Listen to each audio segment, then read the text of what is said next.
Mulheres que transformam, mulheres que inspiram, mulheres que fazem a diferença. Women that transform, women that inspire, women that make a difference. We have a lot of feminine leaderships in lots of places helping promote important changes for Brazil, being in the areas of health, education, sports, or in the management of water resources, the fight for the gender equities for all. And the strength of women is present in everywhere, making the story of the country happen and fighting for a fair society. Those of you that see me today might even think that I always belonged to this place. But it was not easy to get here. I went through lots of obstacles. I was raised in a poor community, and since young, I had to deal with several structural problems in my neighborhood, where my family and I suffered a lot with the shortage of water and open sewage. When I was a child, for being a girl, they told me that I couldn't go too far with my ideas. But in the end, in the bottom, I knew that everything could be different and that I could really transform my reality. And since early, I understood that this change should start from myself, from my dedication in the studies. And that's how I went after some knowledge. With the help of outstanding teachers, I could expand my professional skills, and I specialized in improvements in water sector. When I started working, I saw that it was not going to be really easy. Data tells that we have no equity between women and men in the decision-making process in relation to the water use. And how did I get here? Well, with a lot of persistence and determination, added to lots of hard work and the support of my family. I hope that my victory could be used as an inspiration for you to trail your own pathway. The water resource area needs brave people and committed to change the scenario where we live in. The National Agency of Water and Basic Sanitation is an example of this change. In 2016, Ana created the Committee Pro-Gender Equity, CPEG, where the volunteer workers debate, propose, and implement actions to promote gender equity in the National Water Resource System. And we're not alone in this fight. A lot of international agencies like UN have initiatives that restate the importance of discussing topics like access to water and gender equity, which are closely related to each other. And that's why the United Nations proposed the 2030 agenda with the Sustainable Development Goals, the SDGs. Number 5 and 6 reinforce the commitments that I always believed in and defended. We should defend the gender equity and the empowerment of women and girls as the sustainable use of water and sanitation for everyone, without leaving anyone behind. So I invite you all to be part of this transformation and encourage the speech of women in your events. Open up space so they can be acting in the decisions over the use of our water. Our future depends on our actions right now. As water is just one, we should all, women and men, unite efforts so the change could really happen. Together, we are stronger.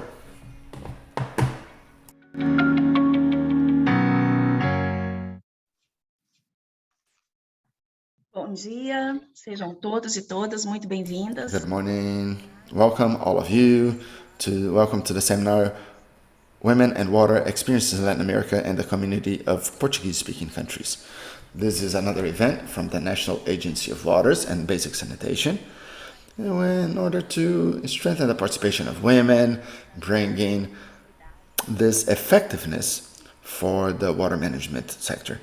With this objective, Ana has been supporting several initiatives developed in Brazil throughout the 2 last decades, highlighting the training for trainers for the incorporation of genders that happened in Penedo in 2003. Another event also held with the support of Ana was the training of trainers for the Portuguese-speaking countries, both with the participation of Ipanema Institute and our dear Nino Machado. In the year 2016, Ana gave a very important step for the implementation of Principle 3, the principle which the women develop a core role in the supply, management, and protection of water. In the Dublin Conference, the Ordinance 326 of December 22 institutes the Pro-Gender Equity Committee.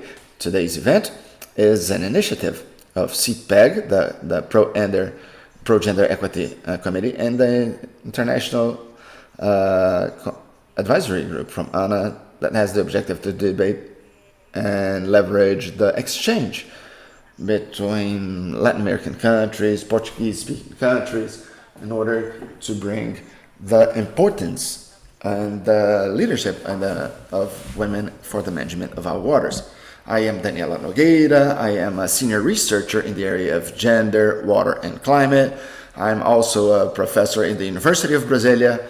And for me, it is a great happiness, a great honor, pleasure to be here with all of you today, accompanying the maturing and development of this agenda and the consolidation of such a strategic agenda that has really, in fact, a huge importance for a more democratic and effective management of our waters. So, considering the complexity of the challenges presented by the implementation of the National Policy of Water Resources, as recognized in our legislation of waters, it is needed to approach in a more comprehensive way to focus on the recognition of the social asymmetries and the inequities for access, and also a deep transformation in these approaches being adopted so that really our management could comprehend the specificities that are inherent, the public policies that have as an objective the democratization of water access and sanitation. And in this line, the recognition and the valuing of the participation of women in management is a concrete pathway for the formulation of governmental policies which are more inclusive, with more effective results and outcomes, focusing the democratic sustainable development and rooted in the several regional realities of several different continents and countries that will be here with us. This way, the inclusive and participative approaches are fundamental in this fight for water security. It is necessary to treat equity among women and men as a global priority and keep a comprehensive approach that would list the structural factors as well as the complexity in relation to inequities. Women are the main users of water in the internal consumption, family farming, health, and sanitation. They also take an important role in the education of children and in the family health and taking care of the elderly, including sanitation and taking care of patients. And women are the guardians of water and the environment, and this role should be reflected in the institutional agreements.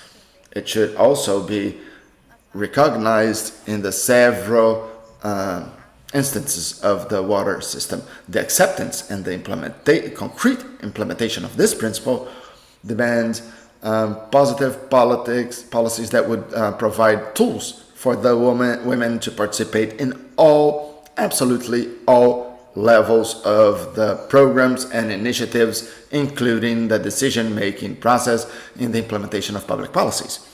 Historically speaking, the water management has been focused to the engineering solutions, with an expressive majority with male professionals. But in the last decades, changes have been happening, changes in paradigms, and we now have the recognition of this need to incorporate everyone in the management and in the water resource field as a whole.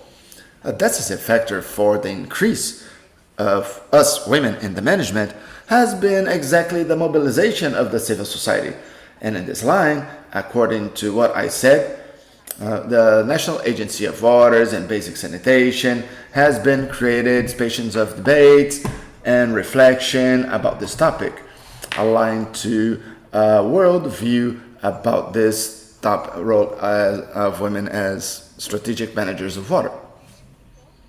It's in this line then that we are here finding solutions and try to find alternatives for an effective inclusion of women. and in this perspective of gender in the full management of water resources, integrated management of water resources. And I can mention here some elements of this discussion to inspire our dialogue. The production and the availability of information is a very important pillar, so we could really include women in a very effective manner. The organization and systematization of information demands exactly this kind of construction for disaggregated gender indicators by gender. The institutional leadership is another very important axis, so we are able to reach our objectives. The inclusion of women, of all women in decision-making process in all levels of the systems, in the national management system, is urgent. Third axis that I'd like to highlight is exactly the empowerment of women in the management as a whole, discussing mechanisms to strengthen the participation and the representation in the several instances of governance, with the creation of environments which are more favorable for our participation. The communication is a fourth axis, which is also extremely important. It's needed to create strategies to include the basic mapping of the key stakeholders in this communication, the key actors in this communication. We are here sharing with us, among us, several experiences which bring the incorporation of women in the water management system in a more decisive and articulated way in the different scales of governance in the different countries that will be here with us through their representatives. The point that we're raising here is exactly to think on what kind of initiatives we could be easier for this process in different countries, in different regions. So this is my moment that I would like to tease here everyone so everyone can bring out all of these experiences and interactions that we are going to have so we can make something concrete. So increasingly we could be adding up or increasing the participation and the inclusion of women in our participation, in our management. We are going to have a 6.5-hour event, and it is structured into 2 round tables throughout the morning. We're going to have a lunch break, and then we're going to resume our activities with 2 other panels and another round table.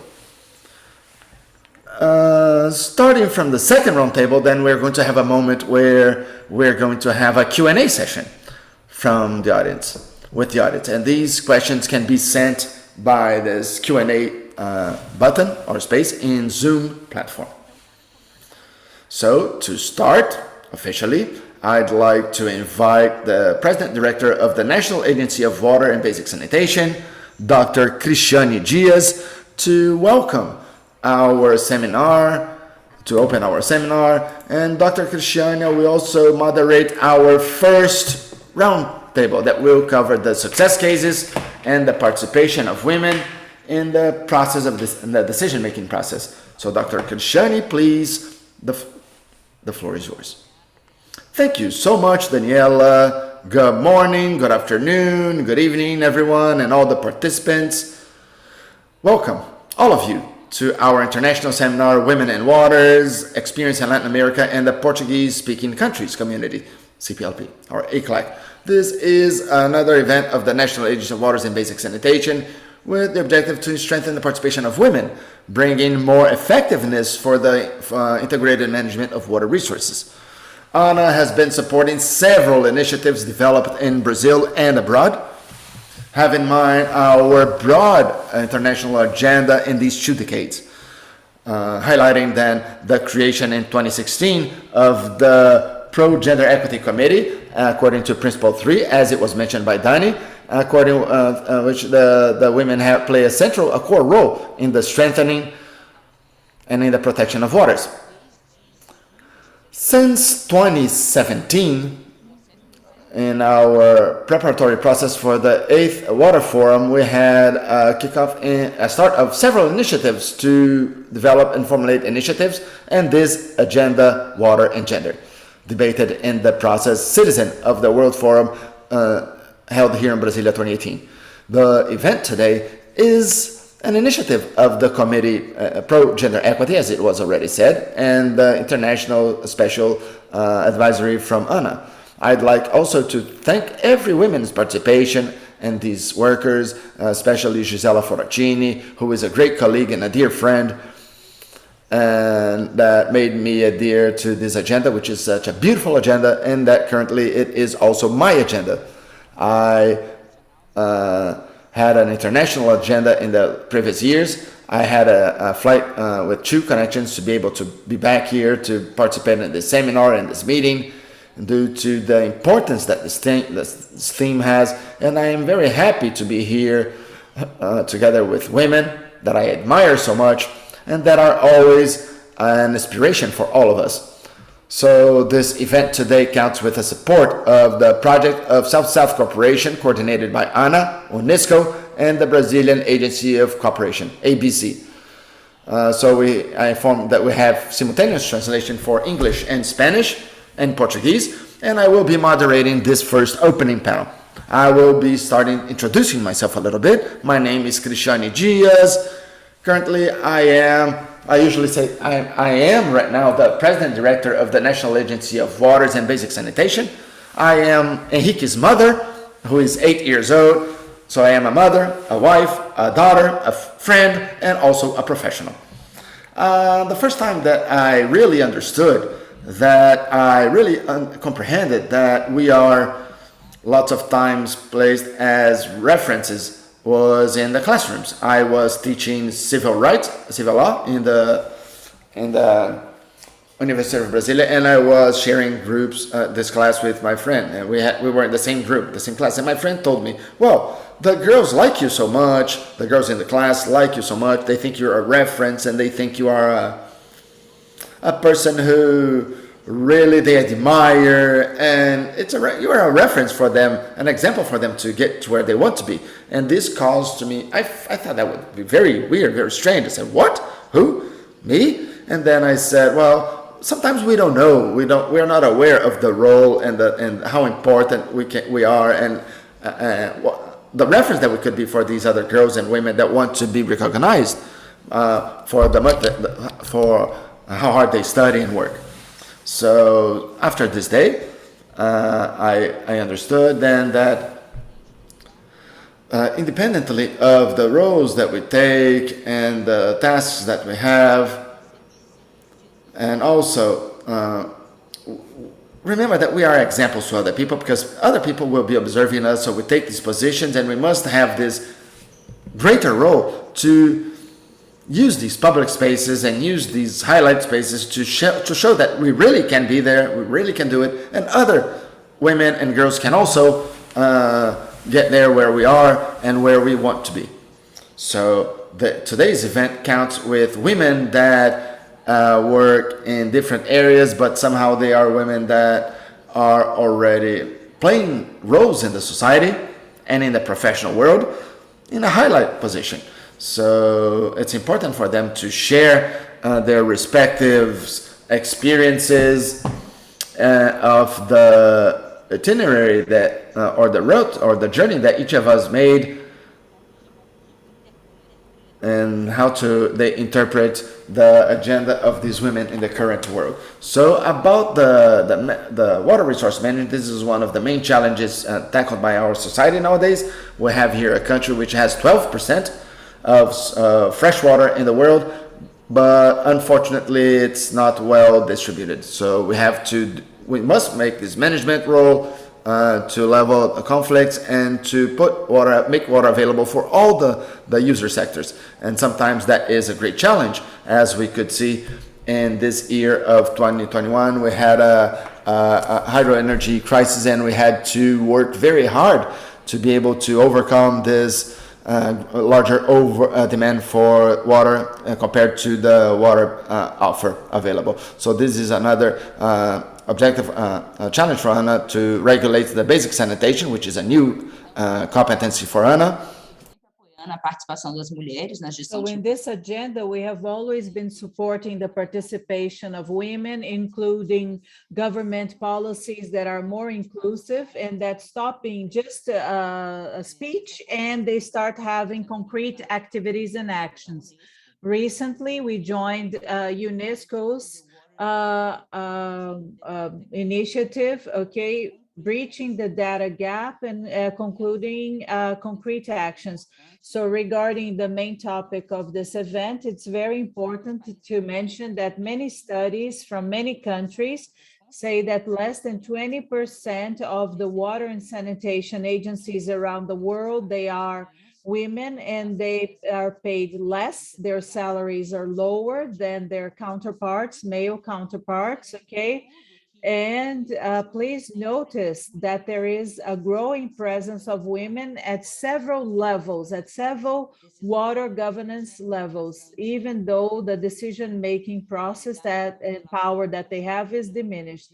And so there is a report that was published in 2020 saying that there is no parity between males and females in the management agencies, in these agencies that manage water resources. So the participation of women is 27%. In the National Council, the participation is 28%. In the state management councils, the women represent 25%.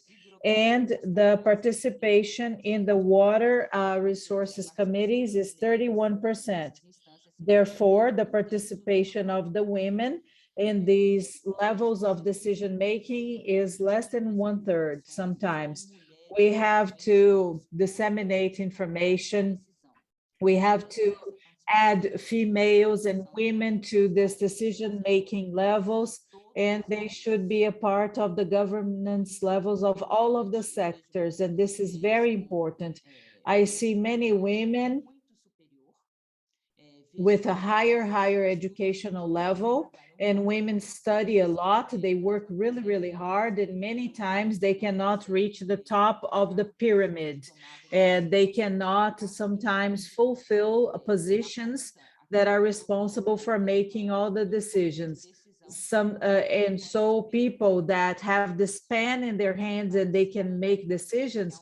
And so when the pyramid starts getting thinner, when we go from the bottom to the top, there are less women at the top. So it's a continuous struggle that we must have. We have to fight for our spaces, and we deserve to be in these spaces. It's not a favor. We deserve to be at these spaces.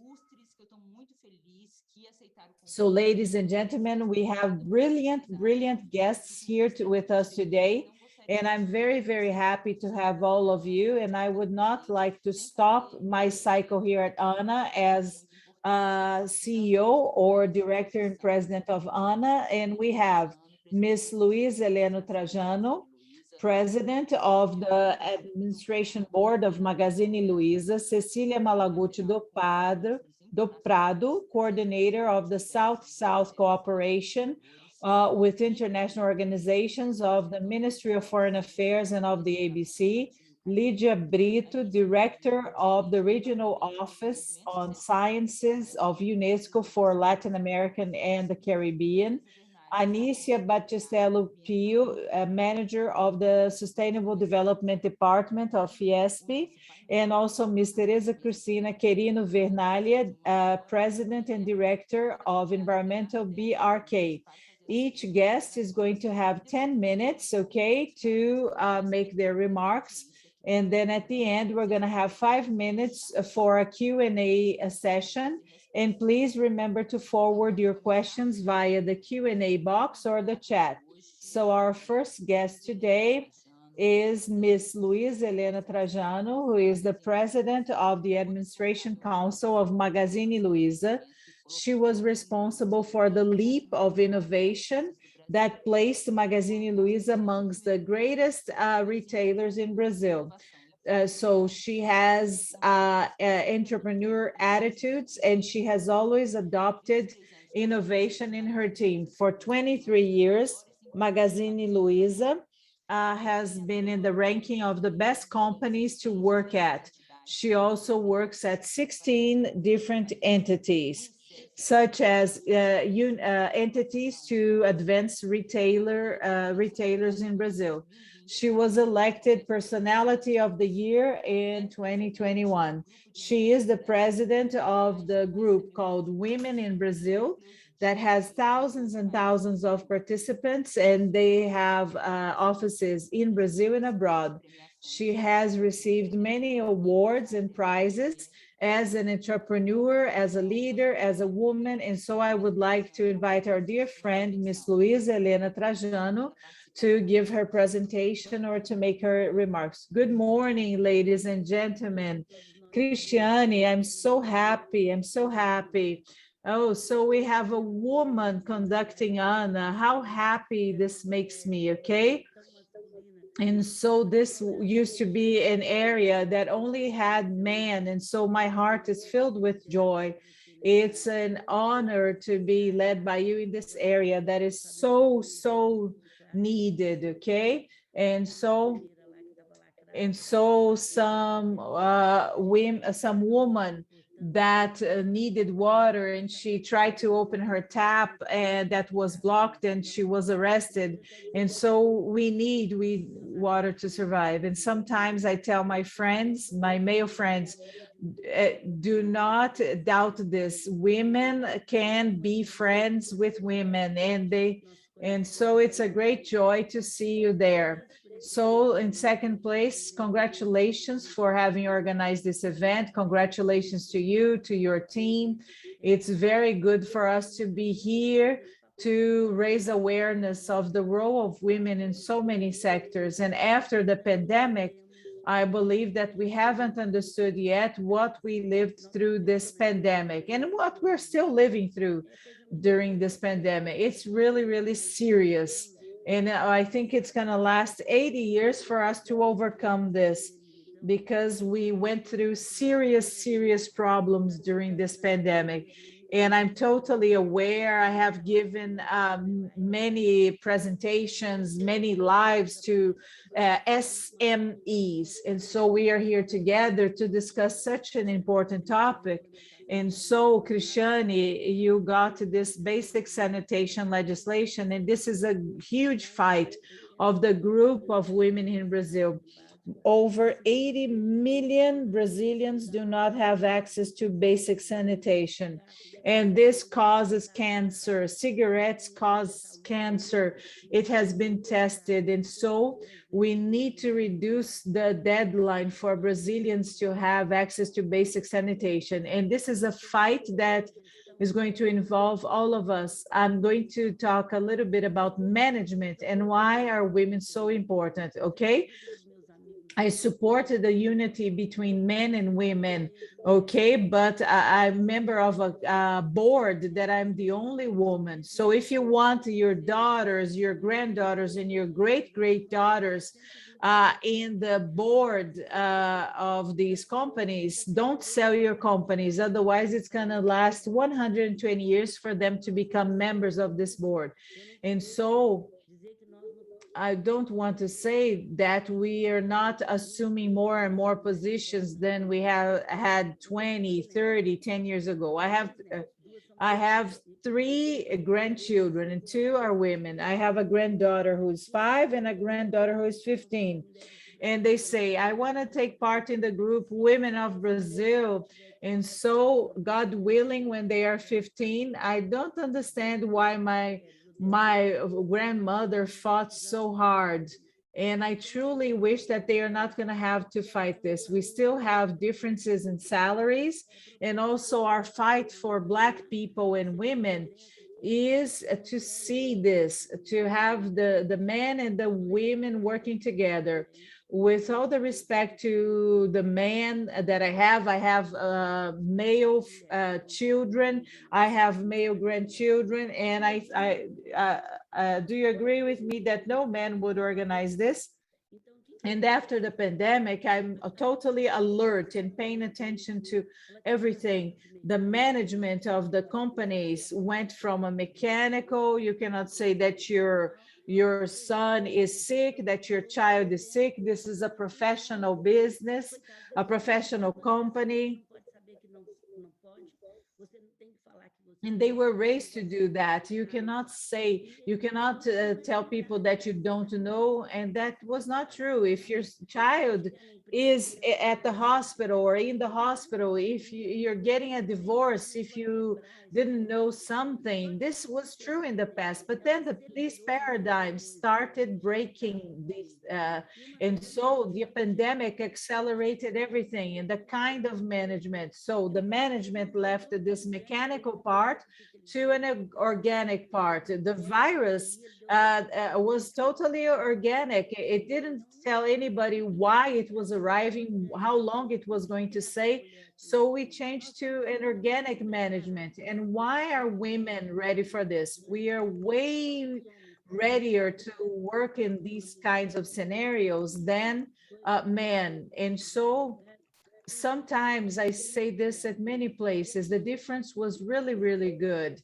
And what else did the pandemic bring to us? It's now, immediate, to make things happen now, to leave the world or hypotheses of processes, of theories, of long-term plannings, and trying to test things, experimenting with things. Oh, you made a mistake, try it again. And so digital is a platform, people think that platforms are digital things. No, they are things that are here now, okay? And so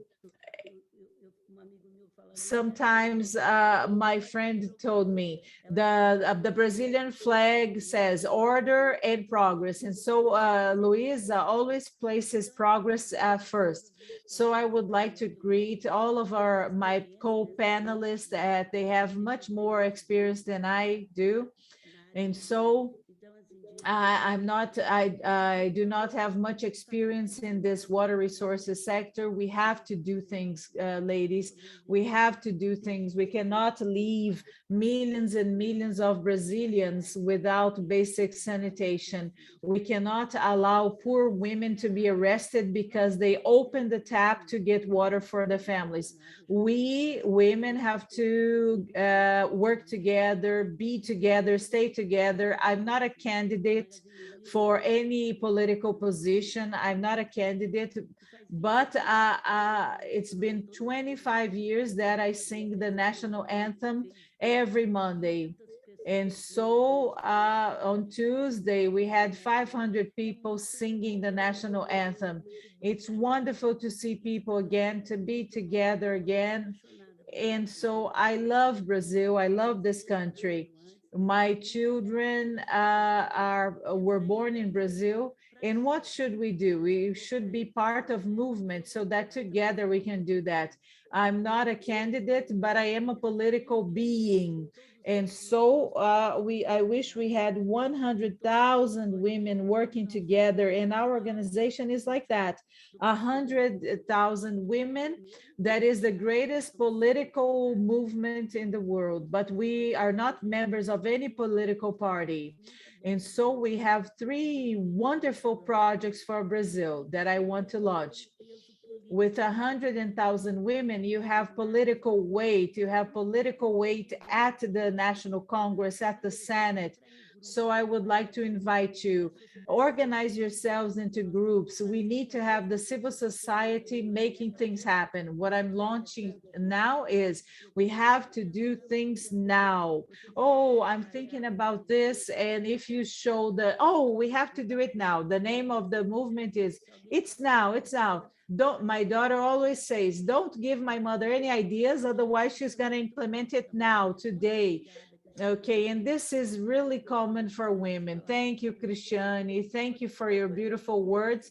And so we're not going to allow you to leave Ana soon. Thank you to all of you I'm totally open, and let's build Brazil now, not a Brazil for the future. Brazil is a wonderful country. We have a lung to breathe. We have wonderful people for this digital era. So I travel around Brazil.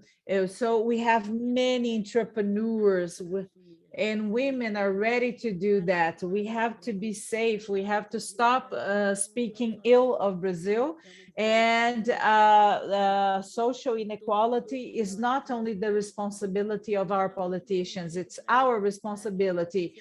Young people who do not have money to travel to the urban areas to work, but they can be impacted by drug dealers, and they can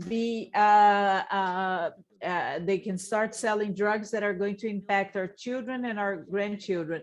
Thank you, Cristiane. Thank you. And I hope that I have been able to speak within the time allotted to me. But let's not only leave this meeting and do nothing. Let's do things together. Let's work together. Thank you, Luisa, for your time, for your words, for your remarks. Yes.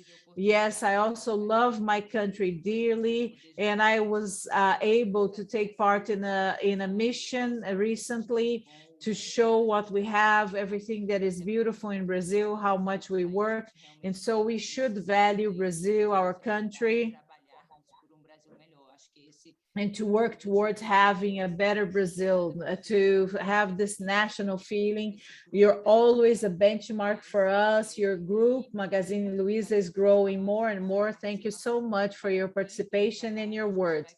Congratulations on the work that you do, and we're going to continue dedicated and trying to disseminate our work, women around Brazil. So now, after Ms. Luisa Helena Trajano, I would like to invite our dear Cecilia Malaguchi do Prado from the Brazilian Cooperation Agency, ABC. She is our partner in many of our international projects. She has 32 years coordinating technical cooperation projects. She is a Brazilian. She studied geography at the university. She was the director of the United Nations Office for the South-South Cooperation. She worked in New York, and she has been working many years now at the ABC, and she is the coordinator at the South-South Cooperation with international organizations. Cecilia, welcome. And congratulations on your work, and congratulations on our international agenda on this cooperation. Thank you, Cristiane. Good morning, ladies and gentlemen. It's a great joy for me to have received this invitation from Anna to take part in this international event that is going to promote this discussion. This is what I do on a daily basis, and it would be gender in Brazil, in Latin America, and in the Portuguese-speaking countries. I would like to greet all the women here that are heirs of women that came before us. And so they created the path so that we can work with international cooperation, as is my job, but to think about cooperation as a tool to promote equity and equality between men and women. This is also a goal that the Brazilian government has, okay? And so I would also like to greet all of the men present here today.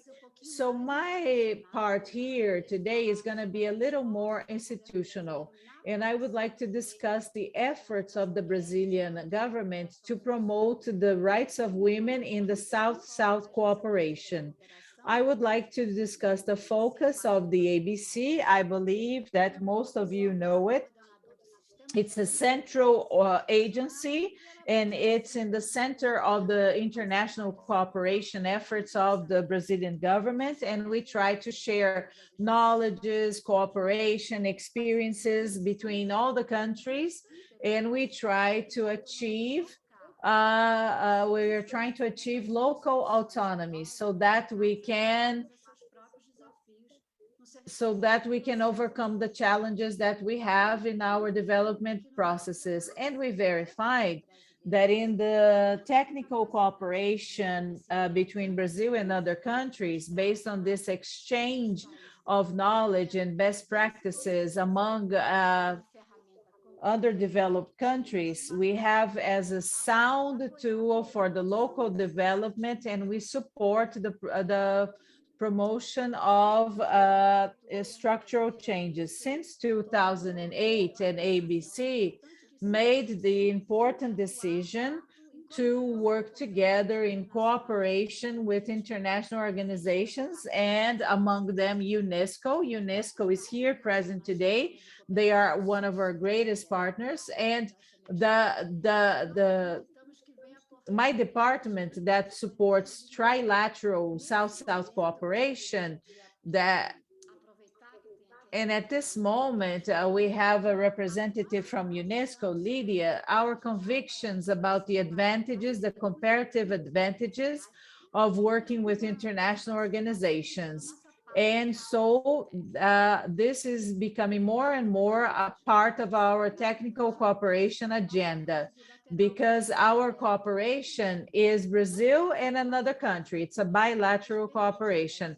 But when we work with other organizations, we can expand the scope and the scales of our initiatives. And more important than that is the slow increase of, and we have, it is more sustainable even for our partners. And we are walking side by side, aiming the South-South cooperation. And this is why ABC exists. And in the promotion of women's rights in Brazil and in the developing countries, in 2019, the ABC took a decision to encourage the equitable participation among men and women in the capacity building actions in our initiatives. That's it. That's what we decided to do. But we knew that we needed to go way beyond that. And the next step was to sign in 2012 with the program Identity of the United Nations for Gender Equity and Empowerment of Women from the UN Women, to integrate the gender perspective in all of our cooperation projects led by Brazil, and to promote the South-South cooperation to leverage the women empowerment and the gender equity among the partner countries. And that was in 2012. And after 2018, ABC signed two very important instruments. Of course, that's all a process, a growth process. And the first was the creation of the work group to incorporate the perspectives of gender, race, and ethnicity in the international technical operations through the ordinance from Itamaraty Palace that was signed in 2018. So the work group is integrated by representatives of general members of the agency. We are 8 general coordination and presided by the ABC president. And we have this objective to put at a transversal perspective the promotion of women's rights and the projects of technical cooperation through the development of goals, indicators, and monitoring and assessment tools specific for this purpose. So I believe that's very well aligned to what Daniela Nogueira presented to us about the 4 axes that are fundamental to incorporate women in our management system. The second important document was the signature in December of the work plan, the action plan, the work plan that was signed with UN Women with the objective to enhance and development actions to promote the rights of women, to ease and to facilitate the technical positions of the Brazilian government through exchange with other countries in the South, and to develop cooperation projects to promote the rights of women in different areas, including the water management.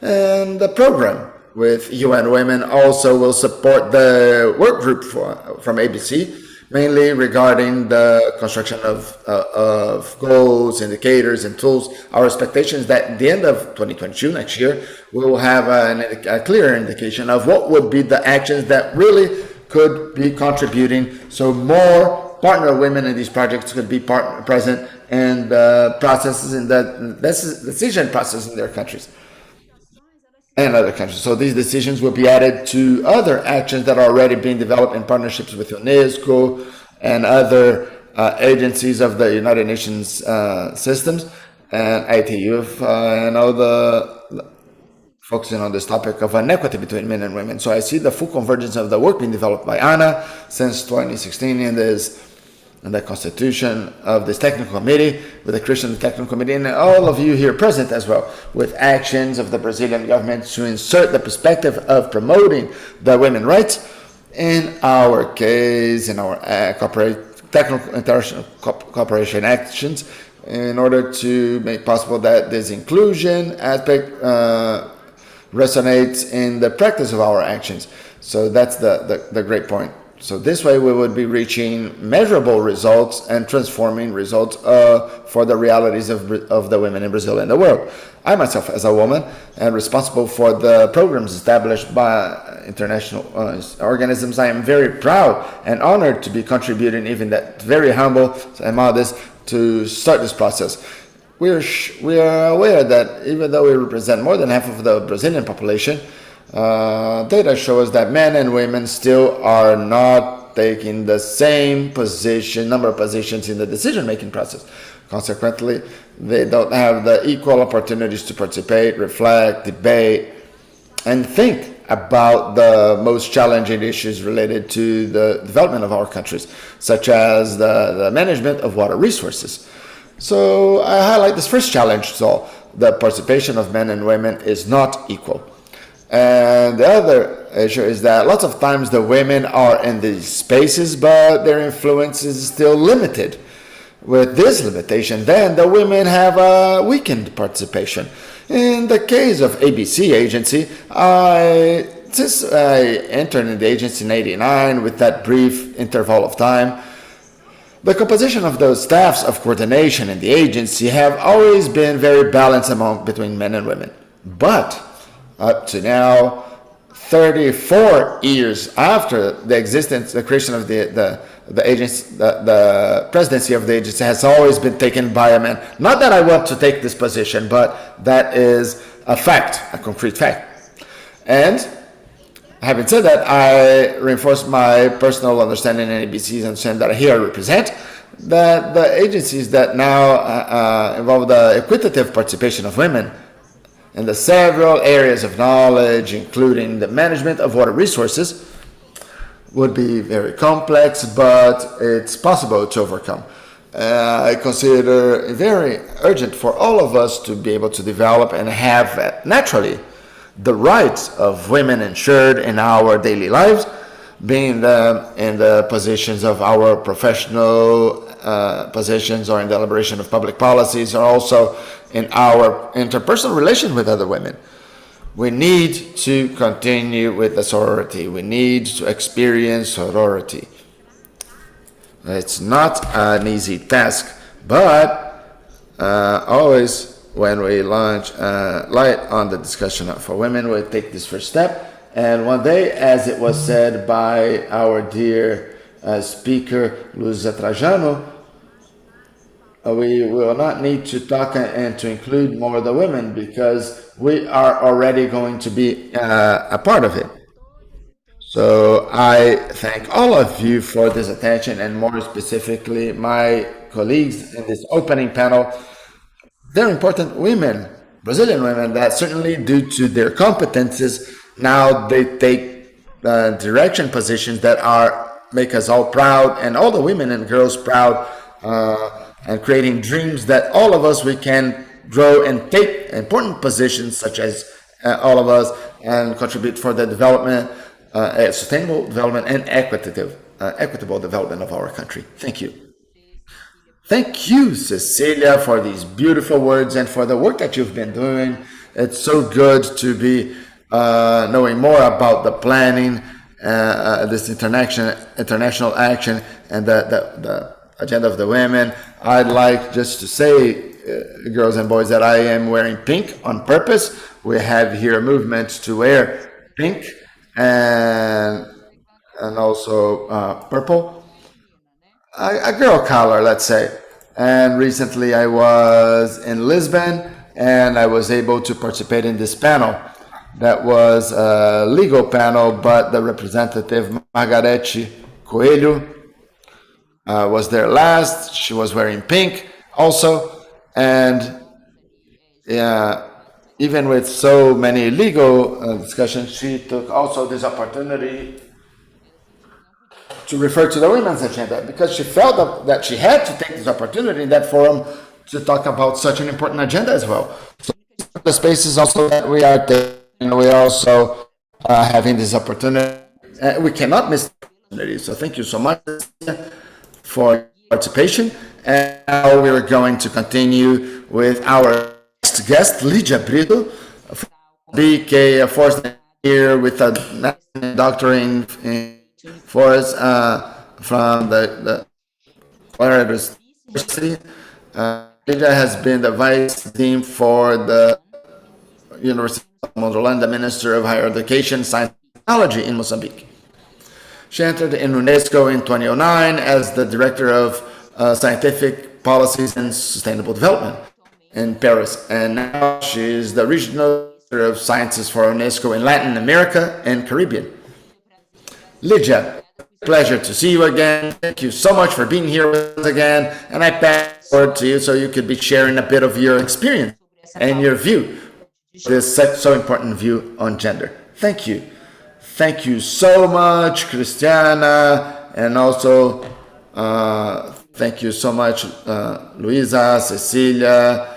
I would like to say that I'm very proud to be a women president at ANA, and I also would like to say that, well, it's wonderful to have inspirations like you, Cristiane, in this panel, because you have been working so much with UNESCO, but more than that, that's what we really need around the world. And Cristiane, I was reading, you were reading my curriculum, and I was thinking, well, I was the first vice dean woman in the University of Montpellier. I was 36 years old back then, and then other deans, vice deans came up after me. So we opened up this way, and I was the first woman and the first person. I was myself who built the ministry with my staff, the Ministry of Higher Education and Technology in Mozambique. And it was interesting that I was back then 38 years old, and it was interesting to think that the President Zano chose a woman to create such an important ministry for the development of Mozambique, such as the Ministry of Higher Education and Science Technology Ministry. I was also the first woman to be the director in the natural science sector for UNESCO, and that's how my colleagues represented in my saying, well, welcome to UNESCO, Lídia. You are the first woman to take a direction position in the sector of natural sciences. And I remember back then that I answered, okay, you can be sure that I will not be the only one. And certainly, as any other woman that are attentive, as Luisa was said, I was sure. I was right. The last general directors for the natural science sector for UNESCO have been women. And I was right then. So we broke this barrier as well. And I was also the first woman to take over the general director, regional director of sciences for UNESCO in Latin America and Caribbean. I hope other women are coming after me. And now I will go for another regional office, Harare, Zimbabwe, where I hope other women come to Montevideo after me as well. And this point, why do I would like to highlight this point? Because sometimes it's important to break this barrier. It is extremely important to believe in these leading women, because then they can open up space for other women to become leaders as well. And Luisa Trajano mentioned 2 points that are very important to me and Cristiane as well. One is the point related to being models, not forgetting when we are in leadership positions, we inspire, and we inspire men and women as well, because the woman of gender equity is not just a women's agenda, it's also a men's agenda as well. And that's why we must also be role models for the men who work with us, for our sons and for our grandsons and for our colleagues that experience this journey with us, because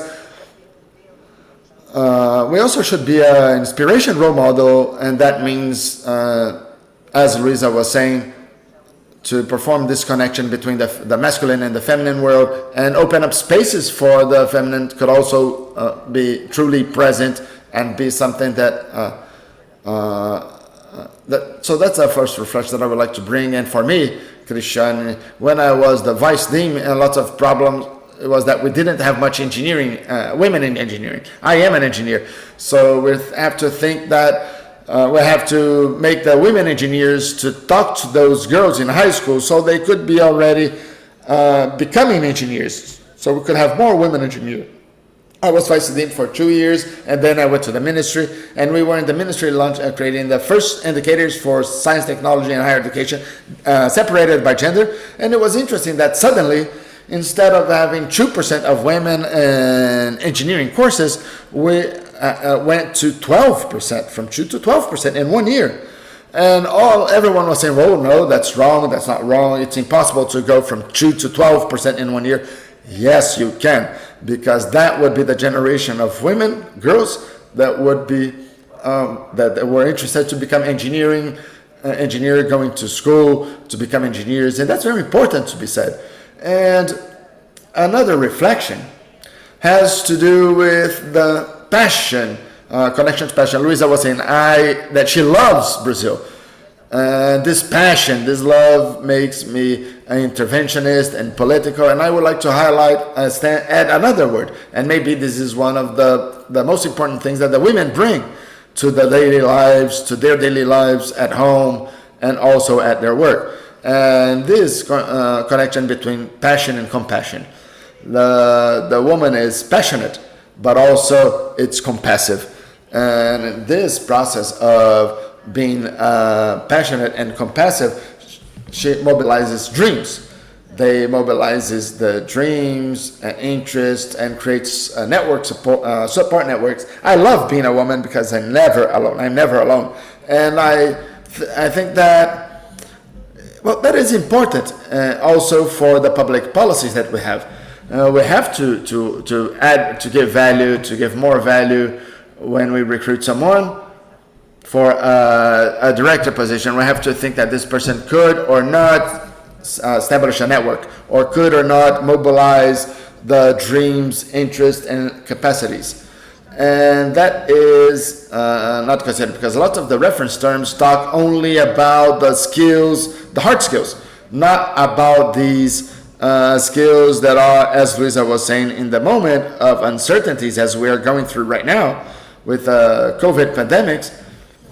This is the networks, this is the passion and the compassion, this is the capability of thinking differently and not being afraid of failing, because there is a network to support and to try to experiment, and that's what will, as a society, make us capable of bringing a different view of constructing a different world, a fair world, a harmonious world, a happy world. World where dancing is good and laughing is good and hugging someone that we want to hug is also good, and we could at the same time ensure the sustainability and equity for all and an education of good quality. And the point of the network also is something that, bringing together this capability of passion and compassion that women has on their daily lives, and dreaming every day, because we do dream every day as individuals, as a member of the family, as a member of an organization or institution. And that's why I love being at UNESCO. I have to say, it is an organization that gives me this space. UNESCO has as a priority, cross-cutting priority in all programs that we have, gender equity. So when we talk about women in water, we are already saying that UNESCO works with water and women. And I would like to thank all my friends from the Brazilian office and Montevideo office that have been working a lot on that, and lots of them are women, are men. Not all of them, but the group leaders are men, but they are men that fight for the gender equity, and they understand of this importance of having women in the management of water resources. So that's why UNESCO and Cristiane already mentioned about that as well, that we work in an integrated manner in order to bring that sustainable development focusing on gender equity, aligned to objective 6, that goal number 6, that would be to ensure access of water and sanitation to everyone. And in this interface of being able to work on that, that our program can be defining the indicators, not to, but disaggregated indicators, separated by gender, because we need to understand where the true discrimination is. Hoje vivemos é que muita dessa Because another great problem that we're facing now is that most of this discrimination is very subtle. When we talk about information technologies, access to the digital world, yes, women, they have a mobile phone, for instance, but they do not have a smartphone, or they do not have access to the internet. They need to be at a public place, but they are not digital citizens. They consume the content that they receive without having critical thinking about that. These are gender discriminations that are very subtle, because if you get to the big numbers, yes, the women have access to technology, but in fact they don't. And this is a subtle discrimination. It's the same thing with higher education.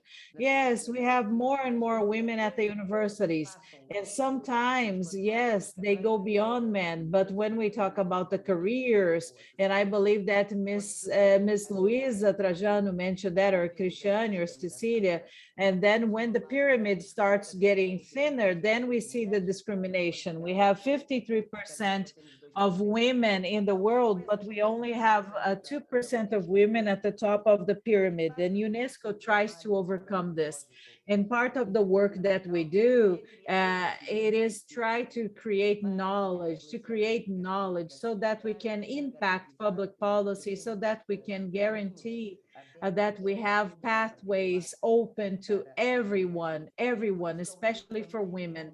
And that's why UNESCO has we discussed the topic water in women, water resources in women, and there are some people present here that know what I'm talking about.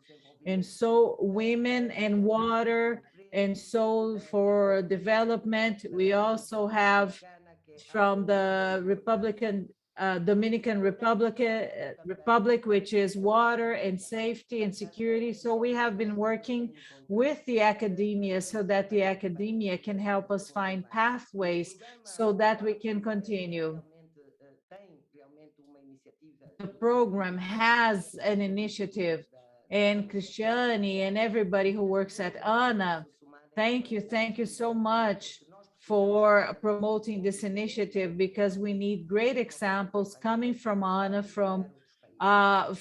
about everything that you have been doing to inspire other countries, and so that we can guarantee that gender equality is integrated into all of our programs, into all of our policies and plans, okay, regarding the management of water resources, okay? Okay. So thank you so much. I'm going to conclude now. And so it's wonderful to be a part of this panel. Thank you for this invitation. And I'm going to go back to Africa. I'm going to move back to Africa. And I'm the first woman that is going to take over a leadership position in Harare.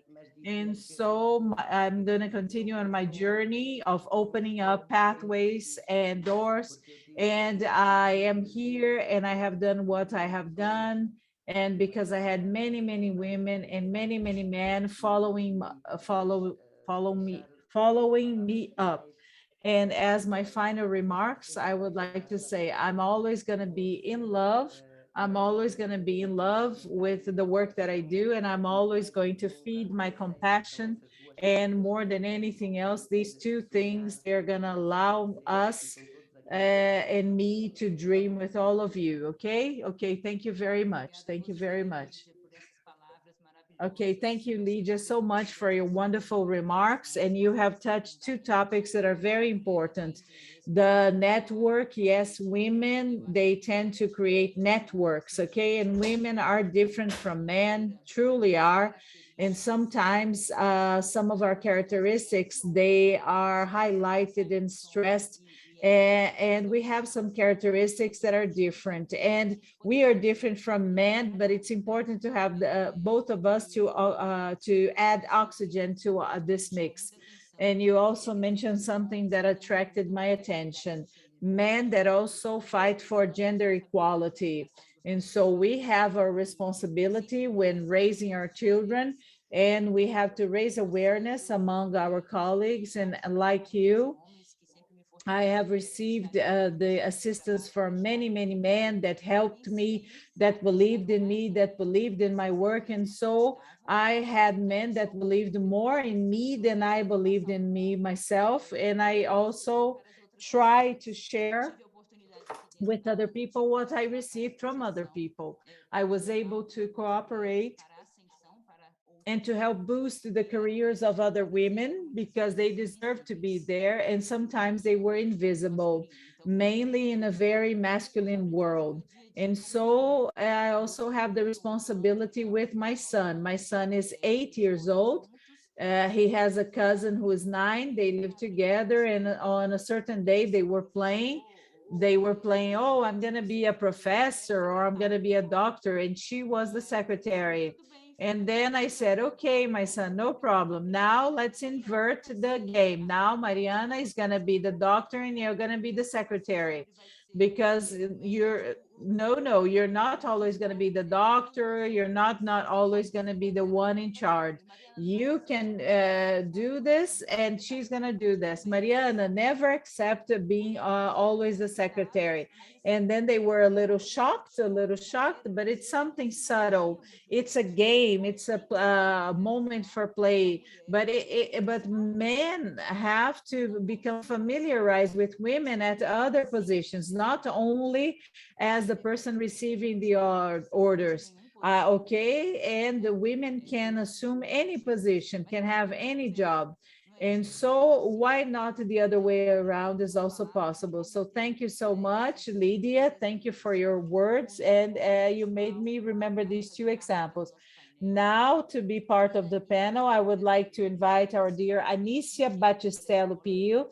She has a master's degree in engineering. She's a civil engineer. She has vast experience in the public sector, always related to water resources. She was always the director of the Department of Electricity and Water Resources, and also worked in the state of São Paulo. Currently, she is the manager of the Sustainable Development Department of Fiesp. And she is a frequent partner of Anna. Welcome, welcome, dear Anicia. It's wonderful to see you again. Good morning, ladies and gentlemen. Thank you so much. I have to thank you, Cristiane, for your leadership ahead of Anna. Thank you so much for the invitation to be a part of this panel with wonderful women, wonderful leaders, and we can never forget the men who have helped us a lot throughout our journeys. As you have mentioned, my entire professional life, even though I am an engineer, I know how difficult it is to study engineering. So we were the absolute minority at my time. I'm not going to tell you how long ago, but we were an absolute minority with over 100 students. We had 3 girls that were studying civil engineering, but I never complain. I never complain about my professional life.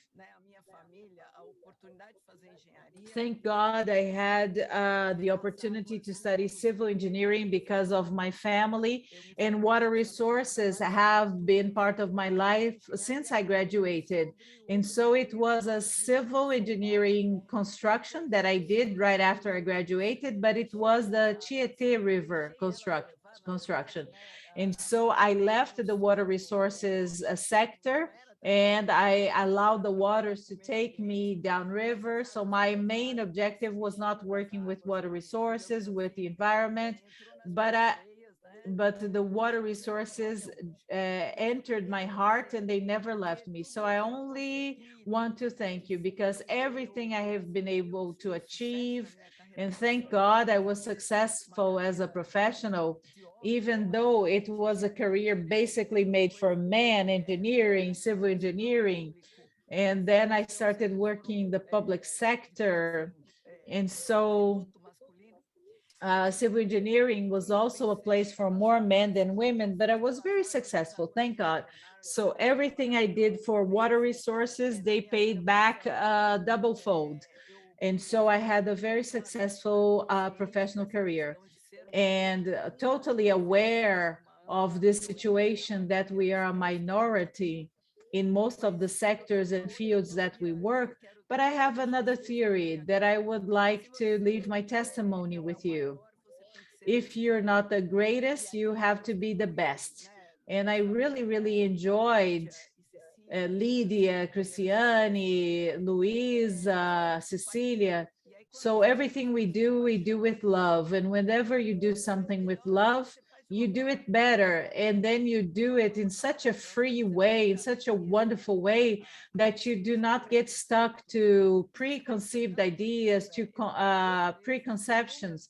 And many, many times, like Cristiane mentioned, the secretary, many, many times in my career, in the public sector, in the private sector, I face these situations that when you come to a meeting, oh, since you are the only woman here, why don't you write the minutes? Why don't you become the secretary of the meeting? And this happens frequently in many sectors. But we have to face this as a challenge, as a learning opportunity, and overcome this. And when you overcome this, you share your knowledge with them, your capacity, and people start recognizing you, acknowledging you, and you start being respected. And being respected by your peers is wonderful. And you can conquer this, and it's worthwhile. So girls that are way younger than we are, we have been on this path for many, many years, but do not feel disappointed. Yes, we can make the difference. We can be recognized. So managing water resources has brought this into my life. And so I have seen the creation of the agency here in Sao Paulo many, many years ago. I was present when the National Council of Water Resources was created. How proud I am to have been there. And so the creation of ANA, and at that time, I was already working in the private sector. And the focus was different, the perspective was different, but not less important. And it's very comfortable for you to be in the public sector, to create public policies, to start helping create the regulations, the rules, the norms, but you face important and huge obstacles, okay, when you start working with the users. But it was a very good and fruitful professional phase. When I started working at Fiesp, I wanted to implement reuse and recycling and quality of water resources, and also a sustainable use of the water resources. And so Miss Machado, I remember her. And in my professional life, I had two masters that helped me a lot, Mr. Terrabate, and I learned everything that I know about water resources. And they unfortunately have passed away. And so, as Cecilia mentioned, how can we share information? And so how can you train people? How can you offer capacity building? How can you disseminate information, knowledge, technical knowledge in a language that is accessible to all? So I work in the factories, in the industries. Of course, the great factories, they have their specificities, their capacities, but we have thousands and thousands of SMEs. And also in the agricultural sector, how can we arrive? How can we arrive at those people there? in the grassroots places. We need to take care of the water. We need to use water with efficiency, efficacy, with sustainability. How can we share this information? And so it was a very beautiful kind of work that we did in a partnership with Ana and Fiesp and Ana. We have always been together to share the manuals, the guides that we created, the capacity building courses. Fiesp and Ana, they have always worked together. Fiesp gives an award about the sustainable use of water. And so we were invited to be a part of the jury that was going to decide about the judges that were going to be select the awards in the communities. And so we have testimonies that move us, and we saw everything happening. We saw the results. Maybe it can be just a grain of sand, but if we do this day after day, if we unite our efforts and to raise awareness about how important water is, and this awareness that we need to raise, everything is very gratifying, because we have been seeing things happening, and more people are more sensitive when it comes to this topic. And for many years now, I have followed up this process within the factories, within the industries, with retailers. We have Magazine Luiza.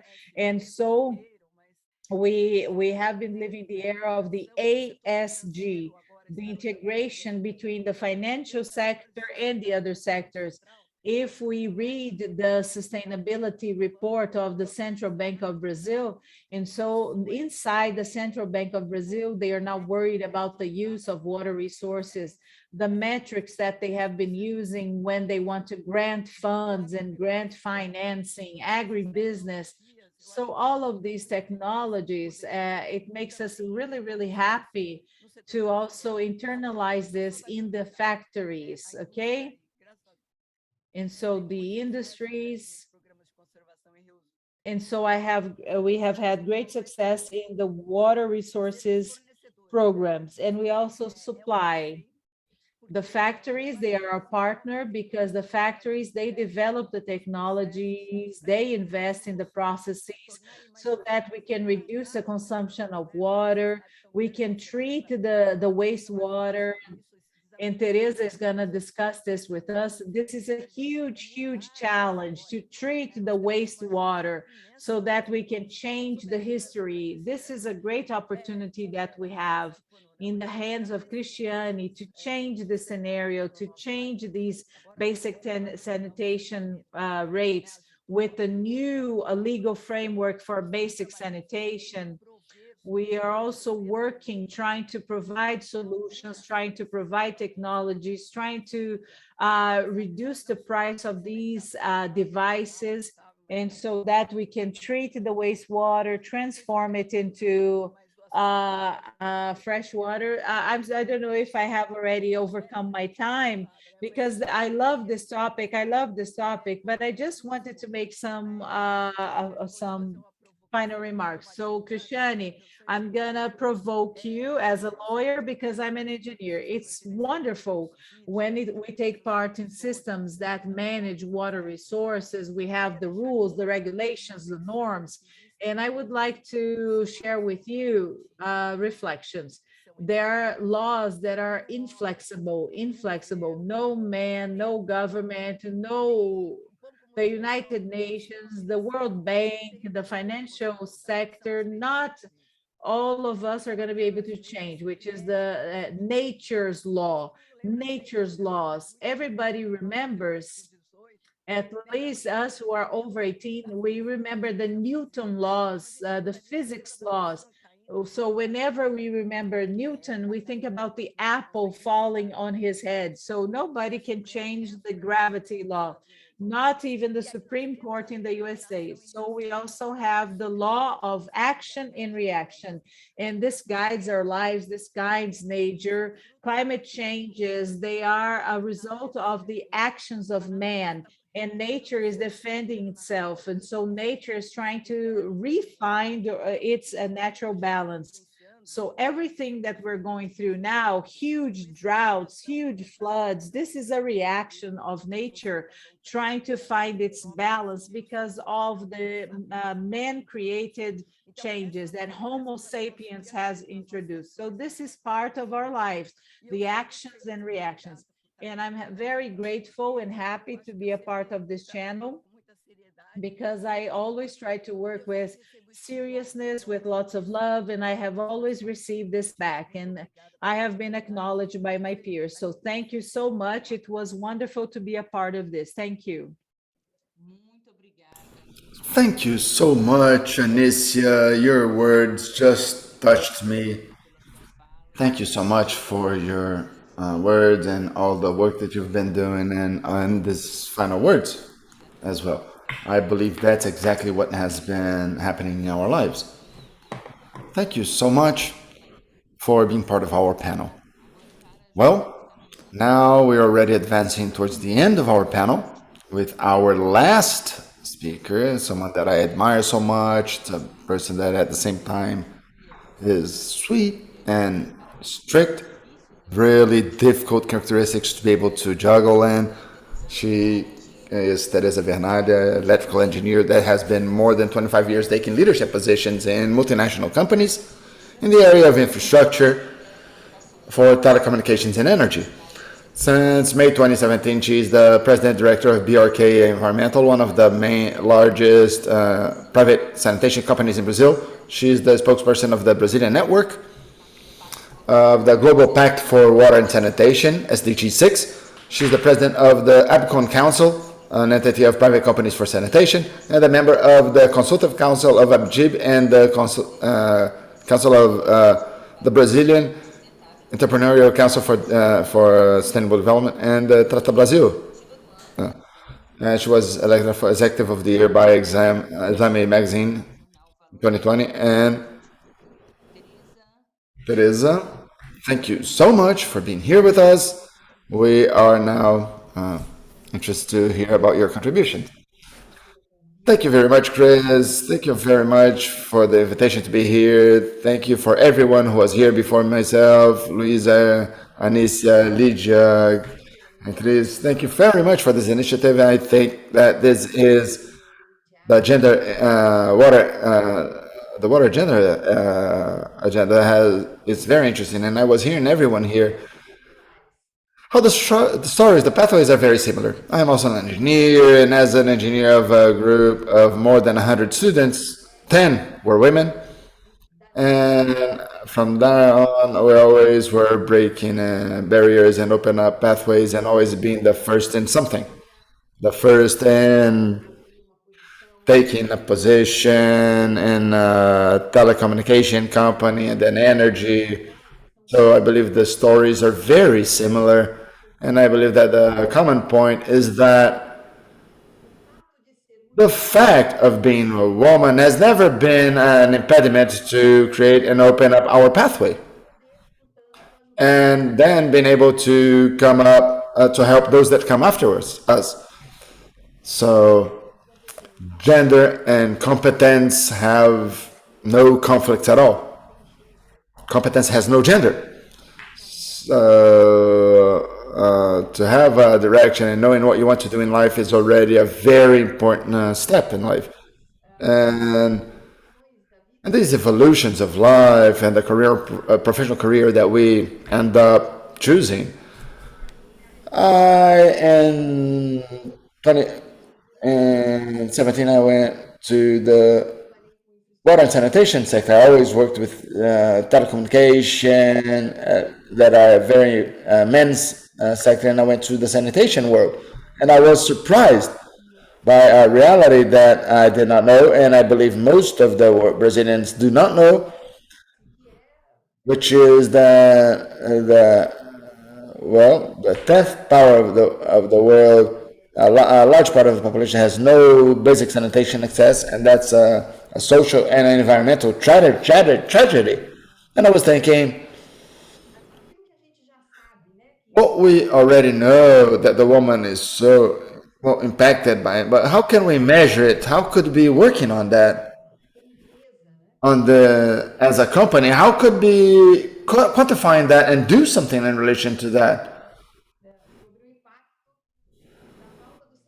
About the impact of the lack of basic sanitation in the women's life. And this data are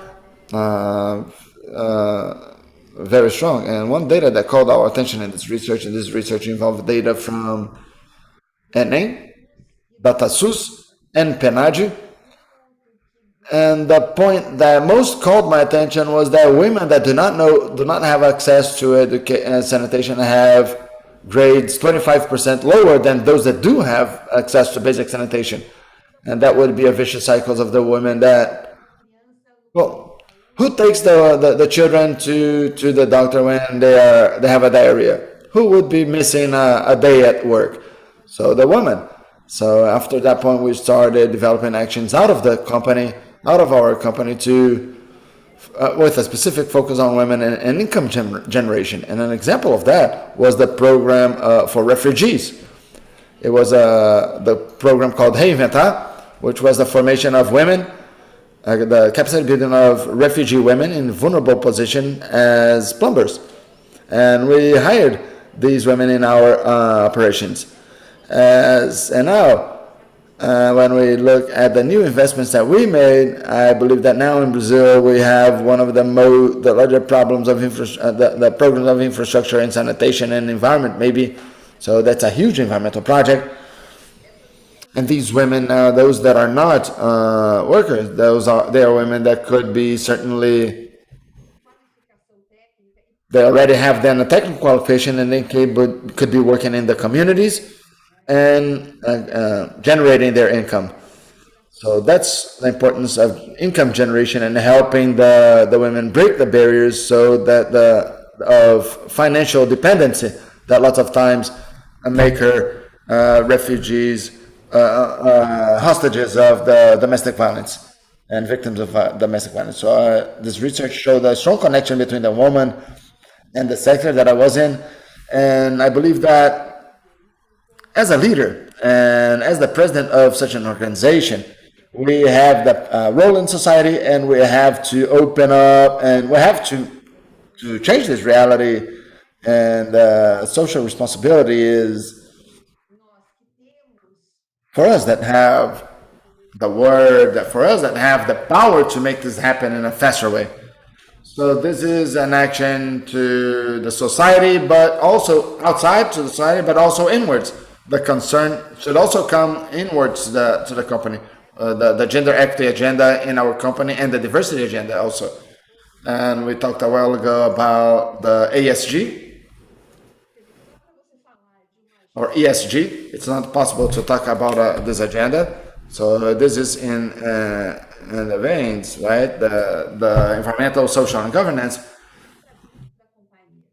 How we have to bring this inwards towards the company. So when we set up the diversity committee, we first had to understand our numbers. How many women we had in the company? What would be the salary composition of those women? And then we found out that there was a long pathway ahead of us, a long journey that we started way back there in 2018, and with very clear goals. Currently, we have 30% of BRK leaderships are women leaders. Our target is to get to 40% up to 2024. And in this journey of diversity and equity, we found that we had to connect with other organizations and institutions to help us implement a plan that would make sense for the company. And that's when we found our race group. There was in our room women talking about gender equity and race equity. And we said, well, we don't have conditions to talk about black women if we only have white women in the committee committed and believing in this agenda. But we don't have the same experience of the difficulties of the black women. So if for women is difficult, the black women is even more difficult. So that's when we set up a program to accelerate the black women with a partnership with the group Women in Brazil Mulheres no Brasil, looking towards our leadership roles. And we are already now in our second class, 35% of these women that participated in the program on their own merit, they already had a promotion in their careers. So I think it's a combination that is very interesting, water, gender, and looking from this perspective of a company, which is, or myself who is in a head of a company who acts in the sector. Well, I know about the role that I have, and well, being the only one in the room is not the normal. The more that we have experienced this, thinking that it's normal, it's just what Cristiane mentioned when she was teaching classes, and she found that she was the role model for her students that were in that course. And I also learned that not a long time ago, because in practice, I never felt the fact of being a woman as a barrier or impediment for my career. But that's not the reality for lots of women. And as an executive woman, a business woman, I say that I have to give voice to this. I say I have to encourage others that yes, it's possible to be a woman, a mother, a wife. And yes, it's very gratifying when we see the first post of a professional in BRK in Maranhão State in LinkedIn, and the title of her post was, "I was promoted when pregnant."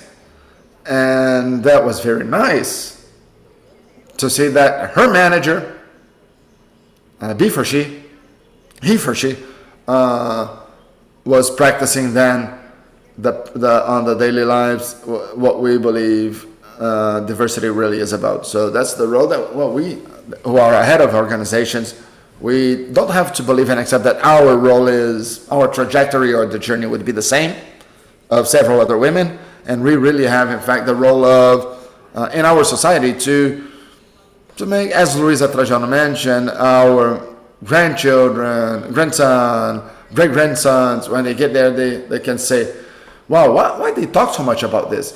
So I believe that's our real role, and it's very nice to see the results.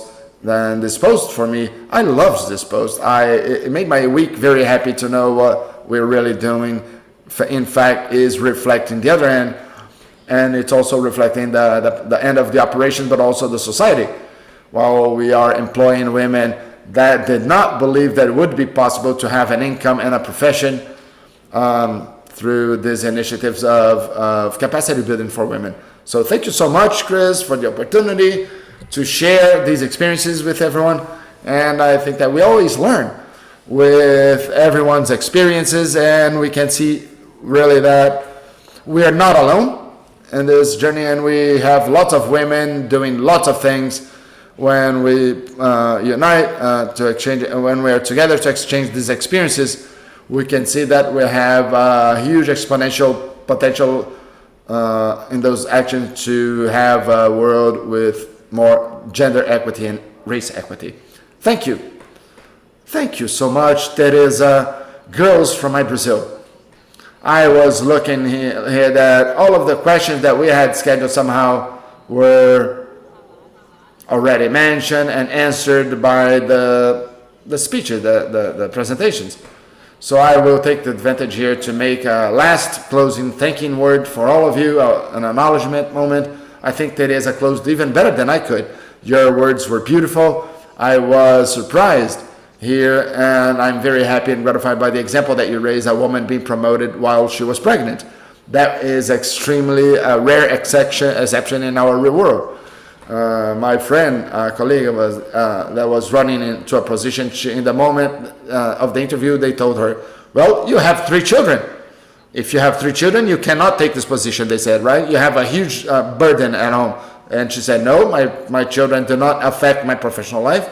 And thank God she could get to this position, and she has been performing a beautiful role.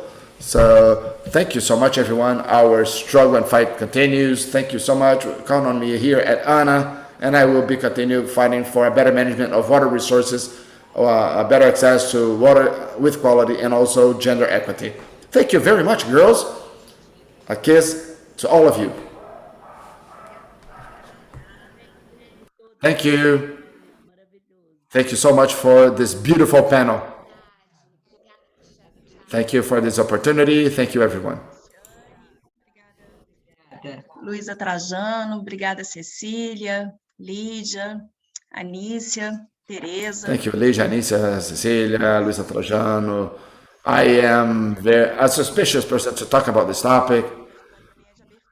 My journey is also opening up pathways, but when I was listening to all of you, what comes to my mind is this message of love. It's very interesting that because I came from the academia, and in the academia we are used to this world full of protocols. Each area has their protocols, and it's an area that in general we do not, we shouldn't, at least up to now, put feelings to it and put involvement, and the scientific neutrality is extremely valued. So I see in this panel, in your interventions, a beautiful moment, and this touched me deeply, and this moment of love. How can we make this difference doing what we do with love? So Luisa Trajano raised the... Daniela, can I just compliment something, just a second? You cannot imagine that in June I was in Lafayette Gallery in that beautiful mezzanine where you expect to see marketing, products being sold.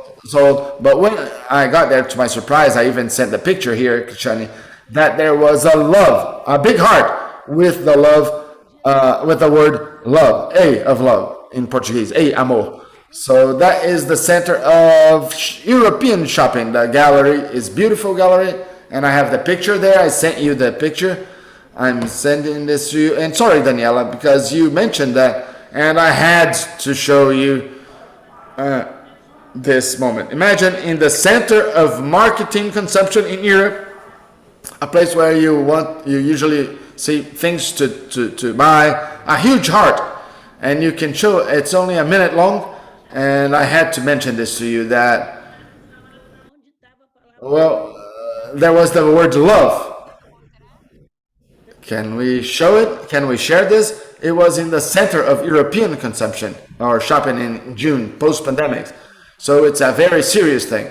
We have to practice that. We have to put that into practice. Sorry, Kishani, but I had to add that compliment with that because it's not we women saying that. It's the world center of consumption in Europe saying that if we could show that, it's beautiful, and then you could use it in whatever you would like, and it was transferred to the team. Thank you, Luisa. Thank you for the reference. We're going to try to share here this beautiful heart. So Daniela, okay. So while we will be sharing the image, that's exactly it, right, Luisa? We touched me deep in my heart. What you all said, and it's exactly it. How the most challenging moments such as these could revert or change the order, or bring changes in paradigms. I believe that all of these situations that we are still going through with the pandemics are enabling us to review, rethink our positions, our postures, our models, our management, our paradigms, with a new existence on how could it be different. And that is something very important that is strongly connected to our seminar. So talking about women, talking about water, that is exactly it, reviewing our paradigms. So I'm very happy and bringing this feminine side, and we talked about the order of the sacred. I have to mention the sacred to this panel, to this moment, because that's what we really need when we're talking about breaking barriers, disruptive changes, and when we bring the women, when we bring this other perspective, that's what we would like to include in the management of water resources and environmental management, or in management as a whole. So I think all of the contributions were aligned in this point, with cooperation, open up pathways, passion, mobilization, establishing networks, compassion, dreams, diversity. So Teresa closed also talking about the diversity issue and this importance of this representativeness. It's important to have diversity, but it's important for this diversity to be represented with representativeness. And I once again come back to the passion and the mobilization that Lydia mentioned, and all this disruptor and disruptive changes, as Luisa mentioned. Anisia, who brought the opening of pathways, new pathways, and the cooperation brought by Cecilia. So I'd like to thank all of you, Cristiane, for this wonderful, beautiful moderation, and so feminine and so strong, and connected to our current days and our challenges. So thank you very much to all of you for being here, making available not only your time, but your love, your heart, and your stories. Thank you so much. So, okay? Acho que não conseguiu, mas depois, durante o evento, ela manda se não conseguir. Okay, if we cannot do this before the event is over, maybe we can do it later, okay? So we are here looking for that. I believe she sent it to your email before I started my presentation. Okay, I'm trying to locate that, and I'm sure that we're gonna do this later on. As soon as we're able to locate this, we're gonna share it, okay? Thank you, thank you. Thank you so much. Bye. Thank you, bye to all of you. So at this moment, I would like to invite Renata, okay?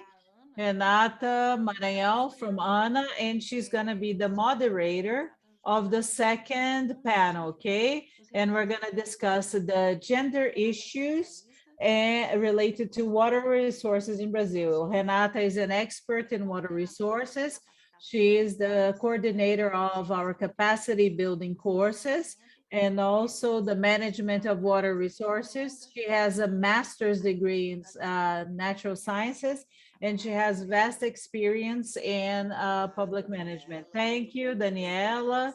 It's wonderful to be able to start this panel with this wonderful spirit, okay, that was left to us by the other speakers that came before us. Thank you so much for the invitation to be the moderator and to take part in this event. I believe that we have to highlight that this is part of a greater project and program regarding the participation of women in public spaces and at the decision-making level.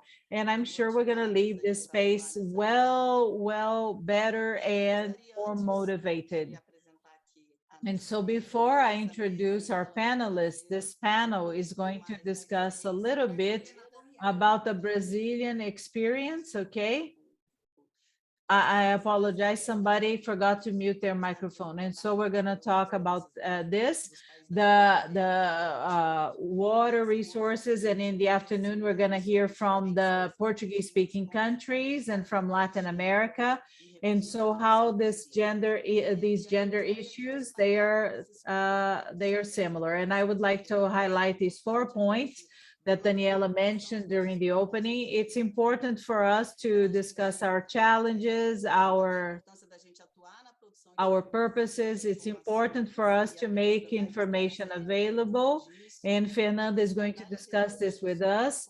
So the institutional leadership, how we can advance more and more and insert women in these spaces. So we're gonna have Susana and the other speakers, they're gonna discuss this, mainly Consuelo. She's gonna discuss Ana's experience. And so how to empower women. So after we reach these spaces, how are women going to be prepared and how we work based on the many beliefs that are part of this topic, and also communication. And obviously, Lydia also shared the education and capacity building, and this is gonna add to the 4 pillars that Daniela is going to mention. So after their rich contributions that came from the previous panel, I would like to welcome our panelists here, Consuelo Franco Marra. She is a civil servant. She works at ANA. Susana Mochinegro, who is a manager of executive bodies, and she's also the director and president of APAC. Fernanda Matos is a researcher at the Federal University of Minas Gerais. And Miss Ana Odália Vieira, she is part of the Basins Committee. Each panelist is going to have 10 minutes, okay, to give their presentations. And at the end of the remarks and presentations, we're going to open up for debate. So you can start. So to start now our chat, I would like to pass the floor to Consuelo. She's a geologist. She has a master's in water resources management. She has vast experience in the environmental sector, and she has been working at ANA for many, many years. And now she's part of the gender equality agenda here. Consuelo, the floor is yours. Thank you so much, Renata, for your kind words. So how can I start speaking after those wonderful panelists that spoke in the first panel? I even have goosebumps. So I would like to thank all of you. Thank you so much to the friends from the first panel. Thank you for the introduction, Renata. Thank you to Daniela, our friend. We have worked together for a long time together. We have been working side by side in the struggle. I would like to share my presentation with you. Just a second. Okay, can you see my presentation? Só coloca na tela cheia. Yes, Consuelo, we can see your presentation, but you need to put it on the presentation mode. Okay, so just a sec. I'm going to share my screen.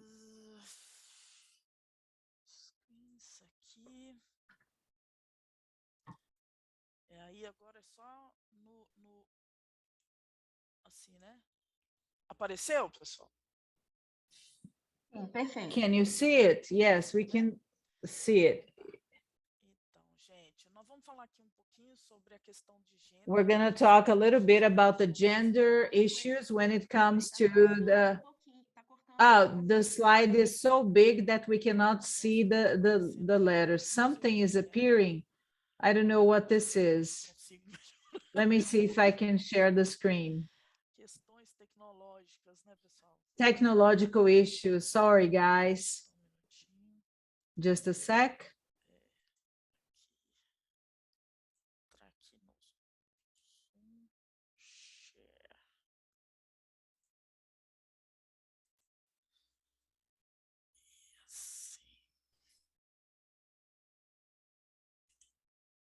Melhorou? Is it better now? Yes, it's better now. Oh, okay. So I'm gonna discuss the gender issues when it comes to the water resources management in Brazil. And I'm going to give you a context to tell you how we arrived where we are now and as regards Ana. Ana is the coordinator of the implementation of the National Water Resources Policy. And we are also a member of the National System for the Management of Water Resources. So why did we discuss this topic? Why are we going to discuss this topic? So here with so many partners, why did we organize this event? Because this is one more of our actions. So we started in 1972. We started discussing the topic man versus nature in the Stockholm conference in 1972, and then in Mar del Plata, in the conference that took place in Mar del Plata in 1977, and then we had the Dublin conference in 1992, and then the 4 principles were shared with us regarding water and sustainable development, and 3 of these principles are part of our legislation. And this principle is the only one that is not explicit in our legislation. And this is the one that we are working now during this event, which is women playing a central role when it comes to the supply of water. And this is also part of one of the topics that we're going to discuss in our during our third panel, which is the SDGs that were created by the UN. And so number 5, that has to do with gender equality, and also number 6, that has to do with fresh water, drinkable water, and basic sanitation, and also the issues of access, and also the participation of women in the leadership and decision-making spaces, and also when it comes to the legislation and policies, and we are trying to incorporate gender equality, okay? This is part of SDG number 5, but we also have these issues of gender equality appearing in SDG number 6. SDG number 6. And something that attracts our attention is access to basic sanitation, mainly for women and girls because of hygiene issues. To all women, but mainly those that are most vulnerable, the most vulnerable. And we also have an indicator in this SDG number 6 that talks about gender inclusion in the legislations and the plans and similar actions. And so we have in this indicator, they mentioned the gender inclusion in all of the laws, plans, and similar norms and rules in Brazil. So all of these issues, they were appearing, but we still need to discuss these items and these issues. We have had access to some studies that indicate that this happens because there is no specific dedication to these issues.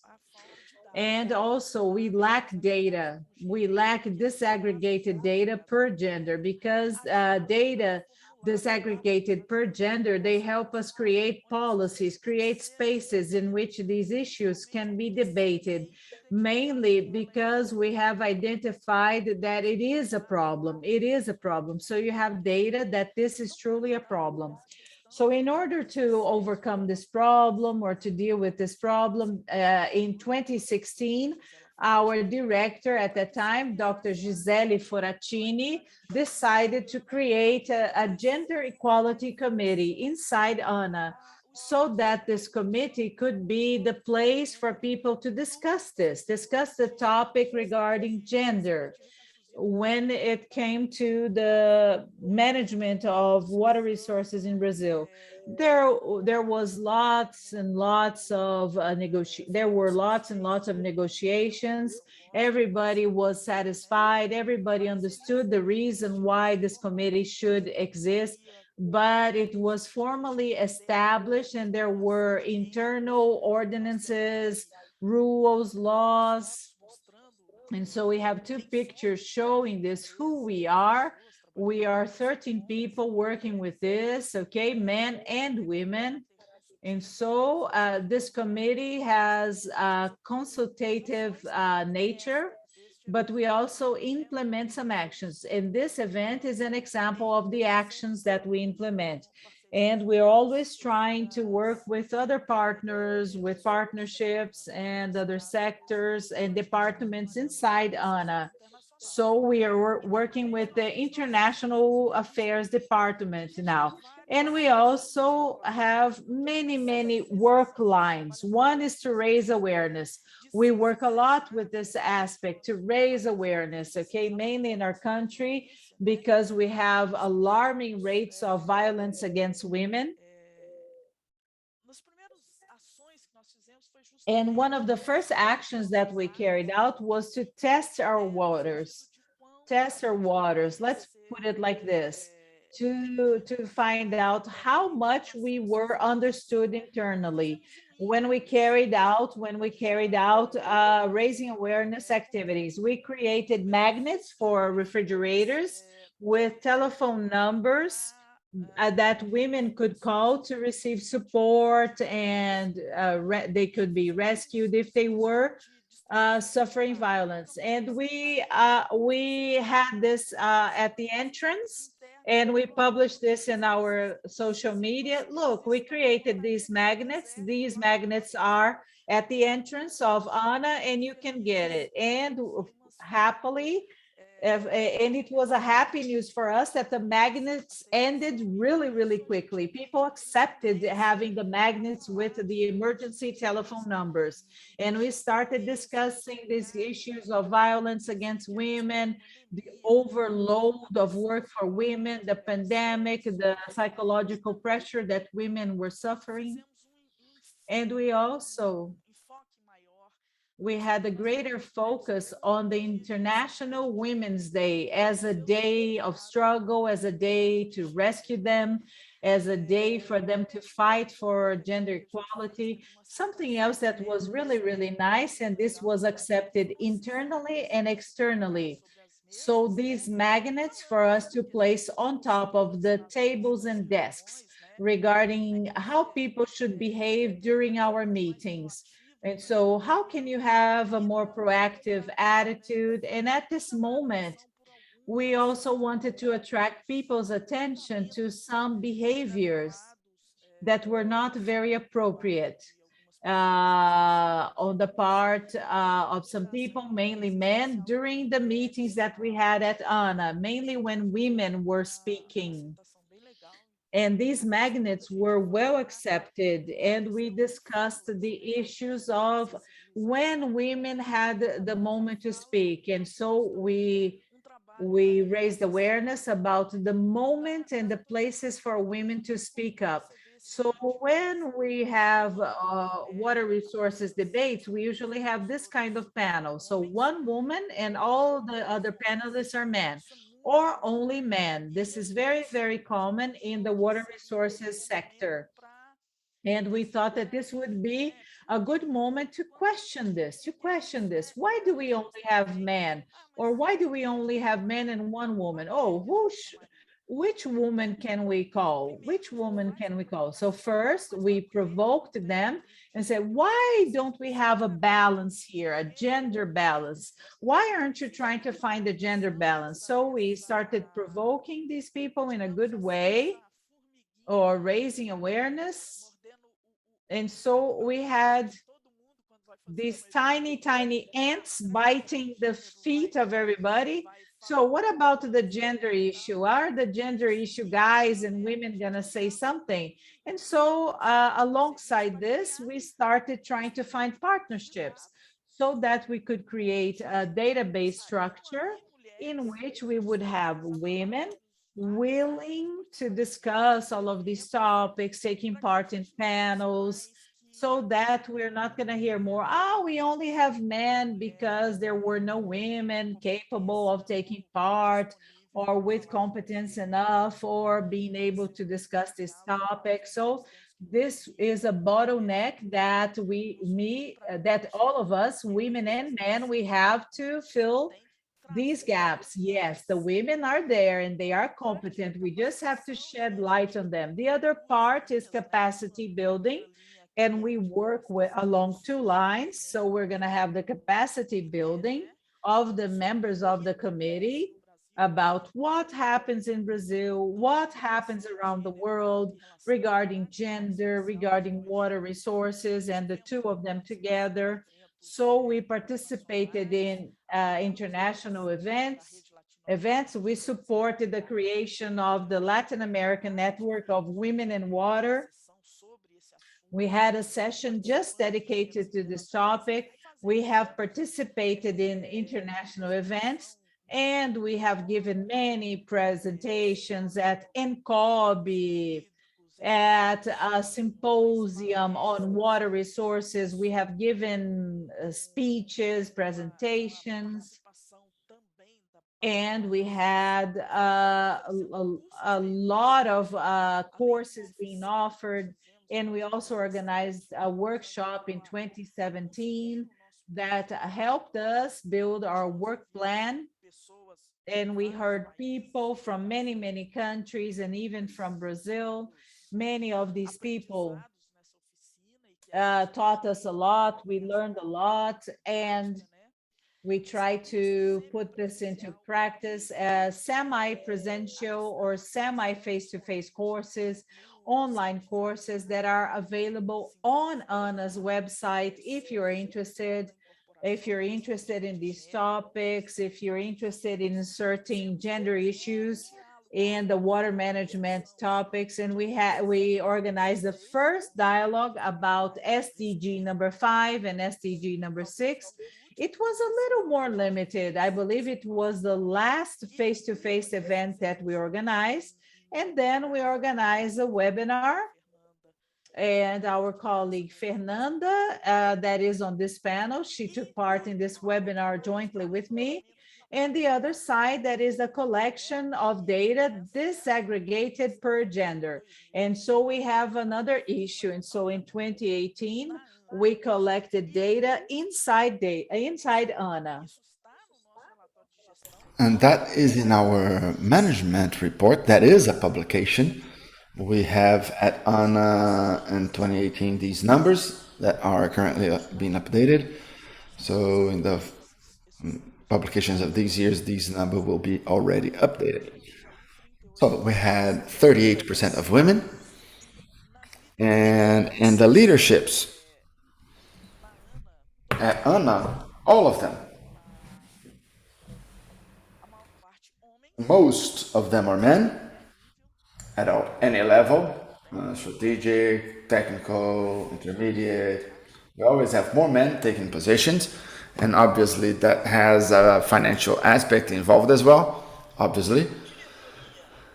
Directory is only one woman among 5 directors, Dr. Cristiane, whose term will be concluded in January, and then we do not know what will happen because currently we have only men. We don't know if a woman will come or if we are going to be once again having only men director. All our superintendents are men. I believe we have 2 or 3 joint superintendents that are women. Prosecutor, auditor, ombudsman, all of them are men. We had in 2019, together with the pro-gestão people, requested the states to send us to the steering state. The steering state group institution should send us how many men workers, how many women, and how many women in leadership positions. And that was the picture in 2019. We are updating this one now in 2021. What we had was that secretaries and managers, 75% would be men. And that also, if we look at it, replies a bit of what we in the panels will have more men in the positions, we have more men than women. Because if you have the managers, and most of these managers are men, most of those participating in the events will also be men in the panels and events. So that's a matter of why we should be having more women in those positions as well.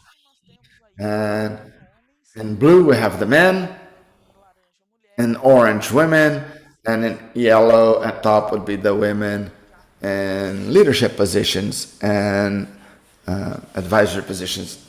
Clearly, we have a clear prevalence of men. So we had here in the time 3 states that did not answer to us, but I believe that right now, this time, we're going to have all the states replying, and soon we're going to have this more updated data. Another very interesting action, which was in the situational report of 2020, we already have the gender water topic in Brazil. The report could be accessed in this address, in this link, but the topic is already there, it's included there. And we have a survey of another publication of water governance. Fernanda will be talking about it soon. But that brings us this example of the interstate committees and how, once again, the Kabbalistic number of approximately 30% of women in the position. We have around 30% of women in ANA, between 30 and 40. Here we have 27 to 72, 27% of women for a report published in 2021, and I believe that this survey should be of 2019, 2020. So this is the scenario that we have published. And okay, how does CEPEG try to continue it, and how do we think that we should continue trying to change somehow this story and open up ways for the future generations? As it was really well demonstrated in the first panel. So I believe that we really need to support, develop, and these studies that have gender disaggregated data, because that's how we're going to be able to develop the public policies and know more. And we do really need, we will know if something is already solved and if the problems are solved or if we have to work more on them. So certainly we have to include the race issue, accessibility, all of that must be worked on, and that is urgent. Another point which was very discussed in panel 1 was give capabilities of the women acting. Open up proper spaces for them to act and to participate. We have to know that the women are pregnant, they get pregnant, they have children, they breastfeed, and they have technical competence. And one thing has nothing to do with the other, and that is possible, and we should find ways to conciliate that. The spaces were built so our families could stay there at home, hidden, and I believe that's what benefit. If there was some kind of benefit in these pandemics, that would be to show that people have families, people have children, people have pets, and the people have this in life, and that must be shown as well. It's not to be hidden. And in regarding to the participation of women, we have to create these spaces, and that's something we could do. And something else, in our organizations or institutions, we have to try to include the gender perspective always. If you are in an institution, part of Singri, let's include this gender perspective in the discussions. How many women, how many men are we well represented? And wherever possible, let's also focus on the racial aspect, because that also does interfere in the management of water resources, because the looks are different, the demands are different, according to, as it was already demonstrated in the first panel. And something else, let's offer people to be part of the events, and we are trying to find partners, and we're trying to establish this platform. They exist, women exist, where the women can be participating and giving lectures on several topics. They will be there available for people to consult and trying to prepare their events with a gender balance or gender equity. The policies, plans, programs, projects should also include the perspective of gender. In your life, your daily life, with a project, can you include also gender's perspectives? Well, if you always ask yourself about the gender perspective, always. At any panel, any roundtable discussions you will have, the matter of speaking space, open up space and establish a dialogue and question why a specific space you have no women. If we try questioning it, this is going to be a more intensive. And also the matter of gender violence, I believe that's another aspect for all of us, and we should have constant actions on these matters of violence, gender violence, and violence of any kind. So that's it. Thank you very much, everyone. I hope I haven't exceeded so much time, and I am available for any questions you might have. Thank you. Beautiful presentation, Consuelo. Thank you so much for sharing this work developed by CEPEG.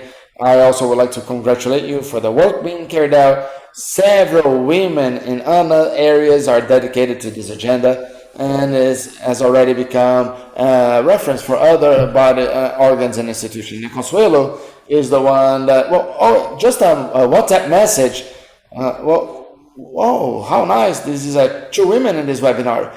She did this in the first training in this we had. After this message, every webinar we remembered about Consuelo's message. So it's just like she mentioned, maybe one active action will make us influence a public policy that will resonate certainly down to the territories. And in this line, so I already put in the chat that Rede Mulher, Rede Brasil of networks is already available for this platform, with women, curriculum, and experiences to help us nominate women for events for water resource management. And that also has an interaction of Consuelo, as we were discussing with Incobi's participation. And with this, what we have to highlight in this is exactly it. Put this perspective, gender perspective, in the agenda. I myself, in the training area, we have a course about water and gender, designed by Daniela. It's an excellent course. Leandro already put the link in the chat. So how can we put this perspective to other courses as well? How can we, in a new national plan of water resource that is being designed right now in this moment, how can the gender agenda be included in more robust manner? So we have lots of challenges being set ahead of us. So this agenda is not just an exception. We had a panel here with lots of examples of women. But what we want is these women to, other women as well, considering the plurality of these women, also to be taking these spaces and also have the opportunity to bring their expertise and their potential for this agenda. And this agenda of water resources has a lot to gain from that. And now we're going to know a little bit more about the potential and the role of the state institutions that work with water and gender actions. I'd like to pass the word now to our partner from ANA and several agendas, Susana Mochinegro. Susana Mochinegro is a civil engineer from the Federal University of Pernambuco. She's a PhD in civil engineering from the University of Newcastle. Postdoctorate in the Center for Ecology and Hydrology. And currently she's the president director of the Pernambuco Agency of Waters and Climate, APAC, from the state of Pernambuco. So Susana, the word is yours. You have around 10 to 15 minutes right now. Thank you so much. Good morning, good afternoon to all of you, all of the ladies, especially this is an event more for women, but I also hope that lots of men are here with us, because we have to talk to ourselves, but also to the whole society. And I think that's extremely important. I believe dialogue is a key word here that we must always involve in our agenda. Well, first of all, congratulations for the whole organizing group, CEPEG, ANA, UNESCO, ABC agency. The whole organizing group, congratulations for this initiative and for the mobilization. I believe that you were able to mobilize lots of different sectors and different representations, and that's very important when we really want to communicate outbound, not only inbound. So congratulations for all this design and all this representativeness, and I'm very happy to be one of the guests to be here. To be invited to be here as an institutional leadership. I would be anyway, but to be here as an institutional leadership is a great pleasure, and also to bring different experiences and looks. I believe that this look not only of a woman who is an engineer and institutional leadership, a woman from the Northeast Brazil, and that is also another sector that we have to consider, regional aspects.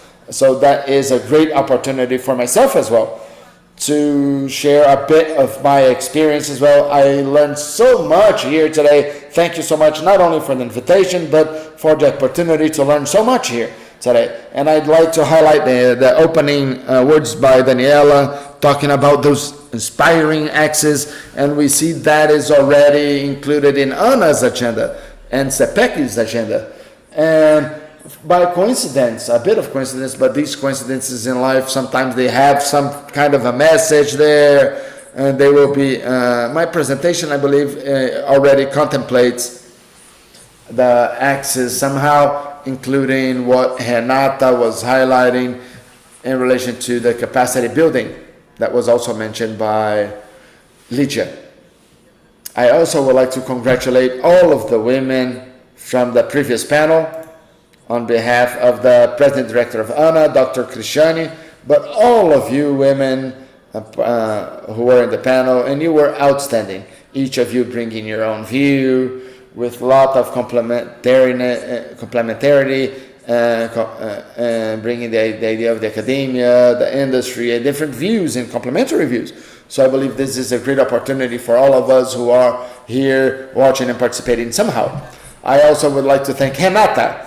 Thank you so much, Renata, for moderating this panel. Renata, we already had the opportunity to be with her in several meetings, several partnerships, and Renata is always with this sweetness, but very steady, conducting the works, and that's how we should be. We should bring a little bit of this, the sweetness and the serenity, but with steadiness and strictness. I believe that's a very common characteristic of the women. So to start, I will try to share my presentation. Consuelo, congratulations, you're already the first of our panel, opening up the agenda, but I also, most of her presentation was also in my presentation, I have to say. So, can you all see my presentation on the screen now? No? The international seminar. Susana, excuse me, but we cannot see your presentation yet. It's probably on the other screen. The presentation is still not uploaded. Not available yet. Nope. Let me see what I have to do. So, okay, here it is. I got it. I understood.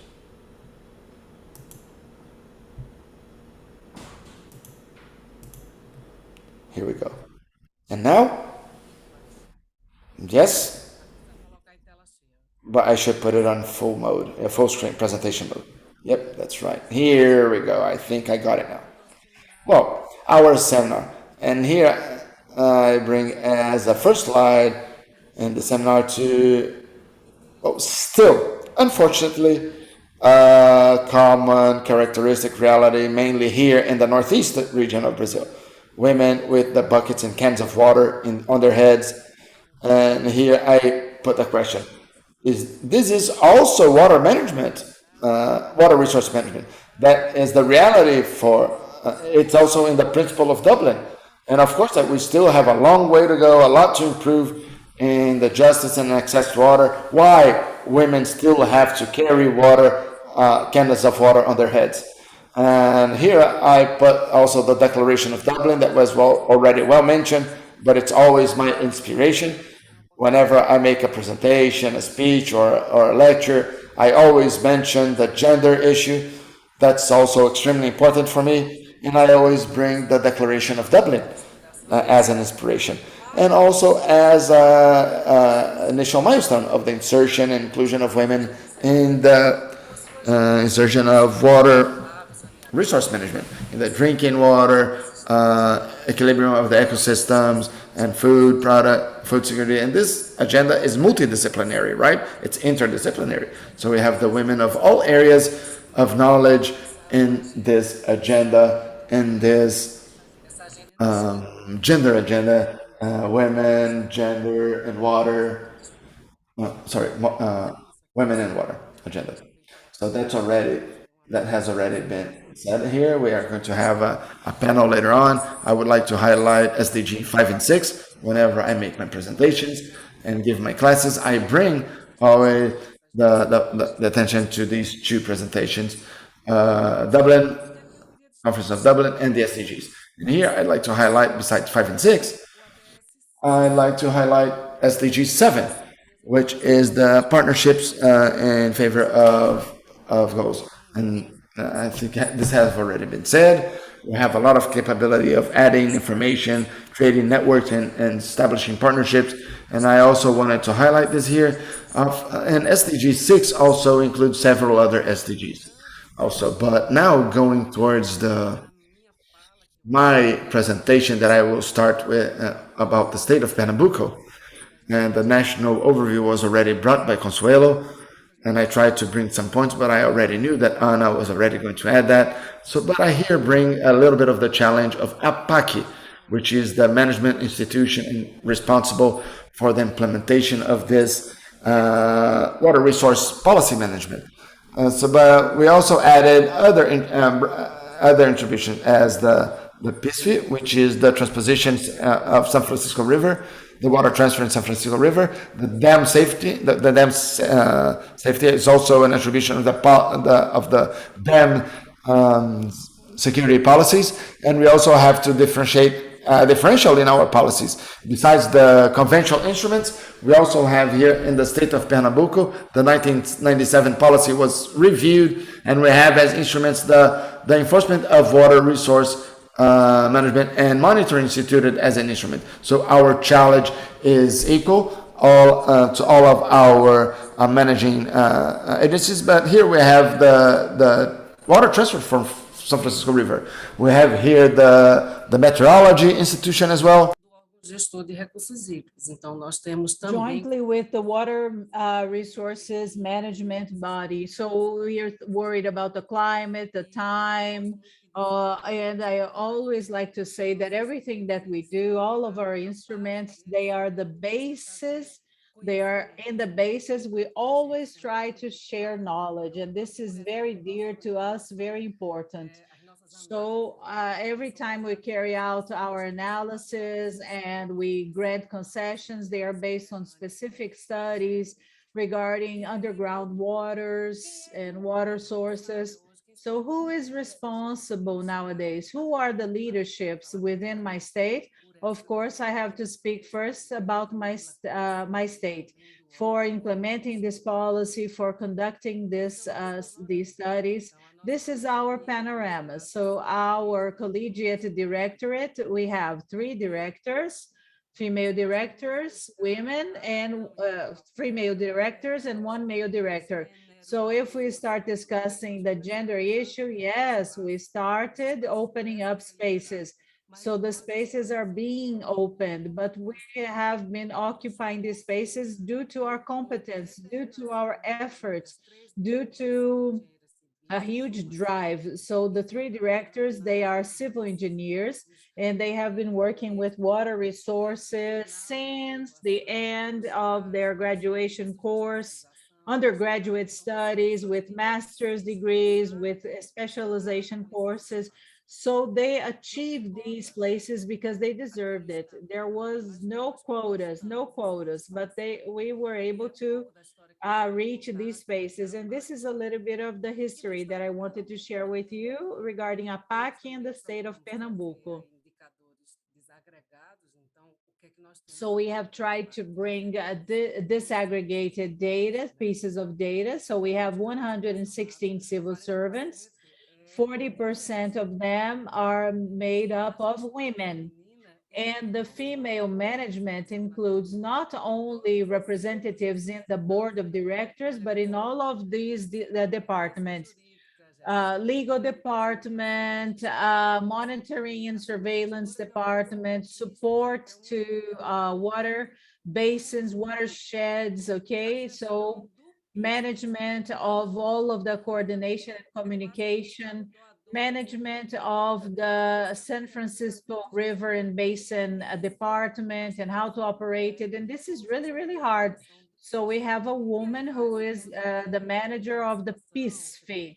We have the Public Procurement Department, Human Resources.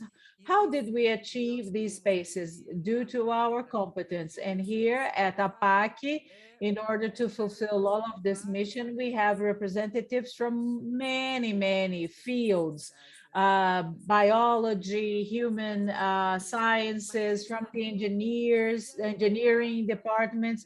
But engineering is only a part of what we do. And we have many female engineers. Our manager, so the manager of monitoring and surveillance is a woman. And how did she arrive here?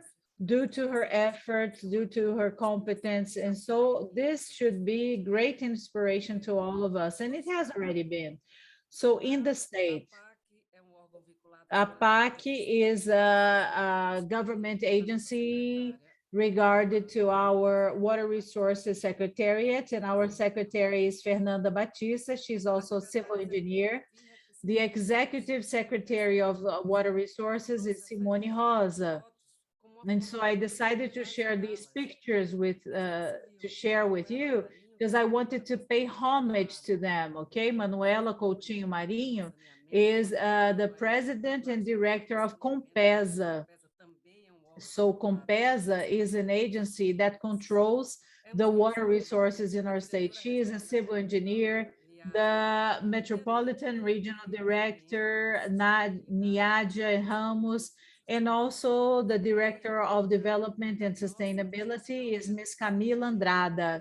And so it's very funny sometimes, because sometimes we are characterized as a trio, a female trio. Well, it's more than a trio. But when we consider the infrastructure secretary, the executive secretary, the president of Compesa, and then when we add the sanitation, the basic sanitation trio, and then we have, I'm so proud of my state. And to complete, well, we're not going to close everything here, but to complete it temporarily, we have the Environment and Sustainability Secretary from the state of Pernambuco, Ms. Inamara Mello. So I believe that my state looks beautiful. Doesn't my state look beautiful? And here in the media, the 4 women, and of course that the resources for management is very, very small. So 1.3 billion is much more for infrastructure, highways, all of the basic sanitation infrastructure, but we are 4 women and we're always trying to work together. And then I also wanted to share with you some indicators. We have 8 committees for the management of our watersheds in the state, and we have the participation of 5 women, okay? 5 of them have the participation of women. And in one of the committees, all of the board of directors is made up of women. We also have the participation, just to share an example, we only have 10 minutes. We have young people in the Capibaribe group, and we also have many, many women participating. We have been mobilizing women, okay? And here we have the percentage of the Water Resources State Council. We have 34% of women. It is expressive, but it's not equal. But we're going to get there. We have been conquering our spaces. And now I would like to pay homage to Ana and its president, Cristiane Dias, and she's an inspiration for us. And also Gisela, who created the CEPEG. And now she is the international advisor. All of the pro management team, which in Portuguese we call it Progestão.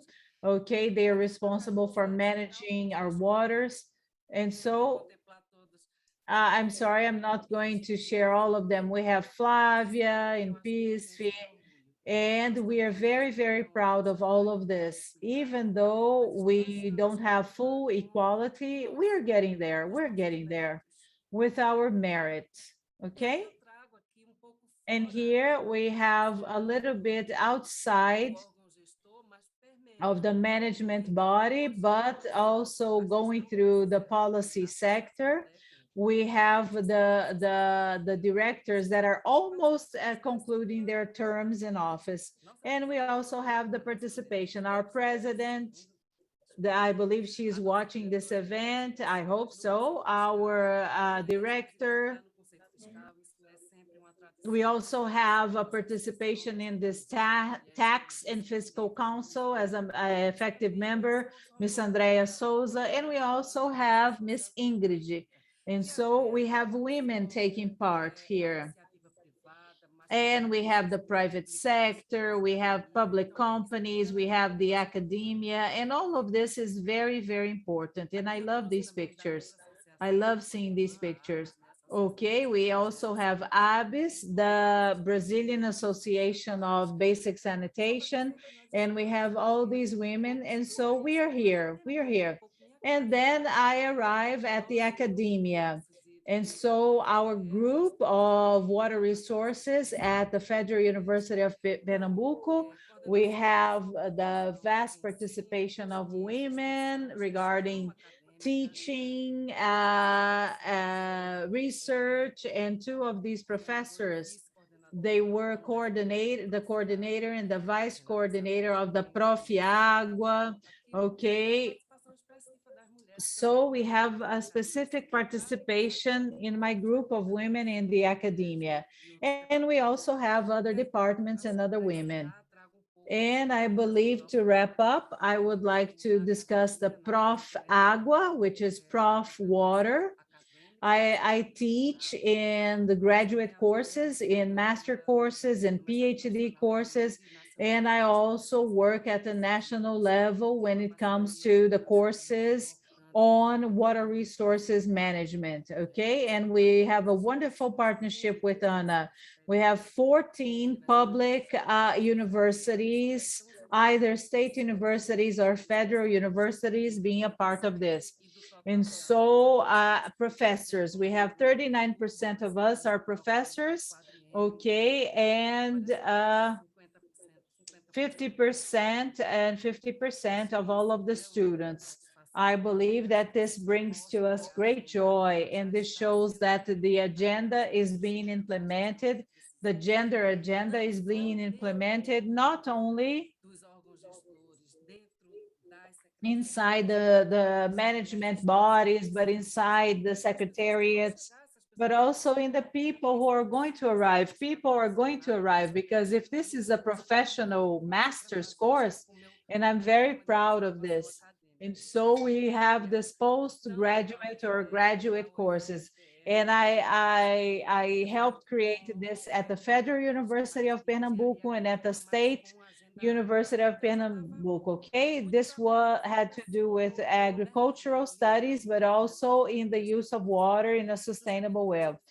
So I started creating these MBAs with my friends, and I wanted to train inside the bodies with the participation of Ana. And here at APAC, we have many, many people who are students, and they also help us to create the system via Prof. Água. We signed an agreement, a cooperation agreement with APAC and the Federal University of Pernambuco, so that we could promote this exchange of information. And so we have only a few representatives besides Ana, that I have already mentioned, the state of Paraíba. The executive secretary is Dr. Viviane, in Minas Gerais, Dr. Marília, Bahia, Mato Grosso. So this was what I could collect. And I believe Ana has more data. And I would like to wrap up my participation. And my eyes are shining right now because this is another characteristic. We have to shed light. We have to have our eyes shining to do what we do when it comes to the management of water resources. So thank you so much for your participation. I'm going to continue participating, even though today is a very busy day for me. Thank you. Thank you, Susana, so much. Very, very interesting, the work that APAC does, and that this number that Consuelo shared with us can be changed, and that changing this number is going to cause direct impacts And it's very interesting for you to highlight all of the women that are behind the management of water resources. And we have many women, and sometimes they don't appear in this process, okay? And I would like to wrap up by adding this idea of adding new stakeholders. And so this is a very good opportunity for us to foster this inclusion and also to add this gender issue. And now I would like to pass the floor to Mrs. Fernanda Matos so that we can get to know a little bit how this happens or the participation of women happens, okay, in the management of water resources. Susana and Consuelo have already presented some things. And in the chat, she works at ANA. And in Brazil, we're still spending a lot of energy in explaining and justifying why we need gender actions. But this event shows to me that we are moving towards developing tools and methodologies so that we can truly have gender equality and balance. And I believe that Fernanda is going to show that to us. We need to explain this less and justify this less, okay? So that we can change the scenario. Fernanda, the floor is yours. Thank you, Renata. Good morning to all of you. I hope that you can hear me well. And so I would like to greet all of you, ladies and gentlemen, and I would like to express my thanks to the organizers of the event, ANA, the National Water Agency in Brazil. And this event is wonderful because we're going to discuss this gender equality issue, and the participations end up being very, very similar because we are totally in sync. So we have discussed this a little bit, but it's always important that in the last few years, we have been having more and more discussions about water and gender. And at the same time, we have a terrible crisis in Brazil, and it's impossible to regarding the problems and the well-being of people, mainly when it comes to the most vulnerable people in our countries. If we start paying attention to these extreme events, they have been happening more and more, and they have terrible consequences. And so the effects of these crises, water crisis, health crisis, financial crisis, energy crisis, and also all of the climate changes, they are being mentioned, and they were mentioned previously. They are going to increase these social fragilities and vulnerabilities, and they're going to have a huge social impact on women and girls. A pandemia, ela escancarou ainda mais as dificuldades. So the pandemic has made it more evident the differences, the opportunities, and the access to resources, and even to water resources. And so in this scenario, many times women and girls, they are disproportionately impacted by the lack of access to water. As supported and approached by the different studies and also in the presentations of our guests that came before me, we could see the women taking over most of those roles related to water, and part of this water and assistance work that they do. And we also have different international documents being adopted also by Brazil, such as the 2030 agenda that will be adopted in the part of the afternoon.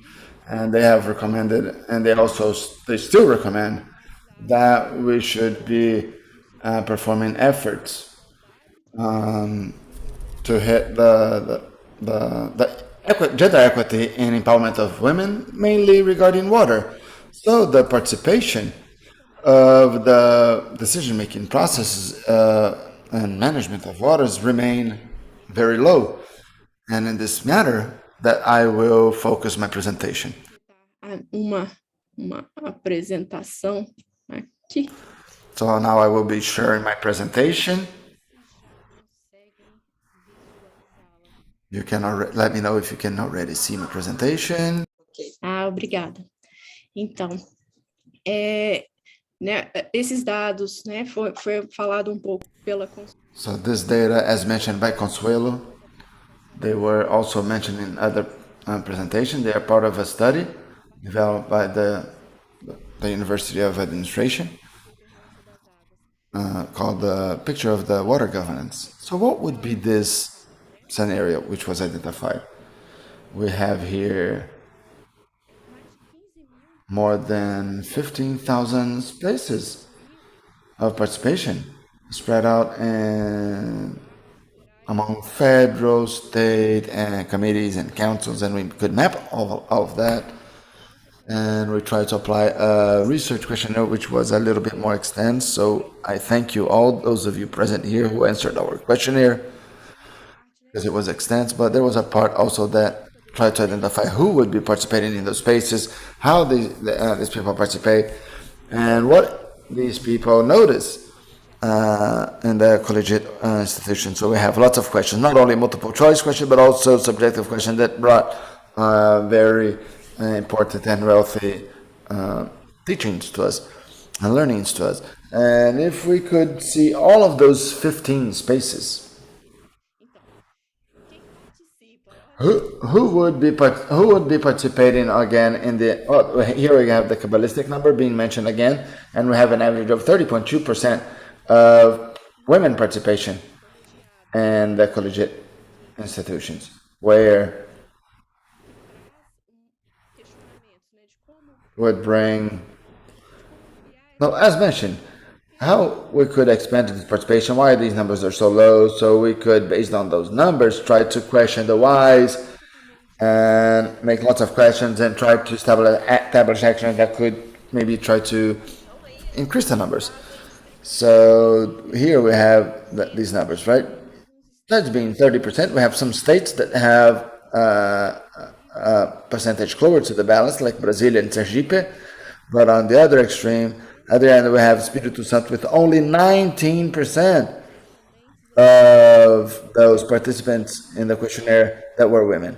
Paraná as well, Minas, my state, unfortunately, we don't have a good percentage in this participation. So this scenario we could notice also in the federal committees. We could also see this divergence and this discrepancy between Paraíba do Sul with the largest participation of women and Verde Grande with a closer to the equilibrium.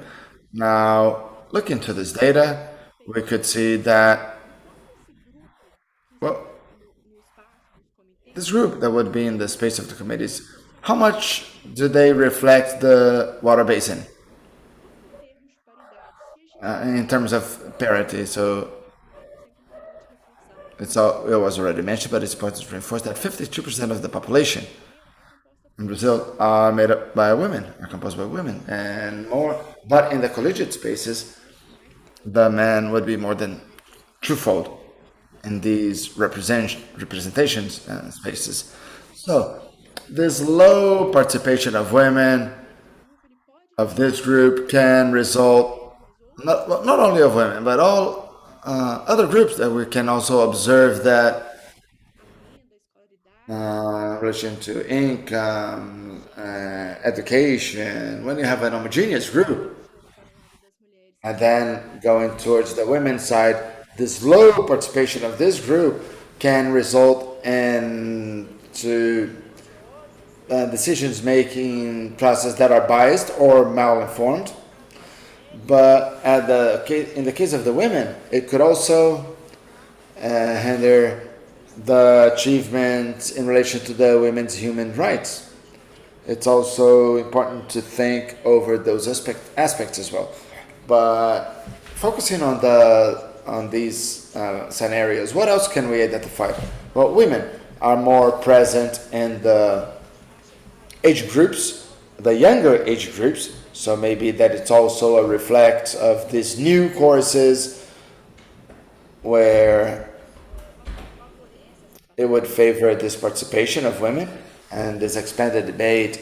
So we see the women now arriving more in the younger age groups in these spaces, because in average, if we look at a group as a whole, the participation would be around 51 years and 51 and 61 years of age. But when you distribute, you can see that the women are arriving each time earlier.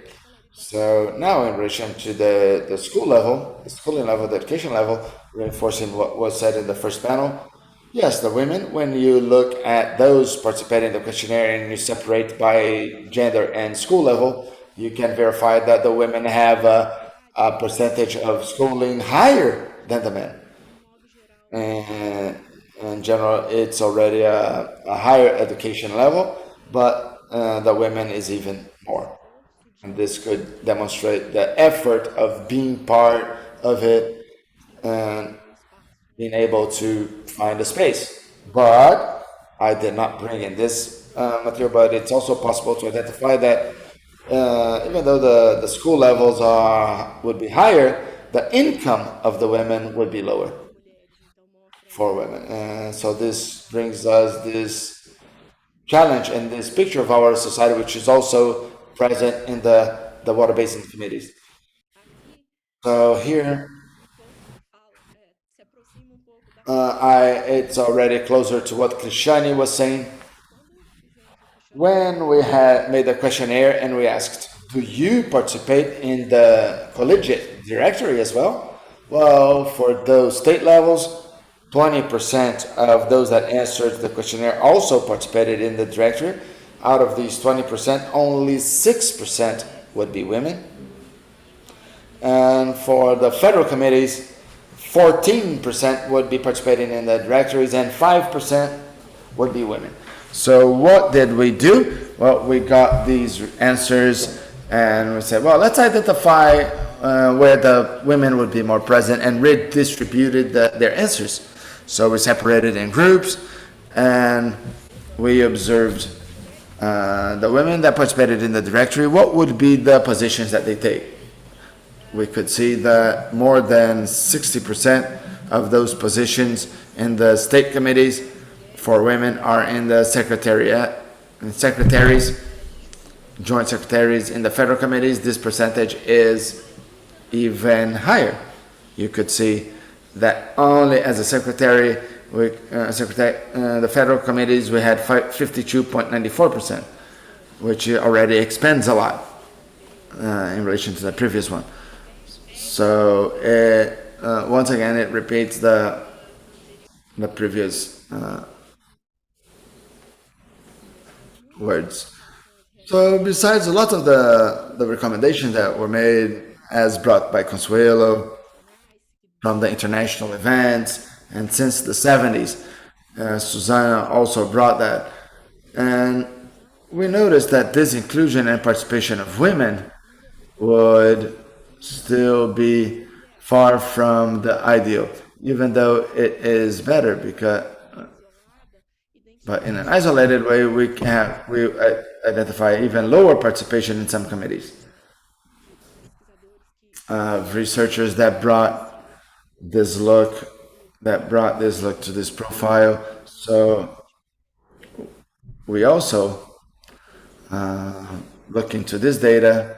We could see that we have two challenges ahead of us. One would be to increase this percentage of women participation in several decision-making spaces for water management. And the second challenge, focus more on this presentation, is trying to harmonic solutions, aligned to what Consuelo said when she talked about the prisma of distribution. In the interviews, we have some of the interview questionnaires that brought this information to us. Being a woman in the space of water basin committees, it's a challenge. And what we could say that would be political gender violence. When you interrupt the other part, disqualify, And we also have the harassment in lower levels, much lower levels. But this part of disqualifying, interrupting, and noticing, the woman feeling that she's not being heard, or presencing that some other woman is not being heard. In a most recent study, we are trying to identify this in a more statistic way. Well, how many testimonials do we have? How many of these did we identify in such spaces so we could be expanding this work of bringing more awareness through CPEC, which is also extremely important. And to conclude, let me just stop sharing the screen so I can see you all. Well, the participation technology things, right? Well, so once again, the social participation brought by the other lectures and presentations need to be processed, constructed on daily basis based on small actions in all segments of the society. So once again, it's important to say that it must be promoted in for women in different nuances, in different instances, so we could have other looks as well for race, class, gender, schooling, so we could have also the involvement of different women in different discussions, in different debates for the decision-making space in Brazil. So I'd like to thank you all once again for the opportunity to bring this data to you all, and trying to make a little bit more clear on which situation we are, and more ahead we're going to have more researches and surveys that would be showing us that these issues of sensibilization were met and the percentage of women was increased, so we don't need to discuss about this anymore. And lots of other actions are also being developed and performed. I see here lots of familiar faces who are with us in several other activities, with the Latin American seminar for gender in water, the Latin American Caribbean. And Soraya also here with us, talking about the water, work done by women, lots of stories in this book, inspiring stories in this book, and this book will be launched next week. Book also in the academic world, trying to gather researchers who discuss the topic.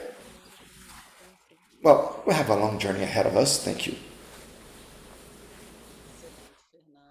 Wonderful, Fernanda. Thank you so much for your collaboration. I would like to highlight the wonderful work on research that Fernanda has been doing in water resource management. And every moment she leans on the data, considering some different aspects, and gender is always one of them. And I would like to say that's probably the most relevant one that has interfered directly in the public policy. The chat, well, we have lots of acknowledgement, compliments, and lots of people thanking the speakers. And I believe that the interesting thing to highlight here in Fernanda's speech is that she brings data that puts into evidence that the women are not present in the decision-making in an equitable manner, but at the same time she highlights a point that when lots of times we are overloaded, we feel unsafe, incapable, and we're afraid of being judged, or sometimes we are not valued. So that's a space that we really need to look at as well. And that's a reflex, as it was said by Vera in the chat, of the system, the reflex of the patriarchal system that structures the work for men, and that established the structure that needs to be modified, and that's why we're talking about something that demands a structural demand in paradigms. What we're doing here is taking a step each day, but we will need time to change and invert this process. And I will just invite you to post your questions. Up to now, we only have one question regarding the first panel. And to close our panel now, I will pass the word to Ana Odalia Vieira Sena to bring us the look on who is working on the territory in collegiate stances where the public policies are developed and materialized. Ana Odalia is a biologist. She's a master in education from the Pontifícia Universidade Católica of Minas Gerais. She's a doctor in the post-graduation and education program in Bahia State, and she's a current professor and a president of the Water Basin Committees in Sul Paraíba and Rivers, and she's also the joint coordinator of Water Basin. Thank you, Odalia, for closing our panel. I pass the word to you. Good morning to all of you here with us. Thank you so much, Renata. I already know you for a long time from other meetings, and I already participated in some other events in Brasilia, and I had the pleasure to meet you and know more about your work and how you've been working. I'd like to thank you also for the invitation from Consuelo and Fernanda Matos, and we already been talking a lot for a long time, articulating work in the state of Bahia as well, and also answering this questionnaire, this survey, right? It was a very tough task, right, Fernanda? So I also would like to thank Rita de Cássia, who used to be the president of the Basin Committee in Bahia, and now she's in Minas Gerais state. Thank you, Ritinha. I think she's with us now today. And I also would like to mention in memoriam, mainly, I would like to remember here, so we could be discussing in memoriam, we could remember Mãe Lúcia. Those of you that were in some INCOB meetings, we always had Mãe Lúcia as a reference in regards to women. We call her Mother Lúcia, especially due to her fight, her militance, and her religious involvement of African matrix. And she always, through her own way of having this strong identification to the group, and in relation to what she was, 3 years ago, she left us, she died, but she left a very strong legacy, a huge legacy, especially for the management of water basins in the state of Bahia, and I would say also at a national level, in a very strong participation that she had in INCOB meetings, and she was my inspiration in relation to the discussions based on women's role. I remember that when I got for the first time to the city of Salvador, because my region, the city where I am, is the extreme south of Bahia, the territory of Identidade in the extreme south of Bahia, approximately 900 kilometers away from Salvador, the capital of Bahia, and we are closer to Minas Gerais and Espírito Santo states, our bordering states. So when I went to the first meeting of in Bahia for the basins committees, I met immediately Mãe Lúcia, Mom Lúcia, and Ritinha. They were the two only women who were in the leadership positions for the water management in Bahia state. And when I got there, she said, well, one more woman as a president. And we said, well, we're going to take power from the men, because as Fernanda has already said in the survey, we have the water management in Bahia, especially most of it being of men, not only in relation to the positions, but also in the positions of power, but also in the relation in the position of management and the participation in the plenaries. Women have a low participation. So that's the position that I will be talking from, mainly from my region that is the extreme south of Bahia. And this extreme south of Bahia is a region that, in relation to the water scarcity, it's not such a problem. We have problems, but these problems are more specific when we have more severe droughts. But that is Atlantic Forest region. It's a region that rains a lot. In this moment, we have a lot of rain in my region. But now we have lots of different, many other problems in relation to sanitation. And I also was seeing here in the chat 2 people that mentioned this point, and I would like to make this comment in relation to the women that they suffer more, mainly in the rural area, which is the area that I work more with, because besides these participations that I make in the collegiate forums and committees and several other committees, I also see Fernanda's work that she says besides the basin committees that we lead, we also are part of several other councils, committees, and several other instances that discuss and debate those points of water resources, and of course that the point of women is always present. So regarding basic sanitation, this is very important, okay? I was checking the chat box and I saw Dona Maria. Dona Maria is part of a settlement, and the problem of the settlements that we have after an agrarian reform is a problem that has to do with water and basic sanitation. And basic sanitation is a huge problem, because in the urban areas, we have terrible basic sanitation, and in the rural areas, the basic sanitation is even worse. We almost don't have basic sanitation, and women are the most impacted, okay? And so Maria mentioned that, said that we have to work really, really hard when it comes to women and basic sanitation, because women are highly impacted. And there was another person in the chat, I believe that her name is Elia, if I'm not mistaken, and she talks about basic sanitation. And so it's one of the worst problems that we have here in Brazil, okay? One of the worst problems that we have here in Brazil.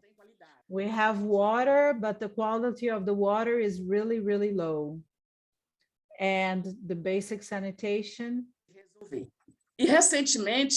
And recently, the microregions in Bahia with basic sanitation, in these microregions, Bahia was the first state to start working with a basic sanitation plans. They are regional basic sanitation plans. And we haven't concluded this yet, but we need to work more on these topics, okay?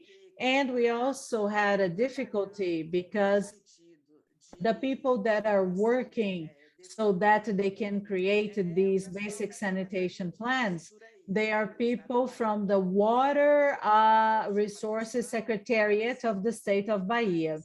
And I would like to attract your attention to something, how difficult it is that certain sectors of the public policy creation sector, they have to talk with other sectors. For instance, in the creation of this micro sanitation area in the south of Bahia, the basin, the watershed councils, they were not invited to participate in the discussions. And so mainly on my name and the part of Professor Marcos Bernardes, okay? And so we have, he's from Buraém and from Santo Antonio and Santo Onofre, no, not Santo Onofre, Santo Antonio, in the region of Eunápolis in Porto Seguro. And we were very, very offended because we didn't take part in the discussions that took place in the forum that was responsible for creating these micro regions. And so I would like to attract your attention to this lack of dialogues, this lack of communication that manage exactly the same things.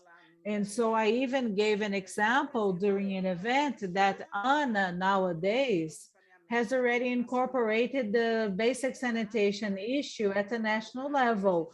What about at the regional, at the state, and at the local level? We don't have these discussions regarding the water and the basic sanitation. Why can't we have these discussions? And so that's why I wanted to attract your attention. When it comes to Fernanda's research, and I even got some data from her research, and that's exactly it. Because in fact, it is difficult for us, well, it's really difficult for us to bring the women to the discussions. We have been doing this work, but it's hard work. So for instance, in our region, we have the Maroon communities and the indigenous communities, and that is a high number of communities that we have here, Maroons and indigenous peoples. And these social groups and communities, according to the legislation of the state and the legislation of the committees, they have the right to have a seat in these committees. But it's really difficult for us to bring them, mainly the women from the indigenous villages and also the rural areas that we have family farmers, family producers. One of the major difficulties that we found is related to the transportation issue. Why? Because since they live in rural areas are difficult for us to access. So some of the roads, they are not really good. It's not very good for them to leave their homes and arrive at the cities. So they have this impediment that is the transportation. And they don't have the financial means to pay for transportation as well, the transportation as well. And so if we can, from the cities, go there and pick them up, they can come. Otherwise, it's really difficult to include them, to bring them, to include them into the plenary sessions and to discuss, for example, who is suffering? They are suffering, but then it's difficult for them to take part in the plenary sessions. Okay, the water presents low quality, it's difficult for them to access. And sometimes people have water, but they don't have the system to have the water coming through their taps and faucets in their homes. So this is our reality in our region. Well, now talking a little bit about the work that we have been developing to try to minimize these problems, mainly when it comes to the participation of women. Me, at the university, I work more with the extension projects. And so we have the extension projects and the open markets, okay, with produce coming from the family farms. And we build this bridge between the academia and the family farmers. So we have many activities, many workshops, and we try to get closer to them. So we're trying to make the academia and the rural area and the family farmers, we try to approach them. We have agroecology courses, we have field management courses, and we have postgraduate courses, stricto sensu graduate courses. And so we carry out this project and it is connected to these issues, but not only that, because we have professors from the rural areas, educational courses, and they also have this kind of focus. They want to work with family farmers, education within these spaces. And another aspect of our work, we are participating now in a project that we started in 2019, and right afterwards we had the pandemic starting, but then we continued having online courses and workshops regarding the monitoring and the surveillance of the public policies on sustainable development, environmental surveillance and monitoring, public policies for the coastal areas and the marine areas.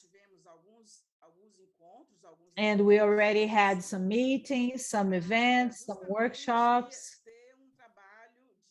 so that we could have a coordination work. And in the region, we have the facilitators of this work. And in the south of Bahia, I am a facilitator. And next week, we are going to hold an event, host an event.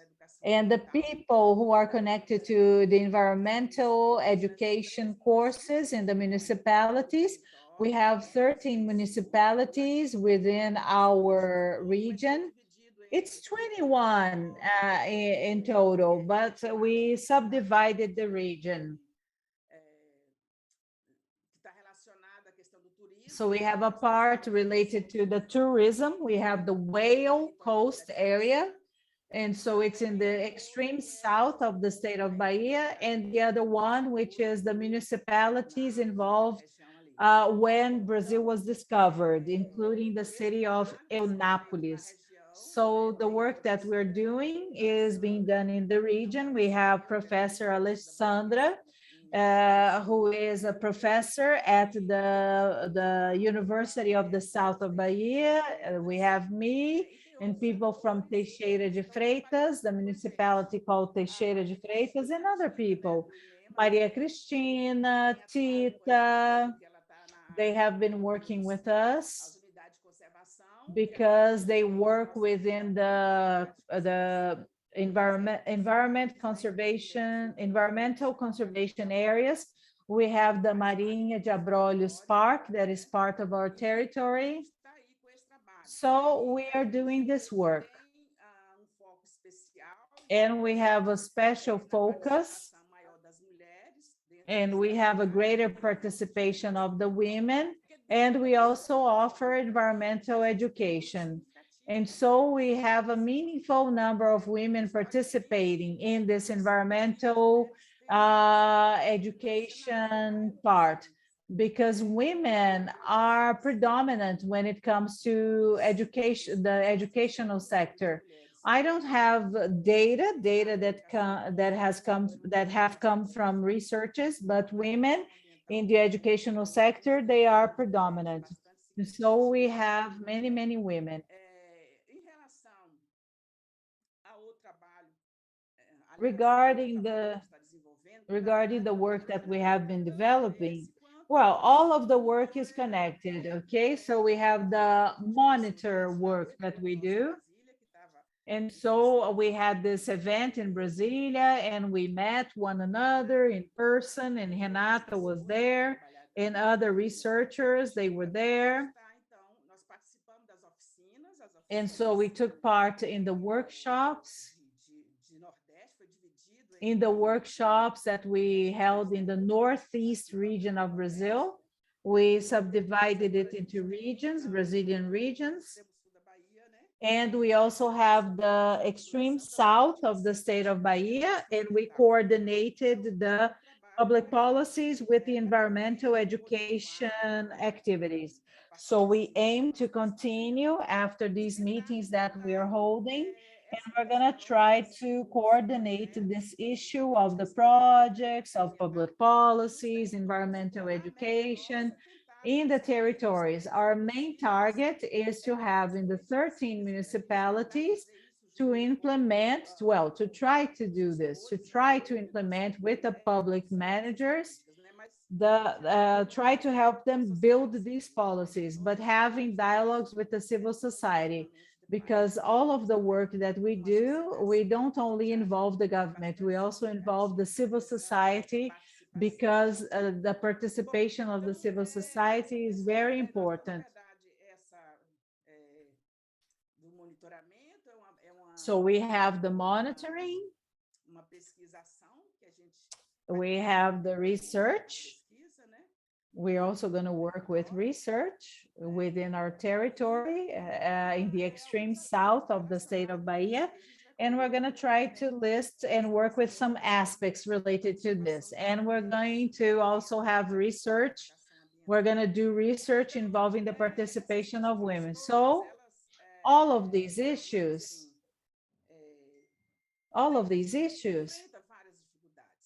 we face many difficulties.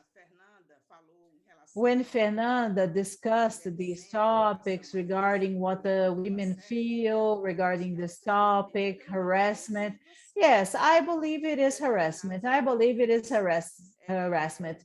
At certain moments, I feel like that, as if I were being harassed. So when we start participating, and we women, we try, or when we speak up, or when people start looking at us and seeing that we exist and they notice the work that we do, and I can mention myself, yes, we feel some kind of harassment. I cannot discuss this about other people. I'm talking about my personal experience, okay? So every time that you speak up, that you start being noticed, when you apply for a position, people try to disqualify you. And just because I am a woman, okay, and many people mentioned this and they said this, but you don't have time. They're always relating women to housework and domestic work. And so we need to dedicate you need lots and lots of dedication if you take over this position. And sometimes women don't have all of this availability to dedicate themselves to this kind of position that you're applying for. And so these are issues that we face on a daily basis. And I can share with you that inside the academia, it's not very different. Inside the university, it's not very different. So some people take stands that we need to question a lot. But there's another aspect that we have to go deeper into when it comes to gender equality. Sometimes many women, the women themselves, they are male chauvinists. Sometimes women that are male chauvinists, and the attitudes that they have, they are copies. Historically speaking, we know that it's very difficult for women to break with certain paradigms when they are raising their sons. And so they have this mark of patriarchy in their hearts and minds. And every single day we're trying to overcome these barriers, to raise awareness, be it our students, our children, our grandchildren, and men, because we have to raise our sons for them to have this awareness regarding the gender issue. And so this is important as well when it comes to education. And this is very important. We have to work this gender issue inside the educational sector, okay? The educational sector as a whole, okay? And we have to empower women and empower women. And so we have to continue doing that. We have to continue doing this kind of work. So that's it. That's it. This is my history. This is my background. I decided to share some experiences that I had from my region, from the place where I find myself. And so we have to incorporate this into our discussions. Inclusion of people who are far from the urban areas. So rural women or women that find themselves in the rural areas. And so women that are in the rural areas, they suffer much more. Well, this is based on the experience that I have had throughout the years, and they suffer more when it comes to access to water. So I'm talking about rural women, indigenous women, that also need to have this participation when it comes to the water, and also the relationship between indigenous women and water is a sacred relationship. And sometimes we don't notice this. Sometimes we don't mention how sacred water is to indigenous populations. The maroon populations, they have a religious relationship with water. Water is also sacred for them, for Maroons and for indigenous people, so that they can have their rituals, their religious rituals.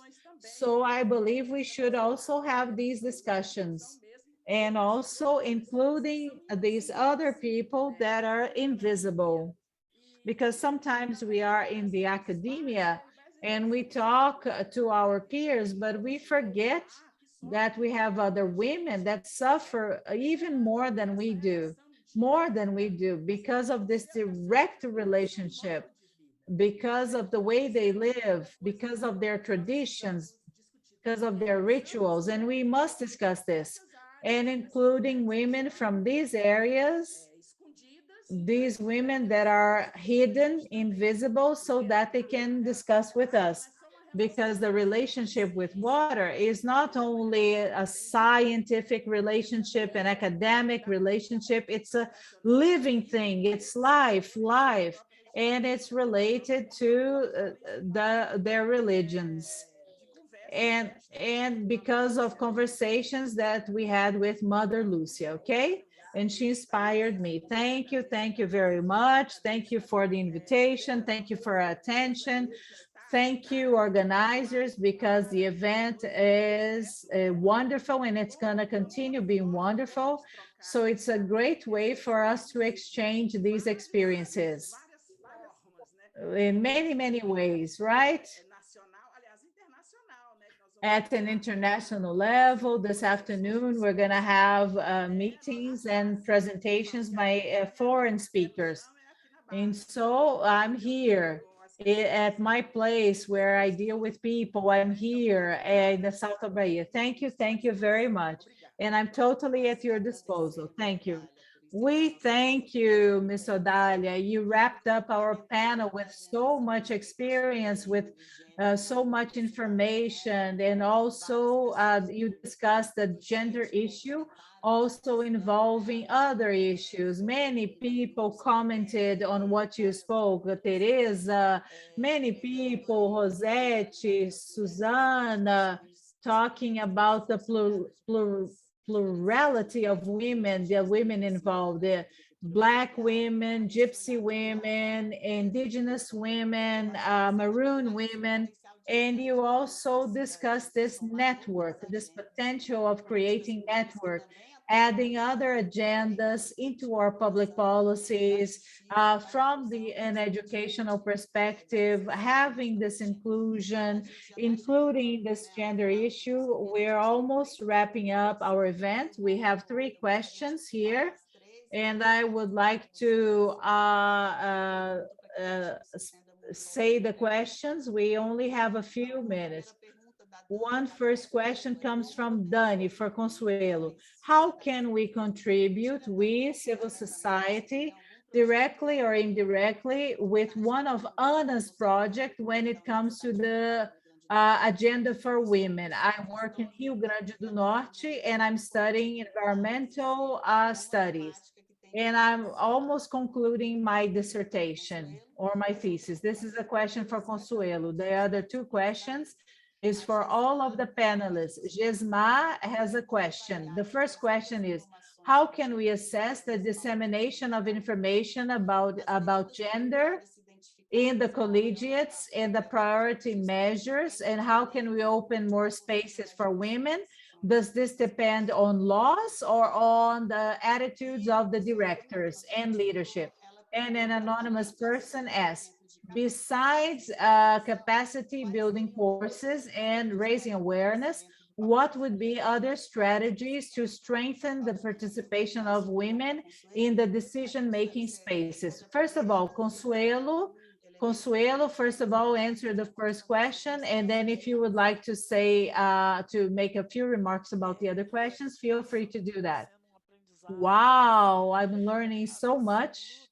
I'm learning so much. It's an absolute joy.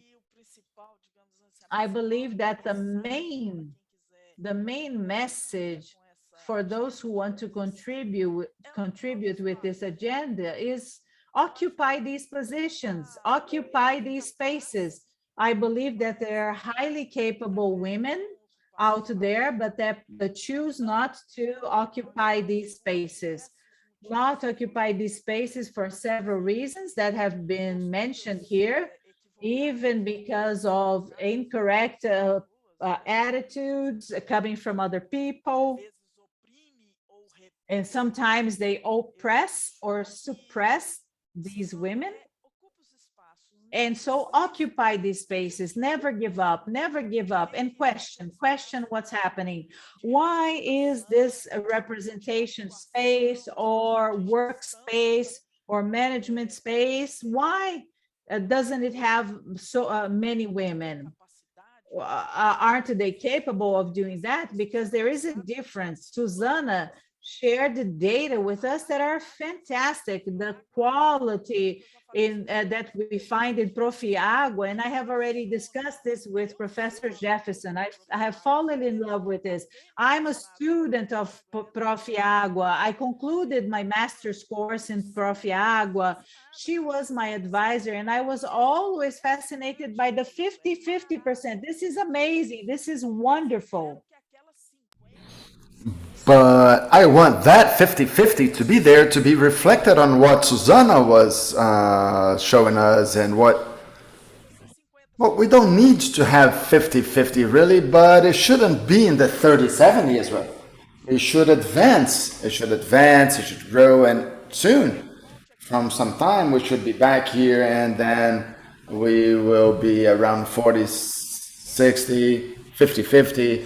Well, this representation, this participation, and this matter of occupying the spaces, because you have the matter of having the spaces that are not occupied because the opportunity is not given, but you have spaces that are not taken because the women don't want. Because it's too much work, it's lots of oppression, lots of times okay, no problem. But I wanted this group to be that are coming out, these people that are coming out, to rethink this model, and to see these examples that we're bringing here, that yes, it's possible. All of us here, or most of us here, have families, have children, I have grandchildren. And we're here doing it, we're building it. We're participating, we're doing it, we're occupying the spaces. And what we could be doing practically, we that are maybe in a position of changing what we have today, and maybe that's one of the reasons for Dalia going there and being only herself, Rita, outstanding partner Rita, and mother, I forgot the name, but only the three were there. And we have to open up more space for those that want to come, those that want to participate, and this is our role today.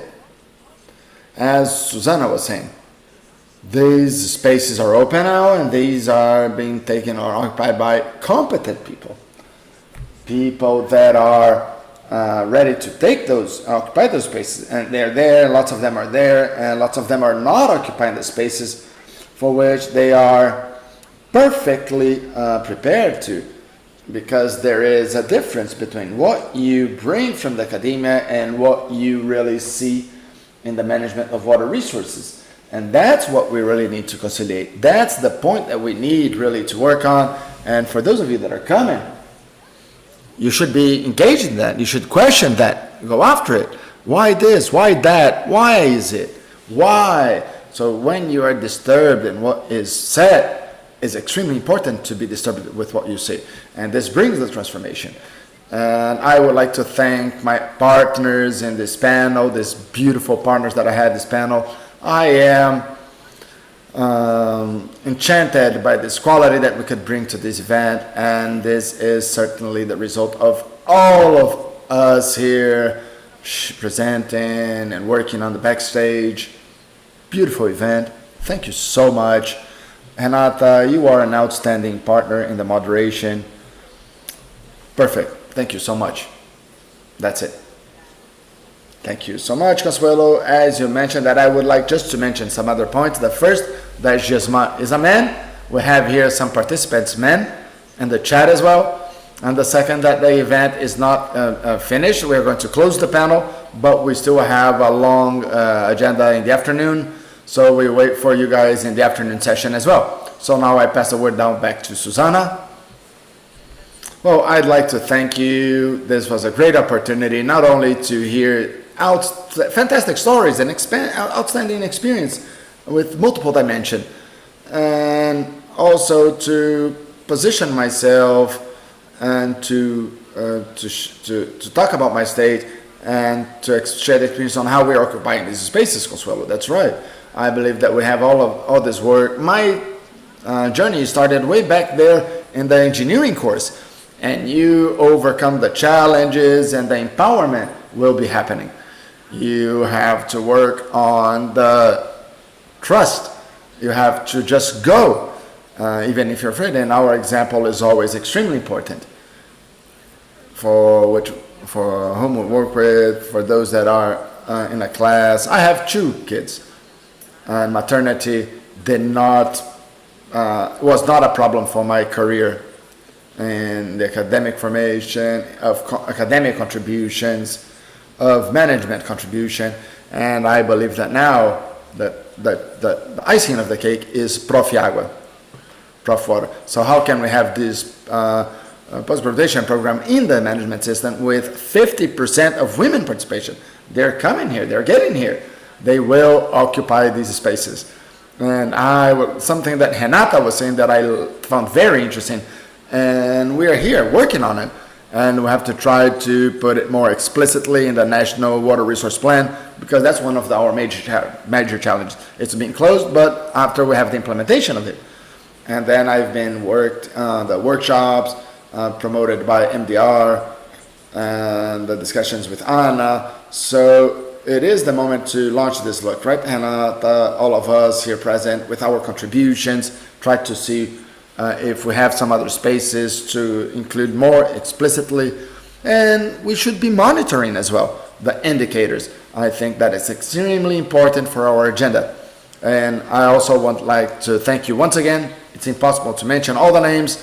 I will make my final acknowledgement on behalf of Gisela, who brought me here, who invited me to be here. And I know she's one of the great inspirations for this event. Not only the event, but this capacity building and awareness program and mobilization program. Thank you so much. Congratulations to you all. Thank you, Gisela. Thank you, Susana. Fernanda? Well, I'd like to thank for the opportunity to be a part of this panel and to hear once again so many dear people. And it's a false proximity. It's wonderful to be here, and lots of comments, and I will talk about what Consuelo mentioned about occupying the spaces, and besides Ana Dália that mentioned as well. Ana was saying that lots of times some committees or some representation spaces are empty, and yes, that's something that we have already identified, with percentages varying and getting up to more than 40% of these positions that are unoccupied. So this is an opportunity to identify how it would be possible that these women also could participate in those spaces. So we have here a huge opportunity ahead of us, and occupying spaces, Consuelo, is something that, well, our program teaches us a lot, and that I would like to complement with. Besides all of those issues, based on the social aspect, the women sometimes are not feeling themselves capable and trained enough because there's a session that we asked, well, that's the only part of the remob informative that is autoral. So they send their text of projects, researches about some topics, and lots of times they talk to me and say, I don't know what to write. And then when we start talking to them, to these women, and then we say, well, look, how many things you tell me, how many things you do that are interesting and could inspire other people, write about that. And she said, yeah, I don't know. So this is a process of kind of insisting, convincing, collaborating. Well, it's just what you said. It's giving some light, just showing them the way and encouraging them to occupy the space. And that's something that I could notice with the sessions. So maybe this encouragement, this let's go, might work, and besides other structural measures brought by Ana. We need to have that transportation, and we need to verify the time of the meetings, because it might conflict with the time to get the kids at school. But what could we do to make more people participate in such spaces and make them more plural? Of course, aiming the adoption of public policies that are more effective. Thank you. Thank you so much, Fernanda. Odalia now? Yes. Continuing our special thanks, I found very rich. I'm here since the morning. I'm here listening. These beautiful women. We feel ourselves very, with a high self-esteem. When we see so many beautiful women,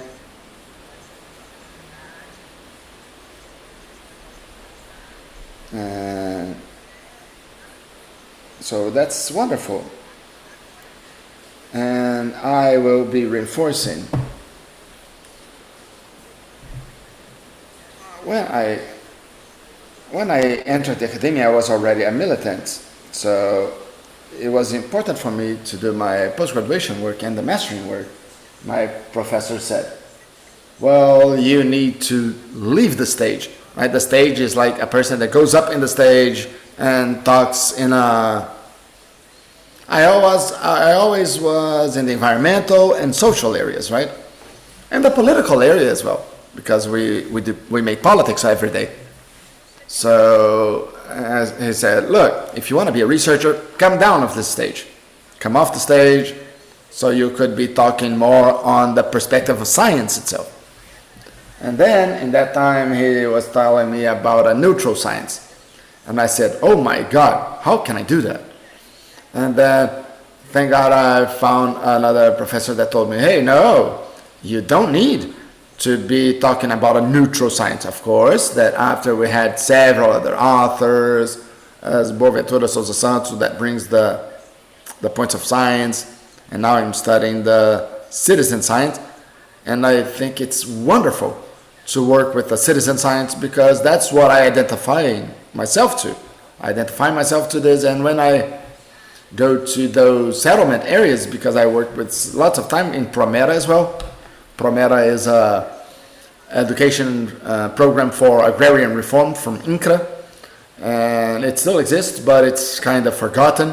But the university where I work in, for a long time, we've been working with the matter of Promera, and then we also work a lot with field education. So this bias of field education reacting to the women we can only find challenges in this area, right? So, of course, that we do our best always, but not always it's possible. Not always it's enough, because we have to consider several factors. But as women that have this power of speech and opening some spaces where we work at, we have to force and say, well, look, we are going to work on inclusion. We have to work with women, the ascension of women and this empowerment, but we also need to work with a base that is a field woman, that is the former slave women, the indigenous women. We cannot forget these women. So we must bring these women as well to our discussions And I still think that this is a position from the place where I live. So that's why I insist in this point. But it's wonderful to have these spaces to discuss all of these points as well, because not all spaces we can have this opportunity, let's say, or we have the openness to talk about those issues, right? Thank you so much, you all. Thank you very much. A big kiss to all of you. Thank you very much, all of you accompanying us. Thank you so much, Suelo, Susana, Odalia, not only for these moments, but also for the actions and initiatives that you have in water resource management. So it was a fantastic panel. We're talking about structural changes and to shift from the automatic. We need this struggle, it needs the efforts, and it needs public policies that are more focused. And this event, for me, it is a shout of hope for all women. I don't know, for those that were silenced, for those that don't have the opportunity, the disqualified ones, that those that remain under their potential, believing that they're not capable of doing it, and also those women and girls that recognize their power. And we hope that all of the women and girls have the opportunity and recognize their power, the beauty to create this reality. And besides the man and the boy as a humanity, so we can together take care and manage our waters. And these inequities and disparity and should be energy and the encouragement that we need, as Cora Coralina said, to go up the hill, removing the stones and planting flowers. Not only to participate, but with the certainty that we are really needed and we have a lot to contribute with this reach of water security. And we should not normalize having 1 million people without access to water with quantity and quality in the world. So I would like to conclude with Shiva's sentence that's that's it. In regard to life, women are experts, not because our genes in biology make us like that, but because they let me to take care of life. They take care of life, water, and ethic decisions is the role of man and woman together. Now I pass the word back to Daniela so she can close our morning. Sorry about that. Vandana Shiva, I love her. Thank you so much, Renata. I'd like to thank each of you, speakers of this panel, such a special panel. Consuelo, with this background on the strength of CEPEG. I always say that I always accompany CEPEG since the beginning, and it's a great honor to talk about this example, and it's always causing a lot of admiration here in Brazil, but also in other places. So a National Agency of Water and Basic Sanitation, having a gender equity committee is an advance. It's a huge advance in the consolidation of this agenda. And Gisela is since the beginning supporting this agenda strategically, strongly, and we are touched and emotion. Susana brought the matter of dialogue. I believe this word is fundamental for us to connect these bridges and to go deeper in debates and dialogue. So we don't want to segregate, we don't want to include, we don't want to go against and oppose. We want to join, gather, integrate with dialogue. Coming from the academia, I must also remember about Susana's contribution in relation to the importance of the university, the academia, in all stances and dimensions for the formation of future professionals. So Prof. Água, also I'm a professor at Prof. Água, as Consuelo said, so it's a differential, it's a game, it's a strategy in this line, because we end up talking about the system and the equity and inclusion in the system, but Susana remembered about the seed. The seed is a little bit before in our formation. So it's very important for us to know that we can be anywhere. We can be in any course, we can be in any formation, occupying also any space that could be desired by us because we have this expertise and capability for that. And representativeness, I believe that we had this in several presentations. Fernanda focused on that as well. It was good to see the numbers and the figures, so we could be qualifying the debate. It's no good only to talk about that we have to bring in women and include more the women, but it's also necessary to bring more strength to this debate, and the numbers are, they are not 100%, but they are qualifying this discussion a lot, and we are trying to point the absences, but also some specificities. So numbers tell us a lot. And thank you so much also, Odalia, for all your possibilities that you brought in bringing the power of the symbolism, because I think it's a very important contribution. So we could be integrating the management in a more systemic way. And also, I'd like to make a marketing from the Latin American Seminar for Water and Gender that is taking place. We are the organizers, right? Fernanda Consuelo is our next speaker, and this month's edition next week. And in the last one, we had the speech of the symbolic. So women that take care of women, of water, and human beings that take care of the water. So that's the integrated management of water resources. So we get here to the conclusion of our morning, remembering that, well, now it's 1:45 Brasilia time, and we're back at 2 p.m., right? 2 p.m. Brasilia time, so 1 hour and 15 from now. So in the afternoon, we can resume our panels, talking about the experiences, some experiences from Latin America and our Portuguese-speaking neighbor countries, and also talk about the interface between SDGs 5 and 6. So thank you so much. We're going to play the video once again for those of you that didn't have the opportunity to watch. This video was made with lots of love and lots of dedication specifically for this event. Can I just add something that Susana, if we all could open our cameras to take a picture. If those of you could open your cameras to take a picture, please. And bear in mind that we have simultaneous translation into Spanish and into English, okay? And everything is going to be recorded, okay? If you didn't have the opportunity to watch it, you can watch it. So switch on your cameras, please. We're gonna say 1, 2, 3, and we're gonna take the picture. Some people have not been able to switch on their cameras, okay? Smiles, 1, 2, 3, yay!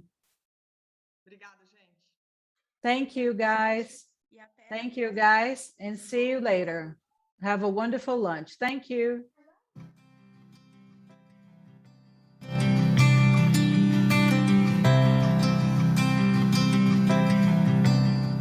Mulheres que transformam, mulheres que inspiram. Women that transform, women that inspire, women that make the difference. There are many female leaders all over the world helping to promote important changes in Brazil, be it in the health sector, in the educational sector, in sports, or in the water resources management. Fighting for gender equality is a struggle of all of us, and the strength of women is present everywhere, making the history of the country happen, fighting for a more just society. It was not easy to get here. I have had to overcome many obstacles. I grew up in a poor community, and since very early, I had to overcome serious structural problems.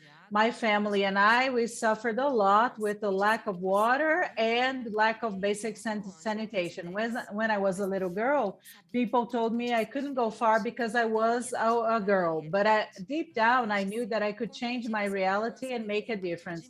And since very early, I learned that the difference depended on me. And so I dedicated myself to my studies and my education. And I acquired knowledge, and with the help of wonderful teachers and professors, I became specialized in water resources management. And I saw that it would not be an easy feat. And so there was lack of equality between men and women in the decision-making space. And how did I get here? With lots of perseverance and drive, plus lots of hard work and the support of my family. I hope that my story is going to inspire you.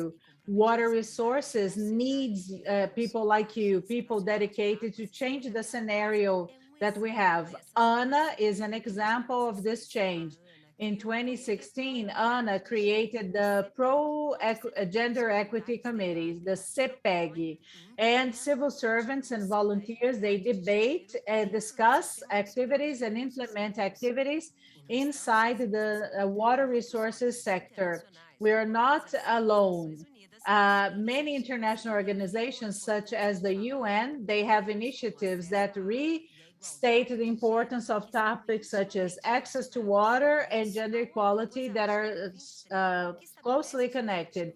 And so we have the UN SDGs, the SDGs. SDGs 5 and 6 discuss exactly this, the principles that I always believed in and supported.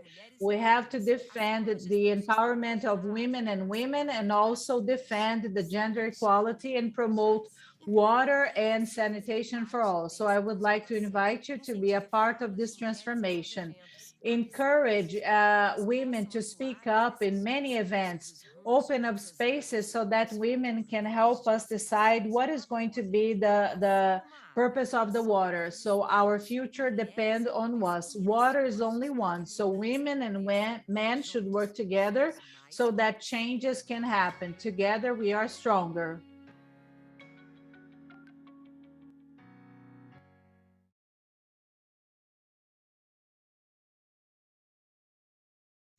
É isso, pessoal. Até mais tarde, então. That's it, ladies and gentlemen. See you later. Enjoy your lunch. Thank you. See you later. Thank you.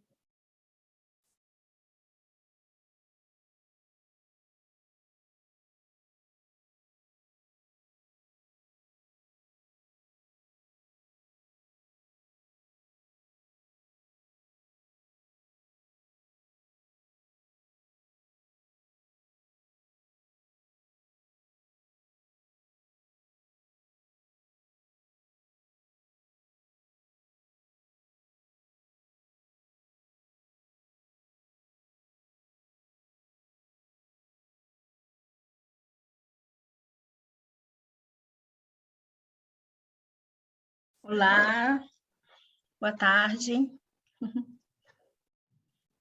Olá, Carolina. Hola, ¿qué tal, Daniela? Un gusto verte Muy en bien. tiempos. Sí, mucho gusto. Un gusto también.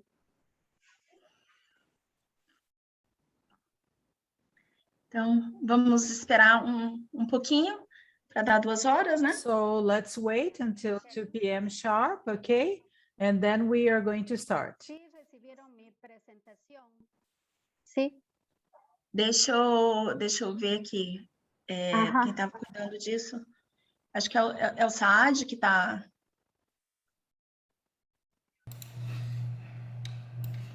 Oi, Daniela. Sim, recebemos. Oi, Saad. Sim, ok, tá ótimo. Obrigada. Tudo muito bem, Carolina. Ah, ok, gracias.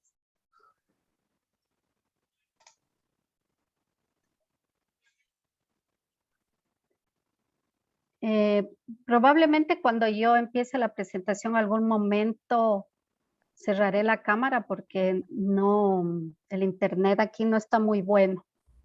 Estoy en la Amazonía, entonces en la mañana tuve varios problemas para comunicarme porque hubo mucha lluvia.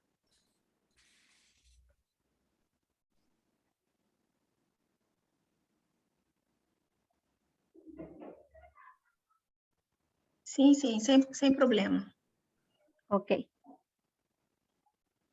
Estava com o micro tirado.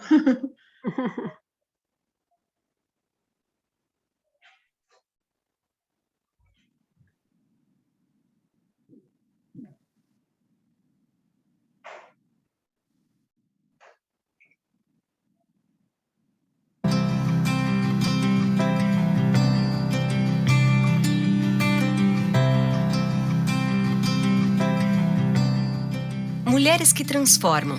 Mulheres que Women that transform. Women that inspire. Women that make all the difference. And so there are many Brazilian leaderships and female leaderships everywhere trying to bring important changes and improvements for Brazil in healthcare, in sports, in the sports, and also in the management of water resources. The strength of women is present everywhere, making the history of Brazil happen to create a juster society. If you see me now, you may believe that I have always belonged here, but it was not easy. I had to overcome many obstacles.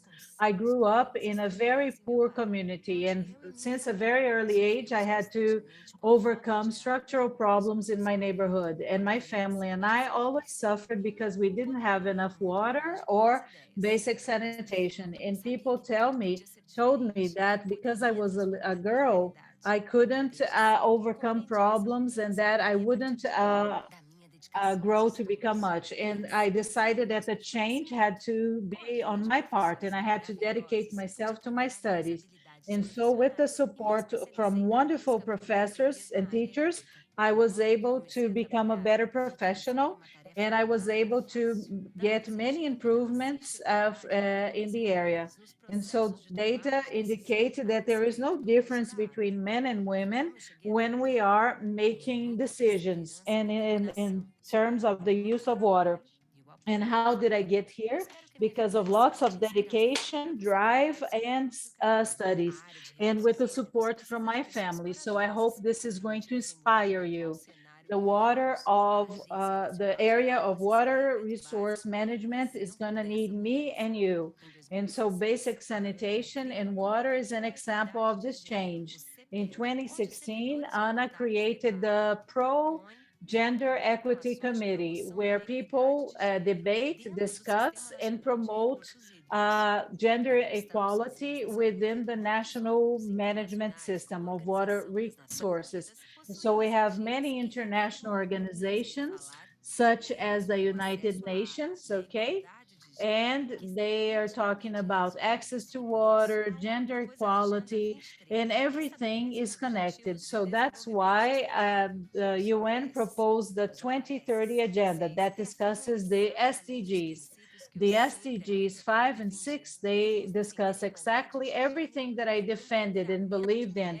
We have to defend the equality of gender and we must empower women and girls. And we also have to manage the water and basic sanitation in a sustainable way without leaving anybody behind. So be a part of this change. Encourage spaces for women so that women can help in the decisions and how we're going to use our water. Our future depends on our actions of today. As water is only one thing, both of us, men and women, we have to join our efforts so that we can make the changes necessary. Together, we are stronger. Boa tarde. Good afternoon, ladies and gentlemen. Good afternoon to all of you. So we're going to restart our activities today. If you were not here this morning, this afternoon, we're going to have two panels. The first one is going to share experiences from Latin America, from Bolivia and Ecuador, more specifically. And right after that, in the second panel, we're going to have some experiences from the community of the Portuguese-speaking countries, okay? We're going to have Angola and Bissau. And so this is what we're going to do. I'm going to join these two panels, and after that, we're going to have a round of questions, of Q&As, okay? So that the audience may have So, ladies and gentlemen, first of all, I would like to restart our activities, okay, for the first panel. And I would like to invite Ms. Carolina Vergara from Ecuador and Mrs. Sonia Davila from Bolivia so that they can share with us their trajectories regarding gender issues in Latin America. So I would like to invite Ms. Carolina Vergara, and it's a great honor for me to meet her again, even though it's virtually, but we met in Bolivia way before the pandemic. And it's always wonderful to see our colleagues. And so it's a great honor, Carolina, to have you here with us, okay? And now talking a little bit about Carolina Vergara's trajectory. She is an engineer and she has a degree in gender and public policies, okay? She has vast experience with the women's movements and also with gender issues when it comes to international cooperation projects. She currently works for UN Women. And so, dear Carolina, I would like to pass the floor to you. Each and every one of you is going to have 15 minutes to speak, okay? Thank you very much. So thank you so much for the invitation, okay? Thank you, Anna, for the invitation. Thank you, UNESCO. Thank you for making this space available for us so that we can share experiences and mainly so that we can discuss what is being done in many countries, mainly in Latin America, okay?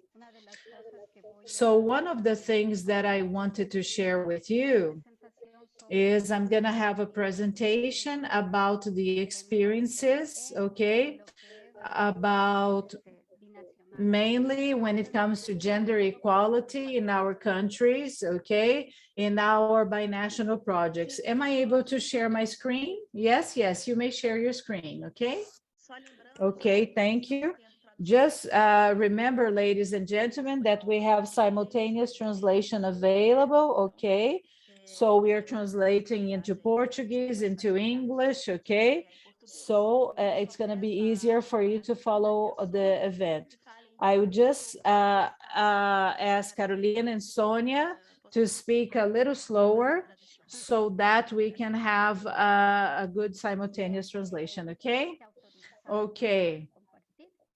So can you help me share my screen? I believe I need a special authorization to do that. Deixa eu ver. Saad, Let me see. Mr. Almaro Saad, can you please share her presentation, Ms. Carolina Vergara's presentation, please?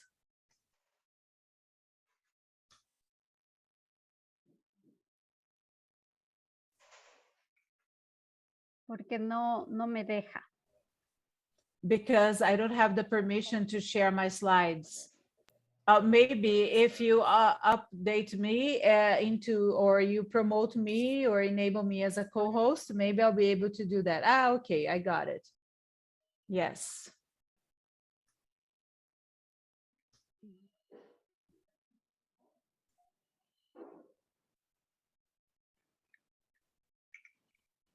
Okay.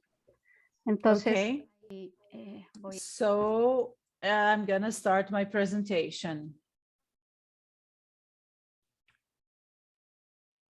Bien, como les había mencionado. Well, as I had mentioned before, okay, today we're gonna share the experience that we have had via the cross-referencing regarding gender in our binational watersheds, okay? And so for 10 years, I was the lead of the project, okay? And so we have the experience of Ecuador and Peru, okay? And we also created a gender strategy also with a national focus, okay? And other watersheds also participated, binational watersheds, okay? So this is the content that I propose for my presentation today. We have some definitions. what is a cross section of genders, how to empower women as a strategy to focus on gender, the actions to create conditions, conclusions, and successes that we have had. So this is a topic in which that we are discussing the watersheds. And so we can see the watershed as a space in which we have many activities happening at the same time, economic activities, cultural activities, and where people, they coexist in a way. And so we have the high watershed, the medium watershed, the low watershed, and to coordinate this watershed, we have mostly water. Water coordinates this. And after these topics and definitions, we can identify that whenever we're talking about a binational watershed, we're talking about a watershed shared by many countries. And when we talk about transborder watershed, is the one that is on top of the borders, in which the natural processes, they go beyond the borders. And when it comes to the hydrographic basins.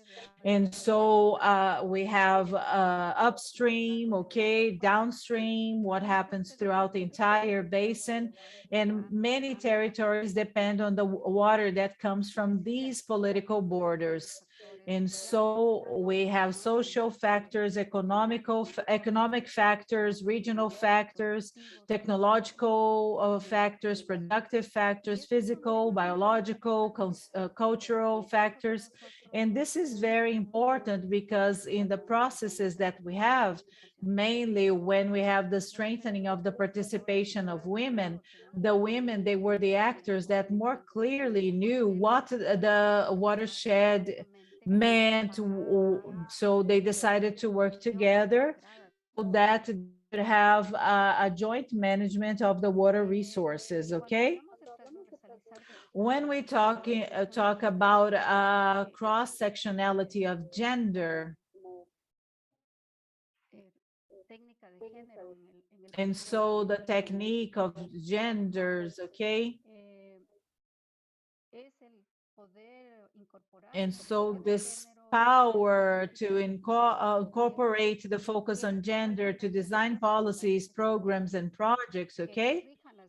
They should not reinforce the existing inequalities, and they should have the intention of correcting all of the gender inequalities. And they should also try to redefine the roles and relationships between men and women.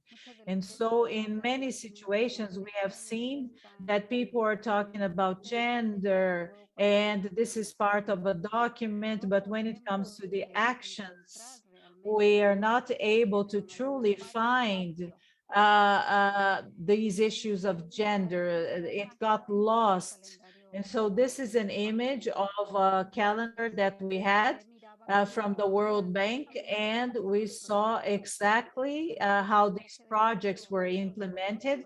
They had no focus on the gender issues, and they were not focused on the interests and needs of women. And so in this case, we can see that we have a water pump, okay? And whenever we are going to analyze how it works, we have a strong man doing that easily, but the woman that on a daily basis, they are trying to get water. For the women, it was very difficult to move this water pump. So they didn't consider the needs of women when they created this water pump, okay? So in practice, what does it mean to have cross sectionality of gender issues in water basins? And so these images, we have the plan for handling and development of the basins, and we also have the strategy for the cross sectionality and to have more focus on gender issues, and also to have an integrated management of all water resources. And so of the project for the integrated management of water sources, okay? When we talk about the cross-sectioning of gender issues, we mainly talk about are there institutional policies or a technical level to discuss and solve gender issues? Is there a diagnostics of the water basin regarding this gender focus? And is there a plan that focuses on gender issues? So these are the topics that we should discuss so that we can take our actions. Regarding the topic of policies, okay? And so, for instance, we have this policy to provide an institutional and political framework for the actions, and there should be a level that discusses gender issues to implement a policy, to have technical or offer technical assistance, okay? And also we must have political will. We need to have political will, okay? And sometimes they didn't have enough human resources or financial resources to implement all of the actions that were necessary and that were being planned. So sometimes there is a problem because sometimes we were not able to start this. And it's also very important for us to have information that is disaggregated by gender, to see if we have highly capable teams that are experts in gender issues, if we have the appropriate methodologies, because many times when we go to the communities,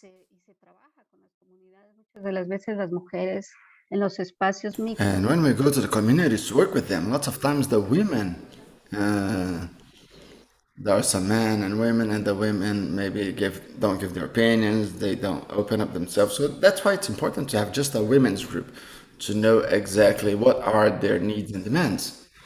Participation of women in all the processes, like in the interviews, in the workshops with focal groups. It's very important also to implement those tools of gender analysis.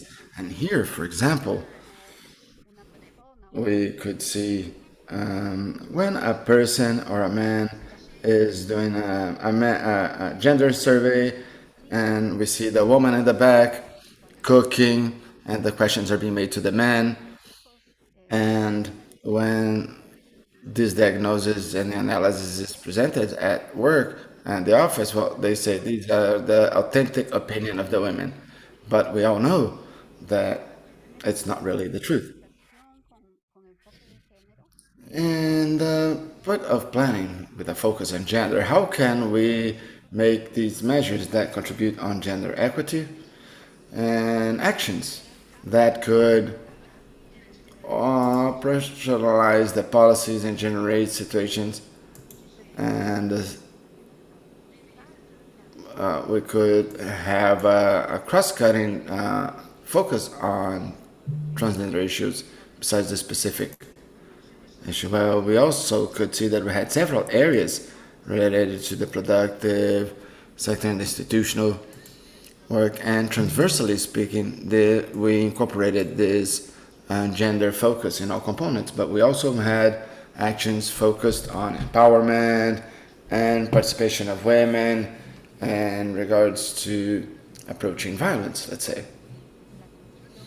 And this process, planning process, should in each of those spaces make questions. For example, when we are thinking to trying to define the problem, how does these problems affect the men and women?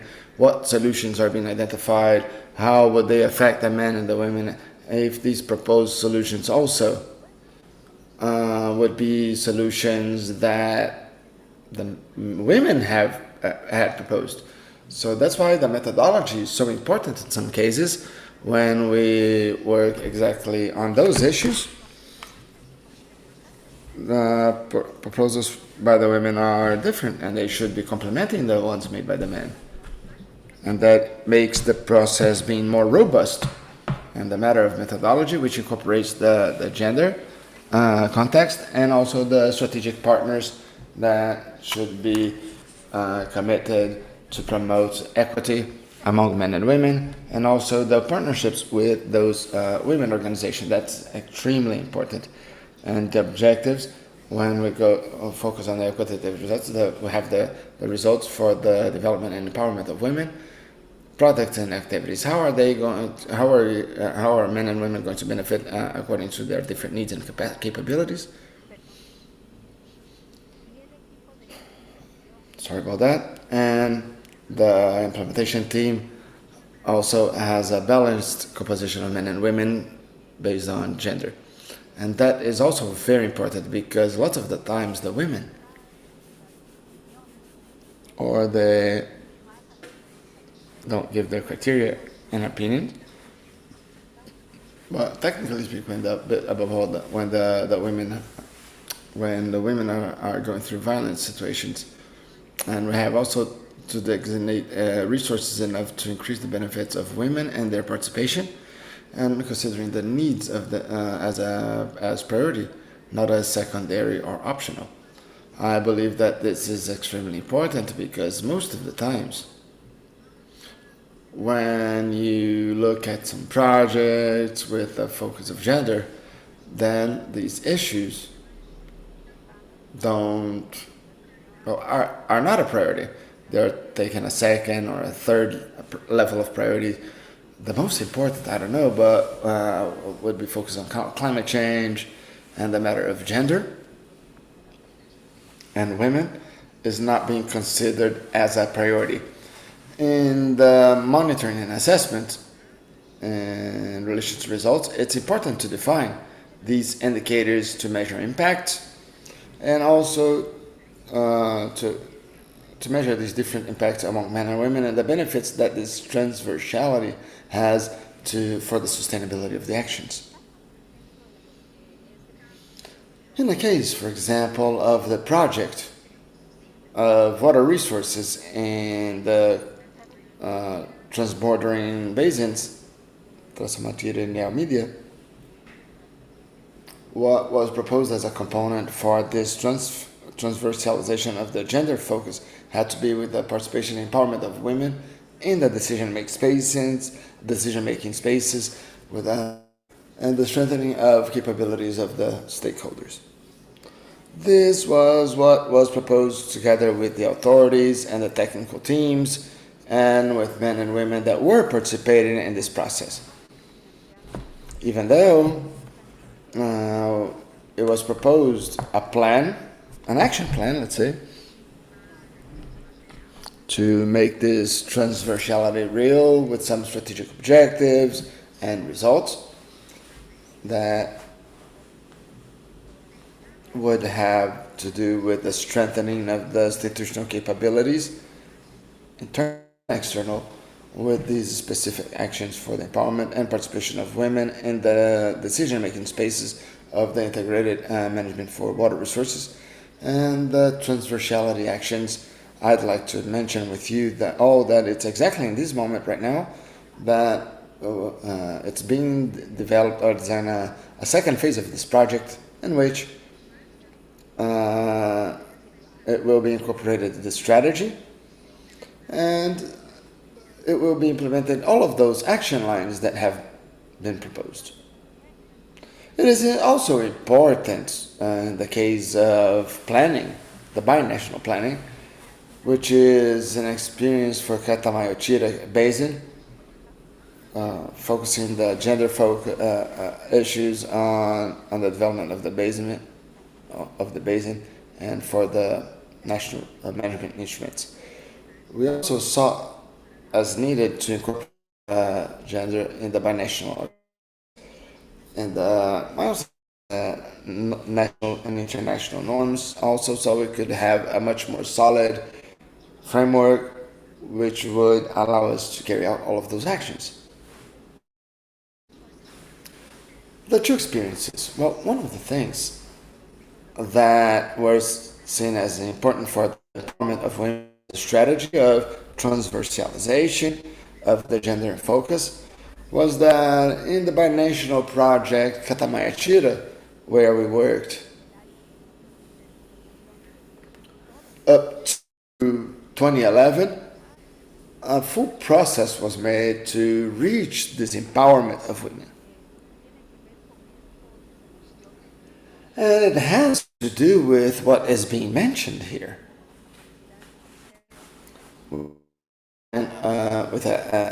And the capability of a woman to control her own destiny.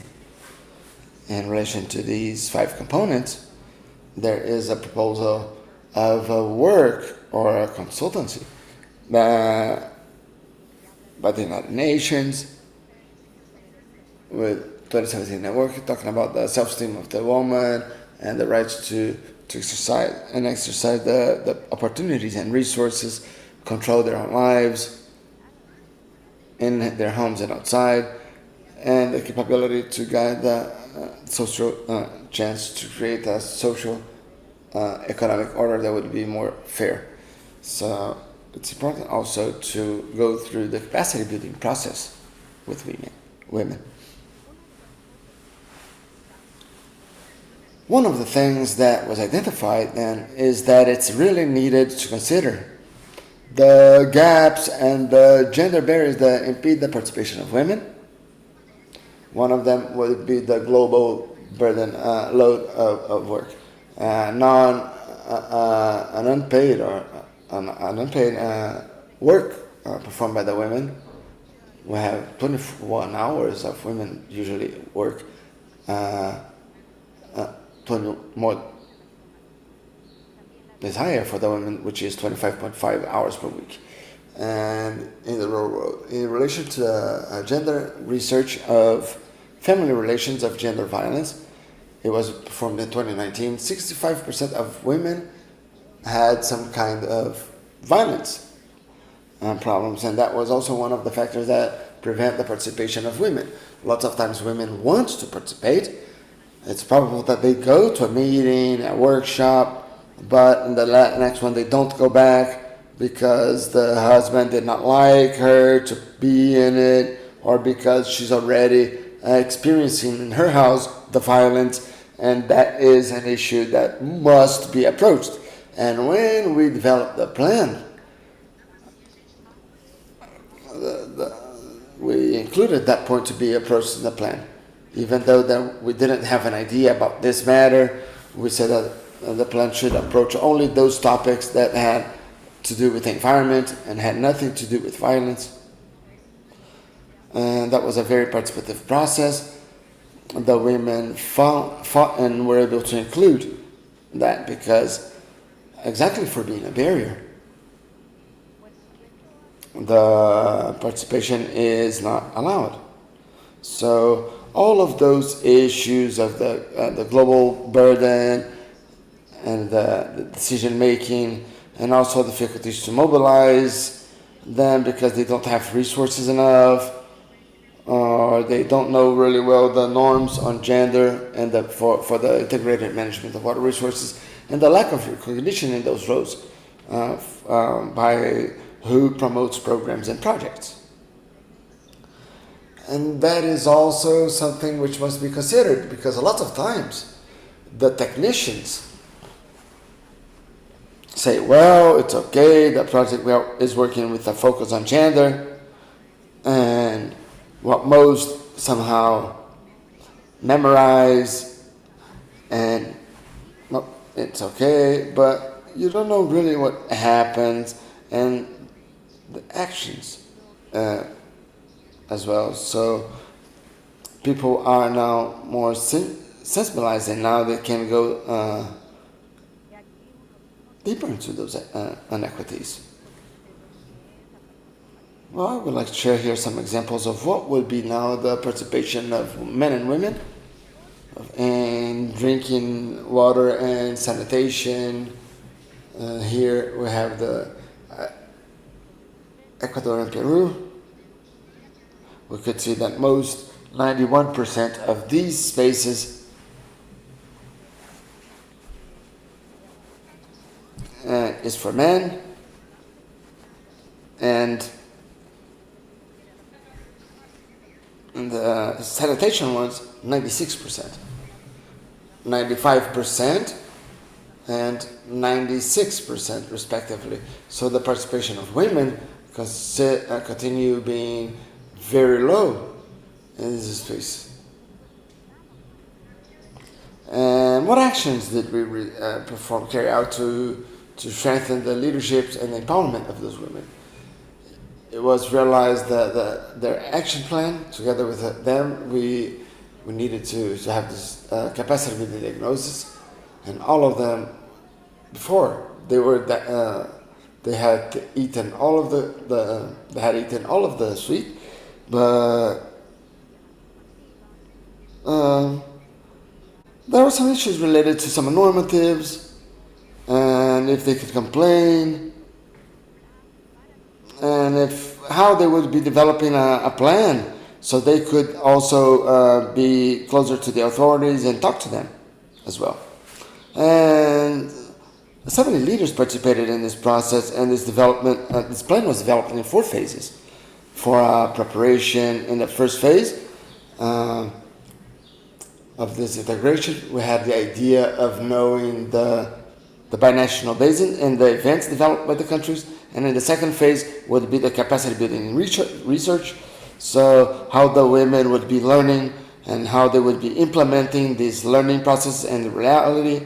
So what would be meaning to learn, what would be the gender indicators be all about, and how I could be working with that in my community as well.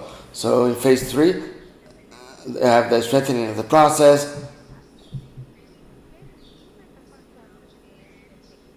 and then the 4th phase would be the follow-up of the actions. And then the actions,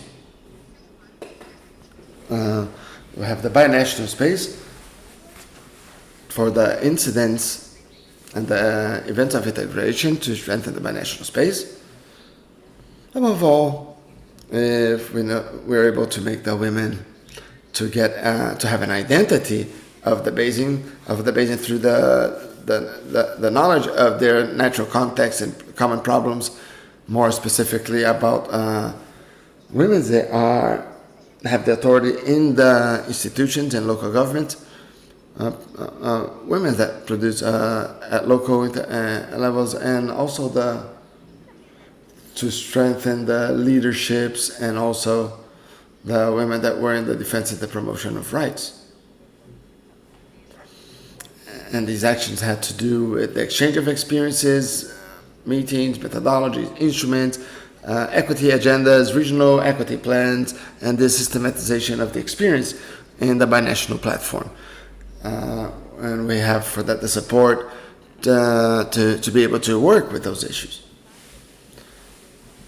What was important then for us to highlight in this process, that we had to create the conditions to participate, for those women to participate, and that had to do with appropriate time, schedules, and consensus with them. And those people that work with gender know that lots of times we don't have much women at the technician level, but they don't ask what time the women could be really going to those jobs. If they invite the women to work on a time that they have to support their family, probably they won't be there. We have to consider the family responsibilities, and with that, the women will have more time to be trained, to study, and to do more things that are interested to them as well. And discussing masculinity is also something really important, so they can be participating in a good way, establishing bonds among the institutions, and that is also very important. As I was saying, that is a point that cannot be left outside for the children. When the women participate in the events, we know that lots of women have 1 or 2 small children, and lots of them cannot participate. And the gender promotion on behalf of the technical team is done, and we have to show, teach by examples. Teach through examples. We have to see That is a condition that we have here. And what would be the conclusion? What were the conclusions of all of this work that was done? And you could see here that we made this art, the symbol of woman, saying, decide, give your opinion, participate. And this is a work that we had together with them, with the women. And the conclusions then of all of this process is that capacity and the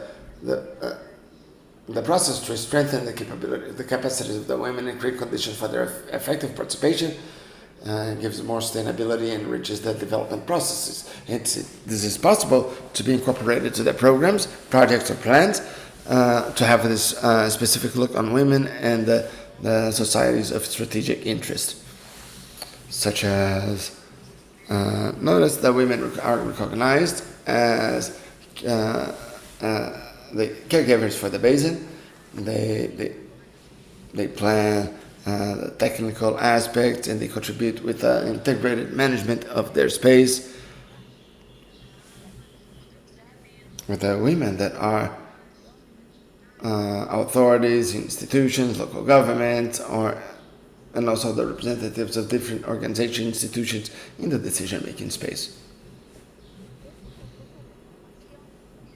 This process, formation process or capacity building process, for the autonomy and empowerment of the women in the decision-making spaces, the issues of gender caused internal changes for the women and or had a greater commitment of women in the process, and they did not accept anymore the violence from their partners.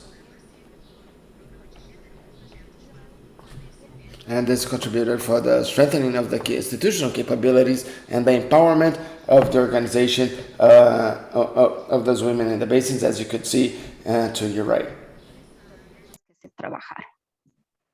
So the areas and components and all of the issues that were discussed. And finally, okay, we have some photos, okay, of the women that participated, okay. They were working together, okay, and this is a binational work that was done. And so we could have some meetings, okay, because unfortunately we were not able to continue obtaining resources to strengthen them, but we were able to place them together. Okay, thank you very much. Muchas gracias, Carolina. Thank you very much, Carolina. Your experience was very interesting, and the cross sections of doing this in a transborder water basin. I'm going to pass the floor to Sonia now, and she is going to share her experience with us from Bolivia. Okay, Sonia has a PhD in sociology. She has vast experience in the integration of gender issues when it comes to environmental issues and also climate. She was also member of the World Water Global Partnership, and she's also a great partner for the creation of the network here in Latin America. Sonia, dear, I would like to pass the floor to you. Thank you, Dani. Thank you to the organizers of this event, okay? And so this event is very good and very necessary, okay? And I would also like to thank Anna and all of the organizations that made this event possible and the sponsors and all of the people who are here, because I believe that nowadays we are having a debate that we have to have. I don't know if, can you share my slides for me, my screen for me, or should I do it? Mr. Saad, can you share her slides, please?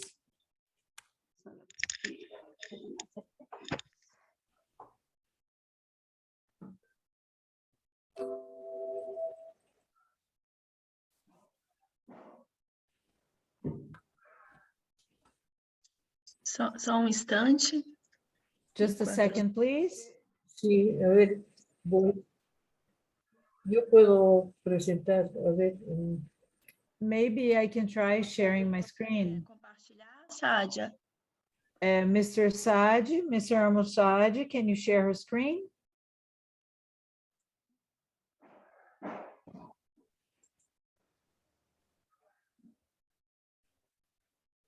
Yeah.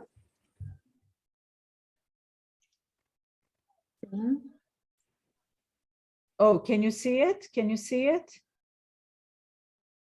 Fernanda, você consegue colocar na tela cheia? Amro, can you upload it on the full screen?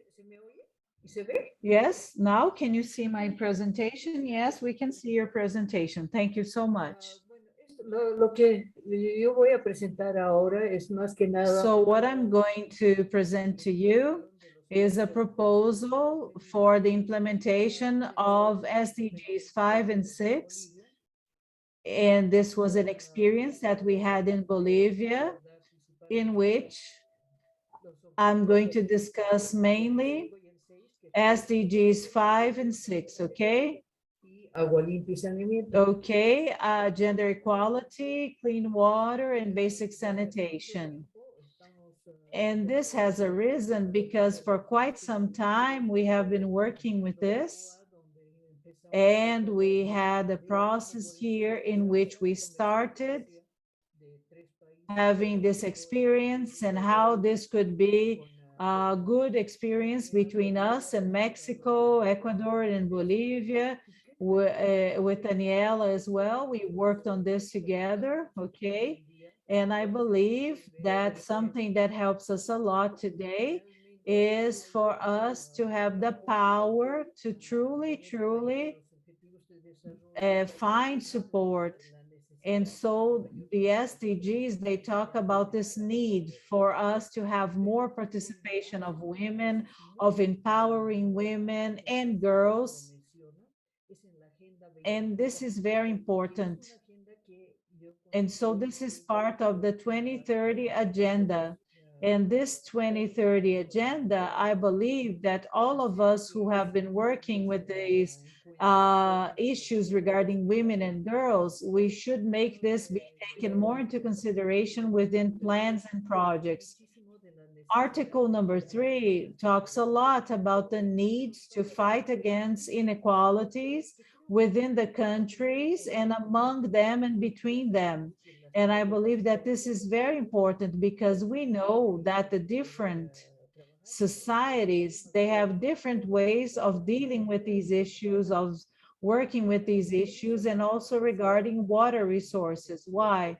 Because we need peaceful societies. And in order to do that, we need lots of water, sanitation, inclusive policies to defend human rights, and also to promote gender equality and the empowerment of women and girls so that we can ensure long-lasting protection of the planet and of its natural resources, okay?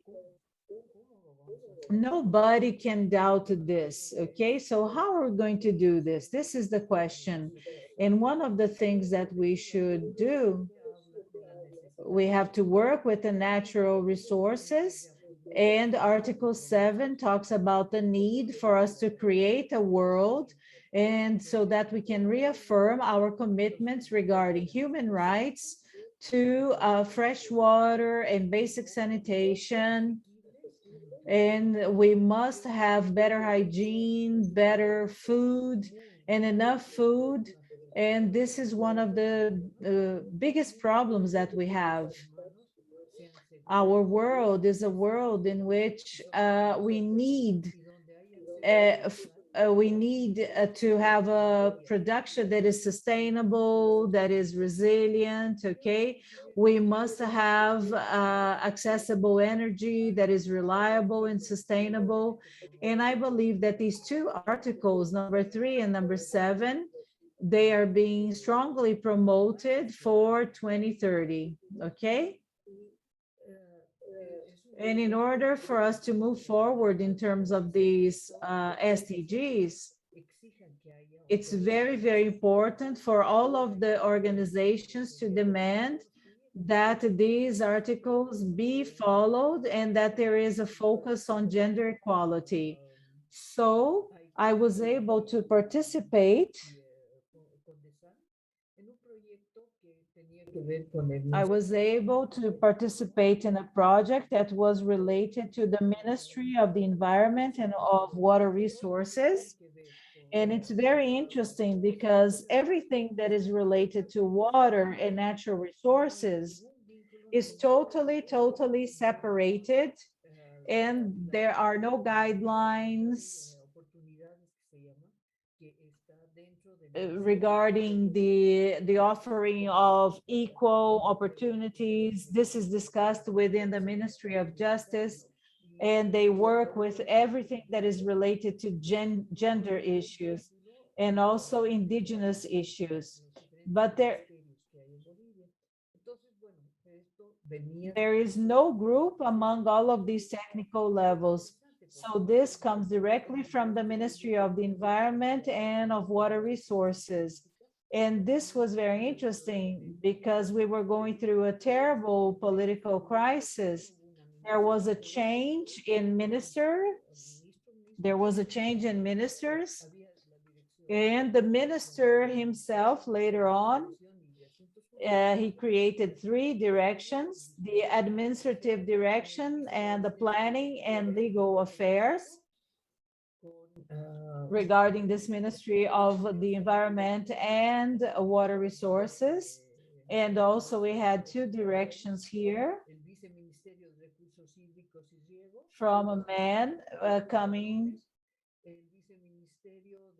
Oh, and 2 directors, okay.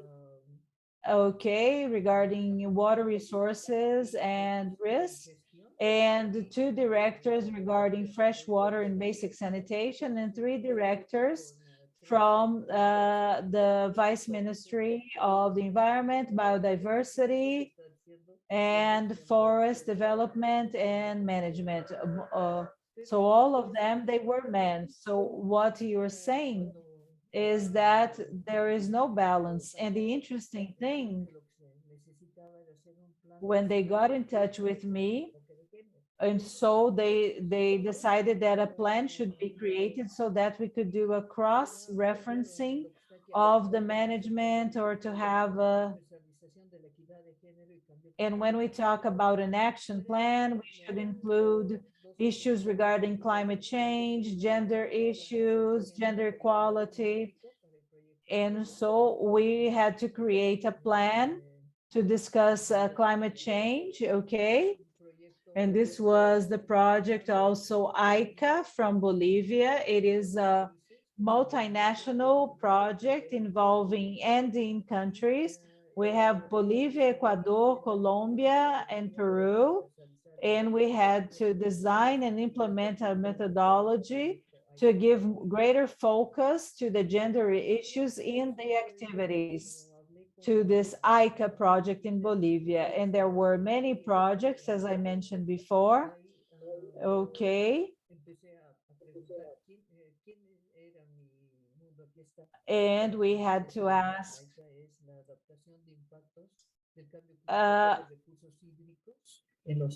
so ICA discussed the impacts, discussed water resources in the Andes,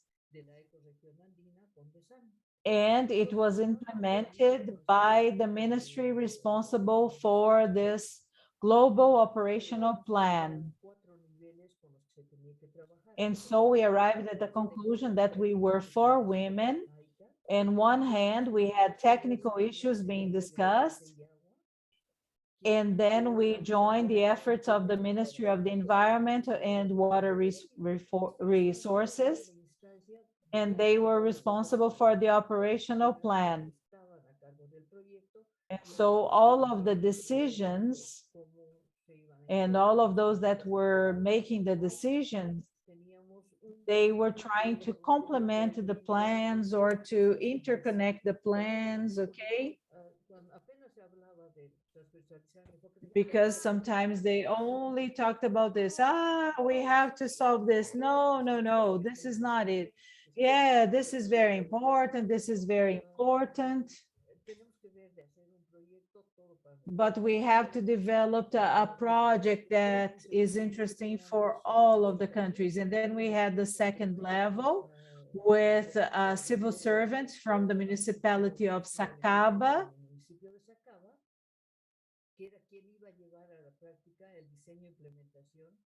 And they wanted to, they had to help in the design and implementation of the POG activities, okay? So this was a support and execution level, okay, of the program, of the plan. And they were the ones that had to create the best practices. And so they had to focus everything they did. They had to give a focus to everything they did on the gender issues. Okay.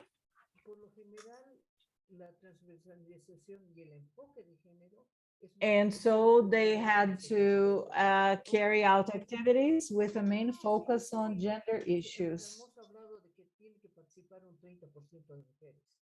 And 30% of the people participating, they were women. So it was very difficult, okay,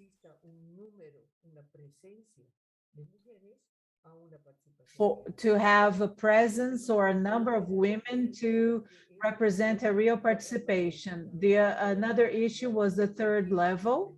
This phase is where we were working with experts, okay? And we truly had to consider the participation of women, okay? Because with the participation of women and women who had the power to make decisions, okay? And in the project,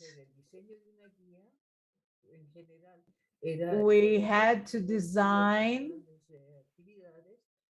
So these experts, they had to design the guidelines, the manuals, and the plans. And this level is essentially the technical design and consulting. And the most important level would be the fourth level, which included the social stakeholders, that logically we had more diversity and also many social groups.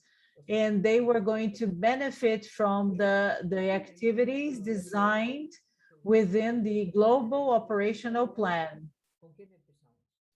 And the question here is, who should we start with? The technical level, the level involving the civil servants, the third level involving the experts or the consultants, or the fourth level that involved the social stakeholders, okay?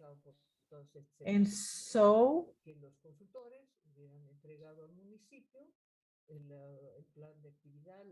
the consultants, they were going to hand to the municipalities all the plans, the civil servants,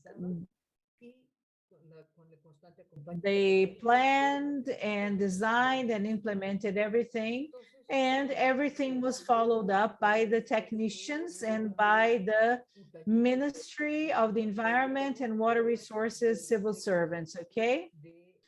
And so we had a workshop in which all of the technicians participated, okay, and also the employees from the ministry, and all of them took part in this workshop, okay? And exactly in the period in which there was a transition period between governments, our government changed. And then we had a moment of social instability in our country. The minister changed and there were consequences, okay? And some civil servants, they were impacted, but we were able to hold the workshop and it was very interesting. So there were 15 women and 2 men only. And the 2 men, they belong to the foundation. And obviously, they were highly involved in the entire project. And then luckily, there was the initiative on the part of Condesan and ICA, so that after the workshop, in which we had most of the women participating, that we could review with all of the civil servants from the ministry, the people that were going to implement the project, and then we went to the second level.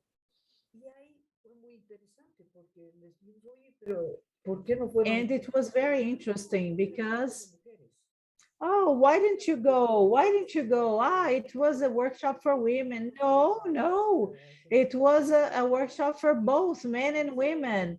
The main focus was going to be gender issues. And one of the technicians turned to me and said, hey, they sent me because I was the only woman in the project, yes?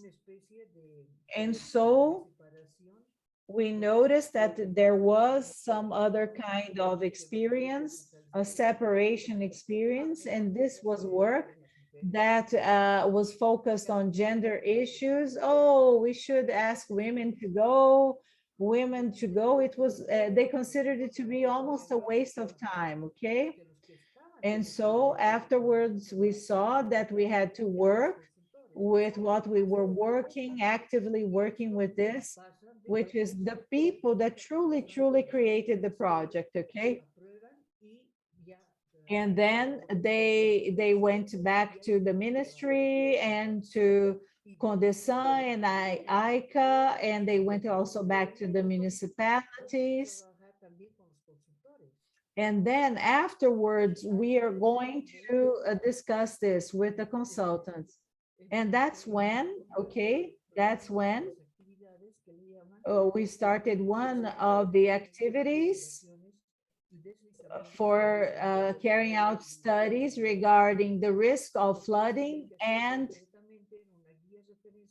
sliding due to climate change. And so we created an annual study to calculate the risks of floods, okay, because of climate change in the watersheds. Socioeconómicos y ambientales. Topographic, socioeconomic, and also the environmental ones. And here, that's where I started. I talked about to an in charge to a partner of this work that logically we would be working parallelly, where the consultants would be developing the work plans under the technical perspective.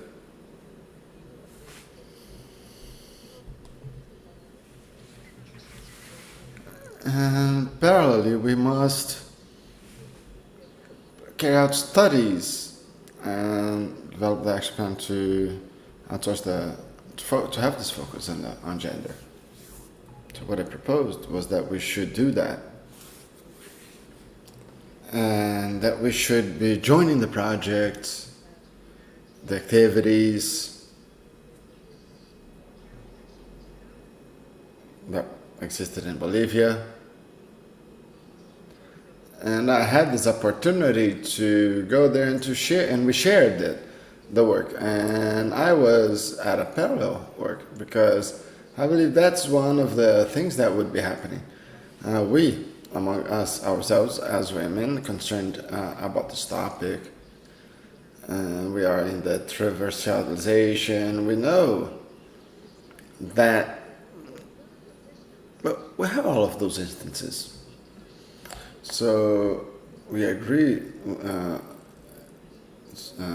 with that all. So we need that space. So all the institutions already must have a gender perspective, a gender focus. But what should we do? Well, the engineers will do that. They will say, I don't know how to do that. I don't know how to work on this transversalization. And we who know how to perform that transversalization. But when we get here, we look to the project and we say, well, I don't know how we could do that. I don't know, we must enter. I don't know how to enter in that. I don't know how to do it. Well, we are working parallelly. We are working this way. on one hand, we have all of those projects, technical focus, and here is where we will be working in parallel with the women, and that's where we are going to be inserted. For better spaces, that's exactly where the women there are going to be helping the others that will join. But all of this process that I mentioned, all of those spaces mentioned, they also need to be sensitive to this gender focus. When I joined the project and I started to work and we had to split in 3 very clear parts, with technical, environmental, and the socio-economic aspects for the gender focus, and that was extremely interesting. And the one that I had more problems with was the engineer responsible for the environmental actions. Because not only we had to make him understand what would be a gender problematics, anything that I was saying about gender, he said, yes, okay, we have a lot of women already. No, it's not the matter of women presence. We had to understand that the concept for gender goes beyond that. And there's all of that behind, and it's not only just the number of how many men and women. And when we started to develop the instrument,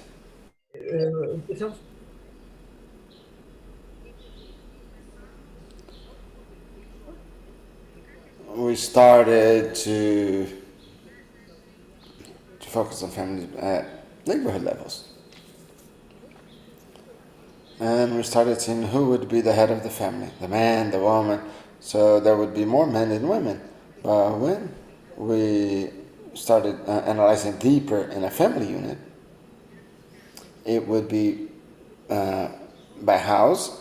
We could say that the head of the family was a man, and lots of times it was the father and the daughter who went back home because after the divorce, after another man had left her, she would be living in that home again, but not necessarily she would be dependent of her father. So she already constituted another family, but unfortunately it was not known in the statistics.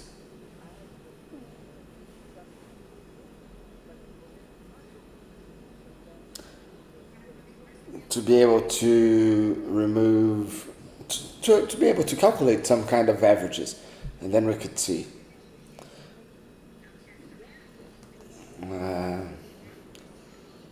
We started then, unfortunately, we could not conclude the studies after we started, but it would be very interesting to go deeper in these studies. But there were a lot of families inside a house, and as we talked to the family leaders, right? And they said, yes. All of those women who are family leaders would be considered to be of risk already.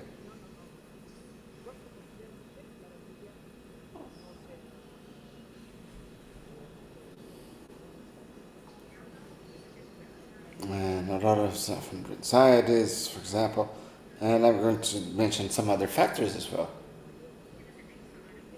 And you have the minimum salary, or the minimum wage, or a general income. But when we start having several of the variables to work with, generally then it would change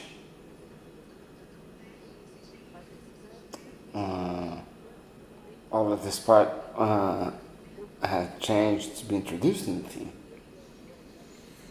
And the power of equity,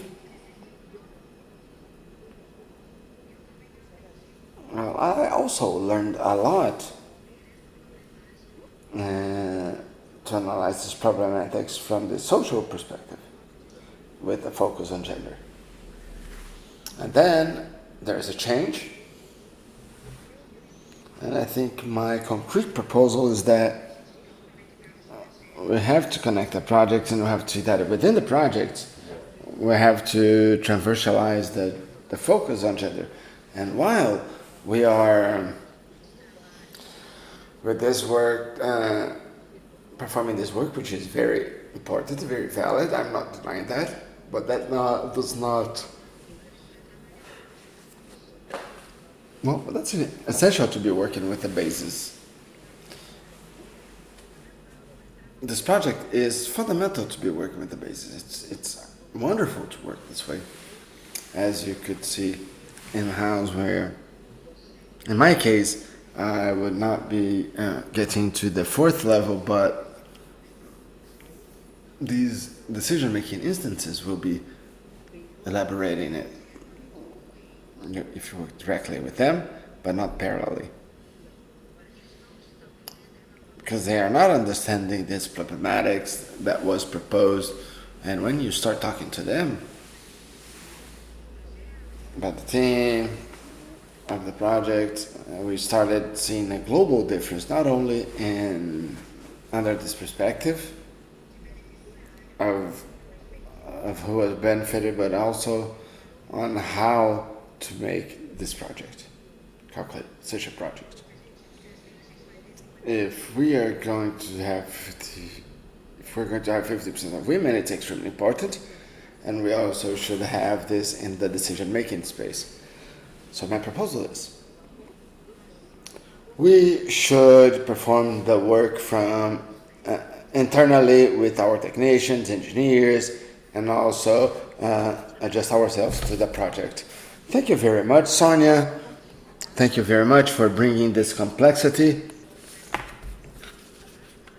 And it's always very important to remember the vulnerabilities as well, what I call gender vulnerabilities, considering the climate changes. So this connection between climate and water for us is also very important. And now I will invite directly to participate our second panel of this afternoon, which will talk about the experiences of our neighboring countries in the continent. From neighboring continents, bringing the topic to the Portuguese-speaking countries. I would like to invite Fatima Kassamossad. Fatima is the Director of Water Resources from the Ministry of Natural Resources and Energy in Bissau. Fatima, please. You have 15 minutes. The word is yours.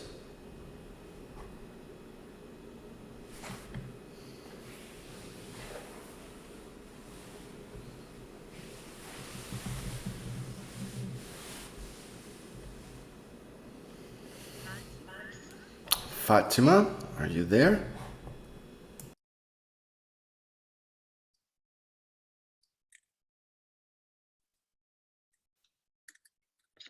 Fátima, você nos ouve? Fatima, can you hear us?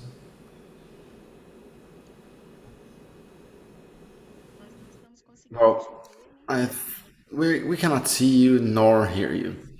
Hi, Daniela. I'm sorry. Daniela? Hi, Fatima. No, it's still the other Fatima. Fatima Cassimo. Okay, sorry again then. My panel is the next panel, right? Yes, that's right. Okay, so I heard Fatima, I thought it would be myself. So I ran here. I'm sorry for that. No, not yet. So can anyone make contact with Fatima?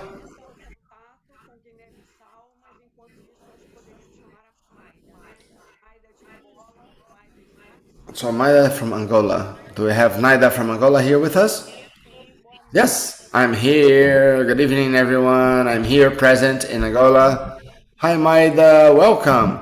Let me introduce you.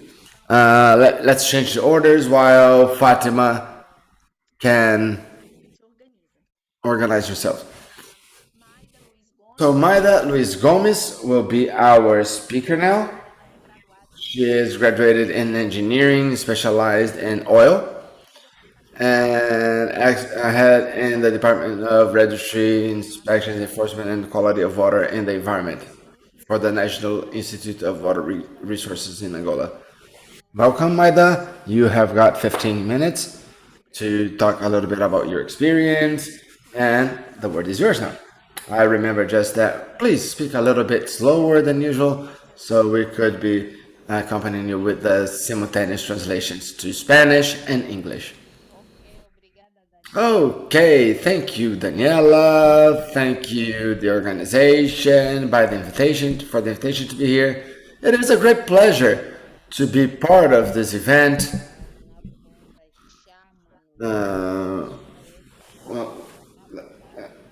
And we, Women with Compassion, can approach our experiences around the management of water resources and also try to see what will be the role, what we women could be doing for our empowerment and water management aspects. I will be very brief. I did not share the presentation with you. I had this delay,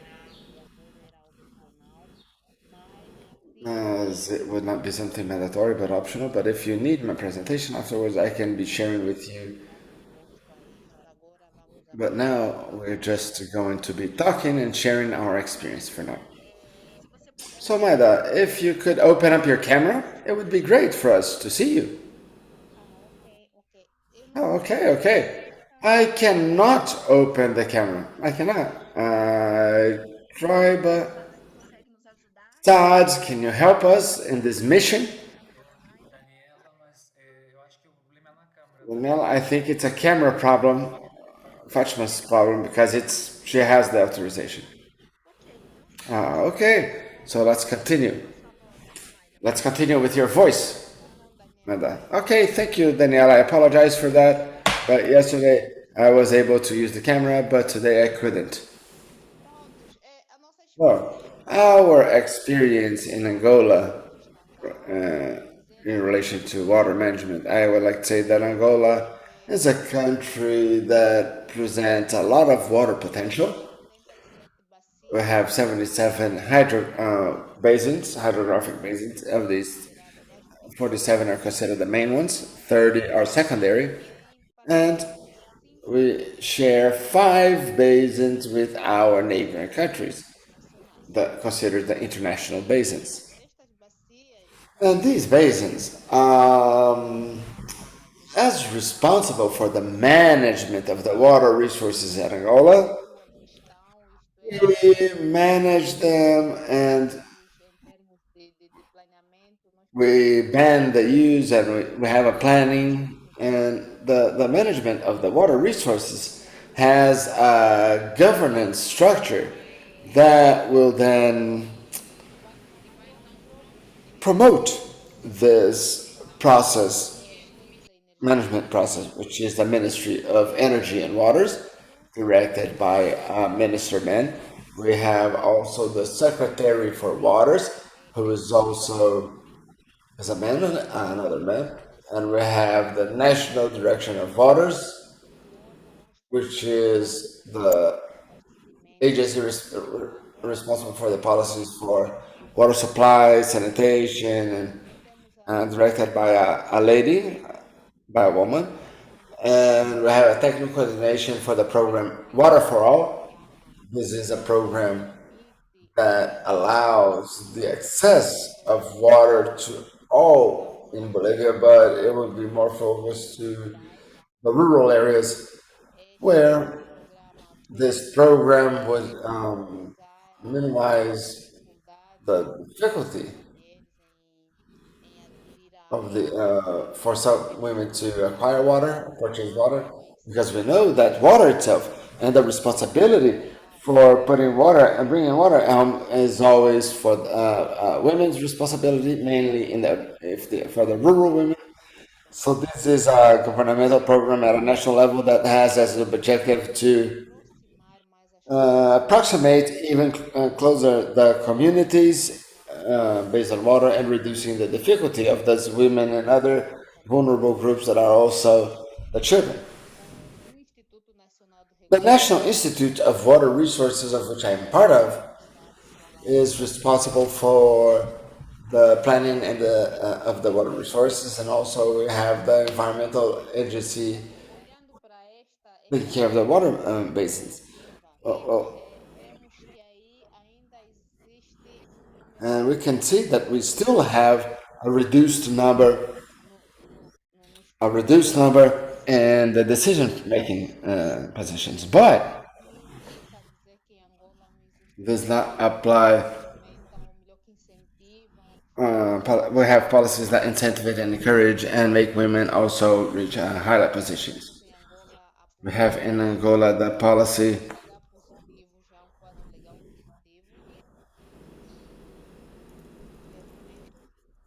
Okay, just a moment. I will start sharing my video, I think. Yeah, I can.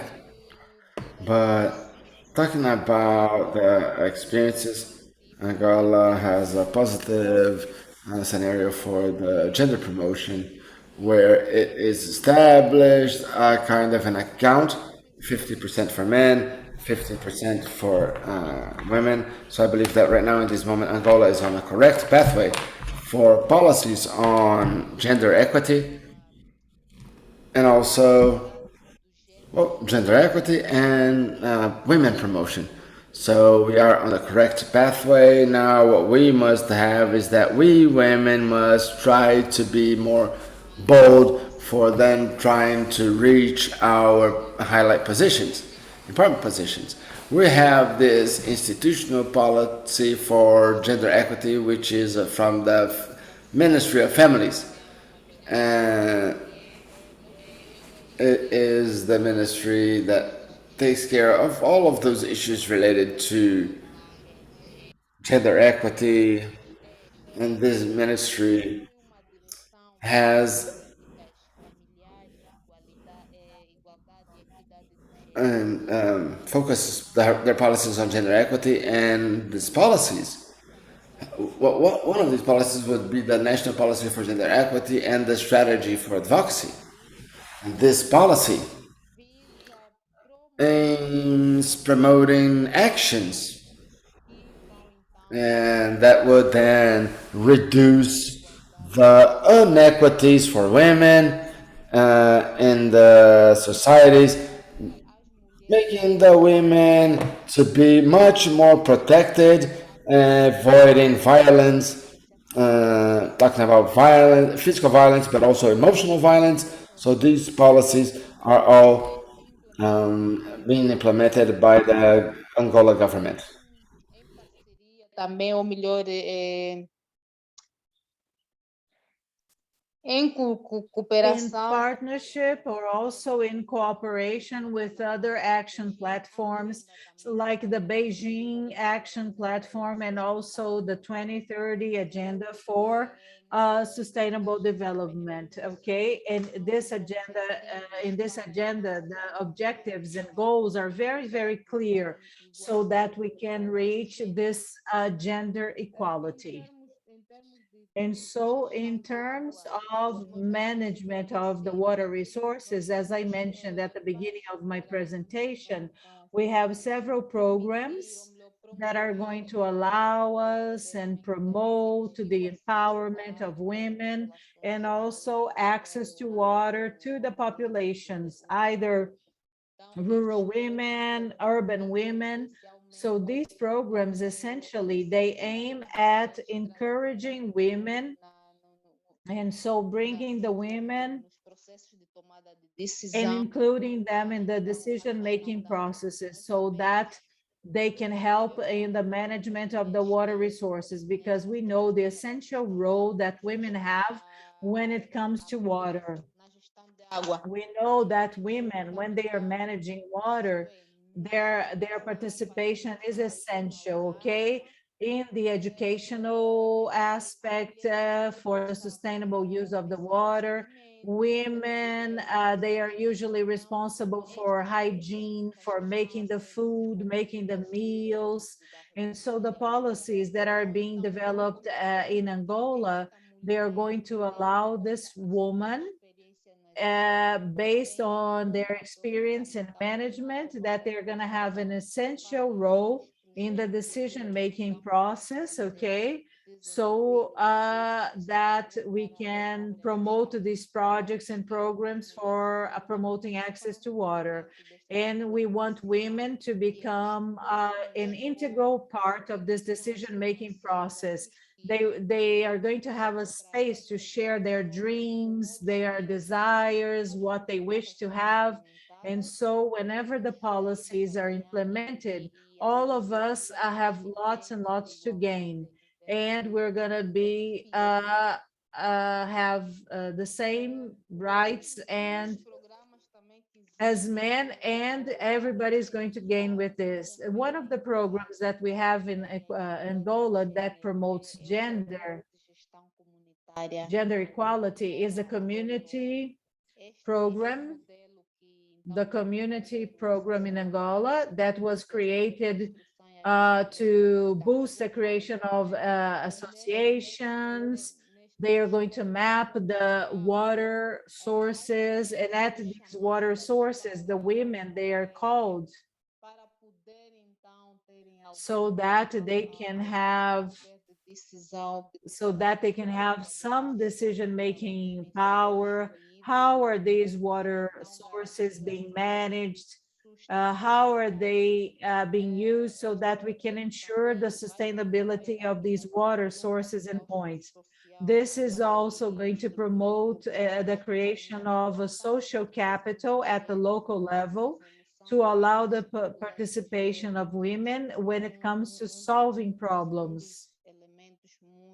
One of the critical elements in Angola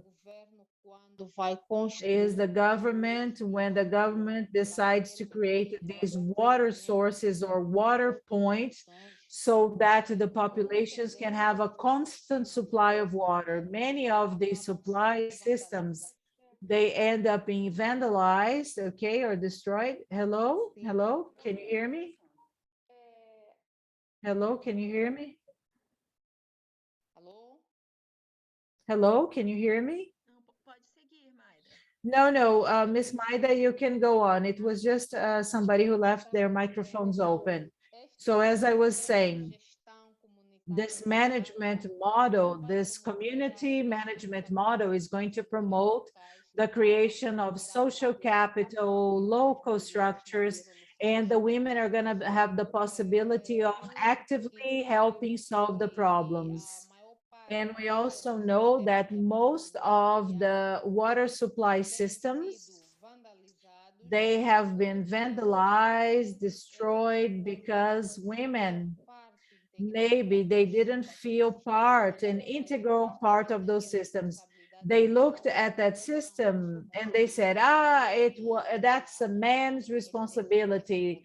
Those systems, they were built by men, so maybe it would be the responsibility of the man of taking care of these systems to ensure water to the families. But this model is going to abolish this idea that the communities had. And so they are calling all the women to also share this responsibility of taking care of these water sources or water points. And so we are trying to promote a participative participation of the women and a mobilization so that these women can be more independent, participate more with freedom so that they can express themselves and make their decisions. Also, we analyze the gender issues and the inequalities that exist. The inequalities that exist, they are recognized as the source of perpetuation of poverty.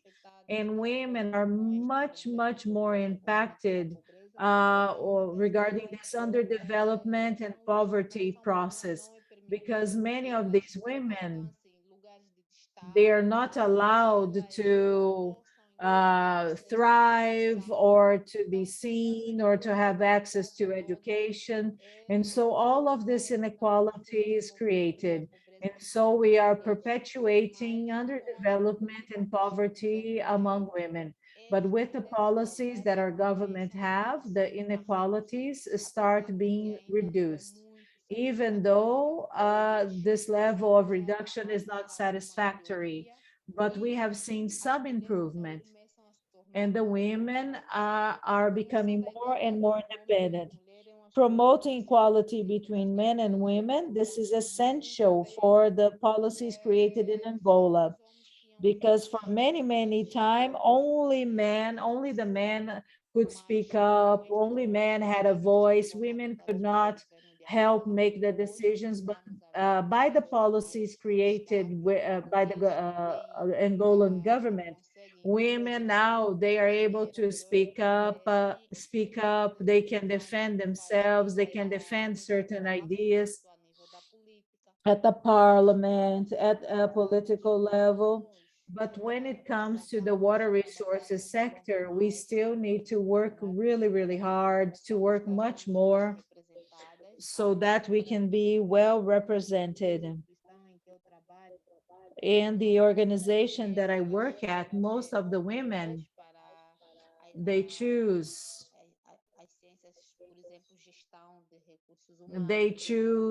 human resources management, human sciences, not the engineering or mathematics, etc. So this is a challenge that we in Angola, we who work in the water sector, it is important for women be called to take on these challenges, and we should encourage women to go to the university to study the exact sciences such as engineering. They should study engineering and they should see engineering. They should stop seeing engineering as a university course only made for men. For example, here in Angola, we saw many women that are wonderful in some other sectors, but in the water sector, we need to work harder. We need to encourage them, and we women, we should feel like integral parts of the process, integral parts so that we can make decisions. And so by doing that,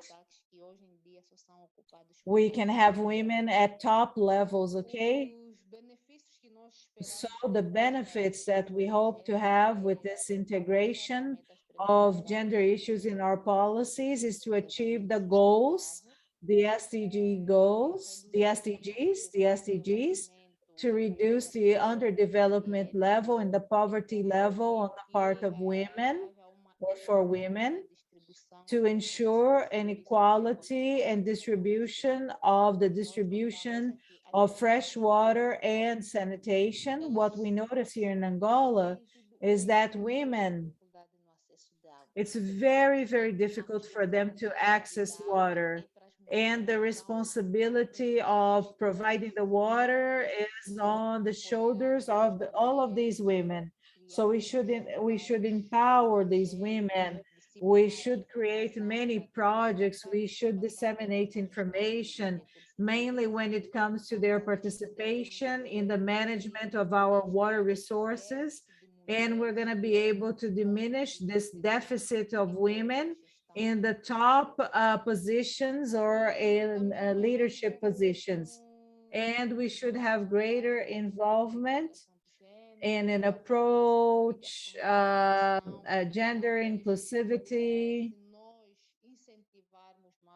And if we encourage more and encourage these women to study exact sciences at the university, also to study how to manage water resources, then we're going to create in the women this will or this interest.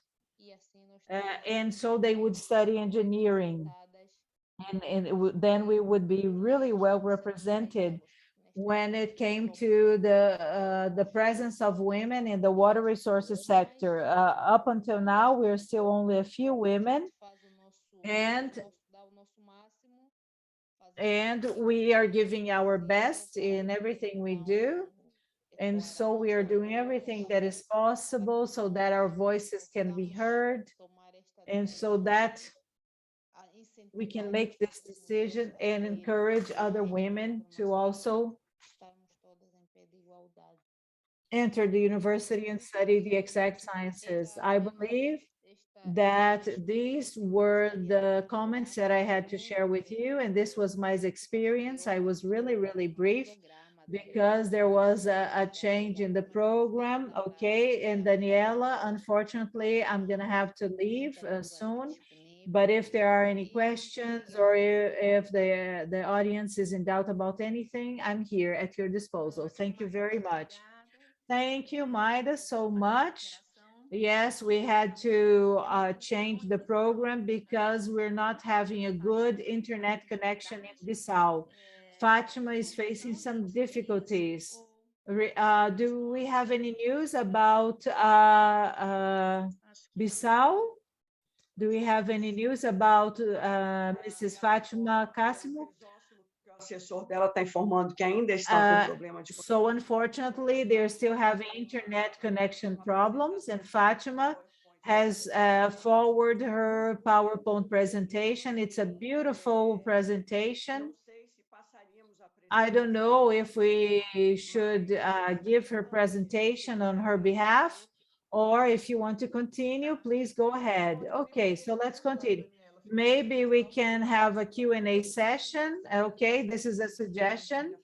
And then we can wait a few more minutes for Fatima to join us. Okay, great idea, Fernanda.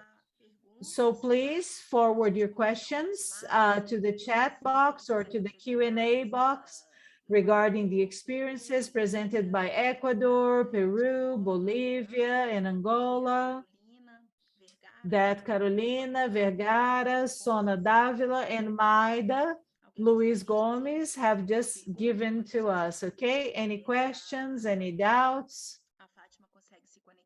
To see if Fatima can connect? Any doubts, any questions?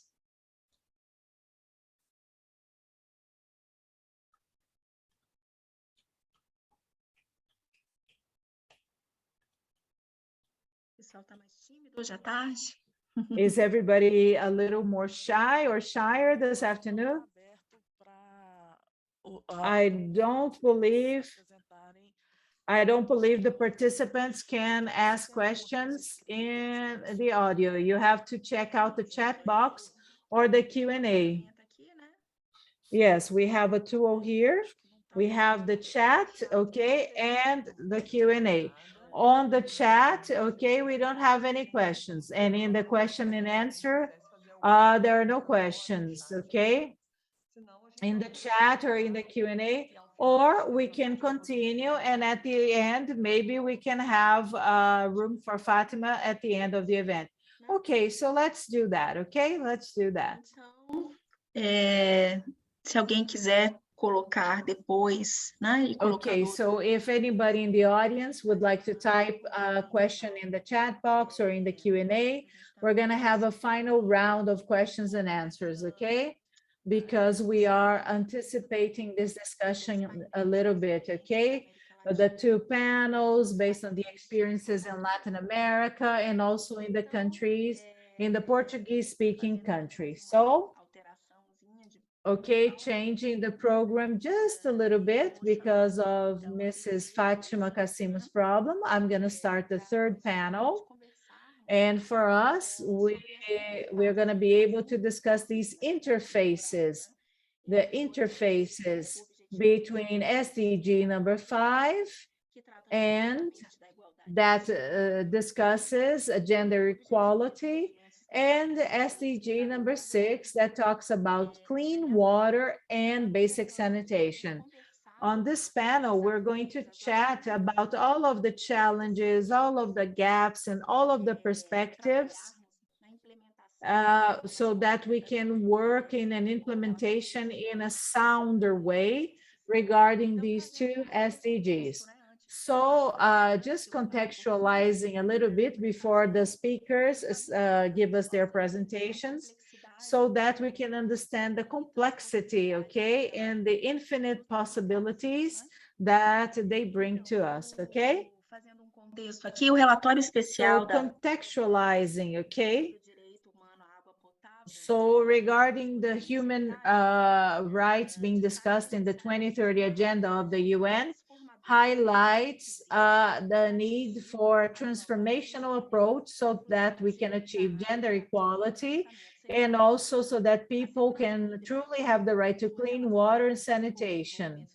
And so sustainable development has been discussed and mentioned in the process after 2015, when we started discussing the SDGs, okay? And so the 2030 agenda, which is the Sustainable Development Agenda that discusses these SDGs, it was signed by 193 countries, okay, via a resolution that was approved in 2015 within the United Nations, okay?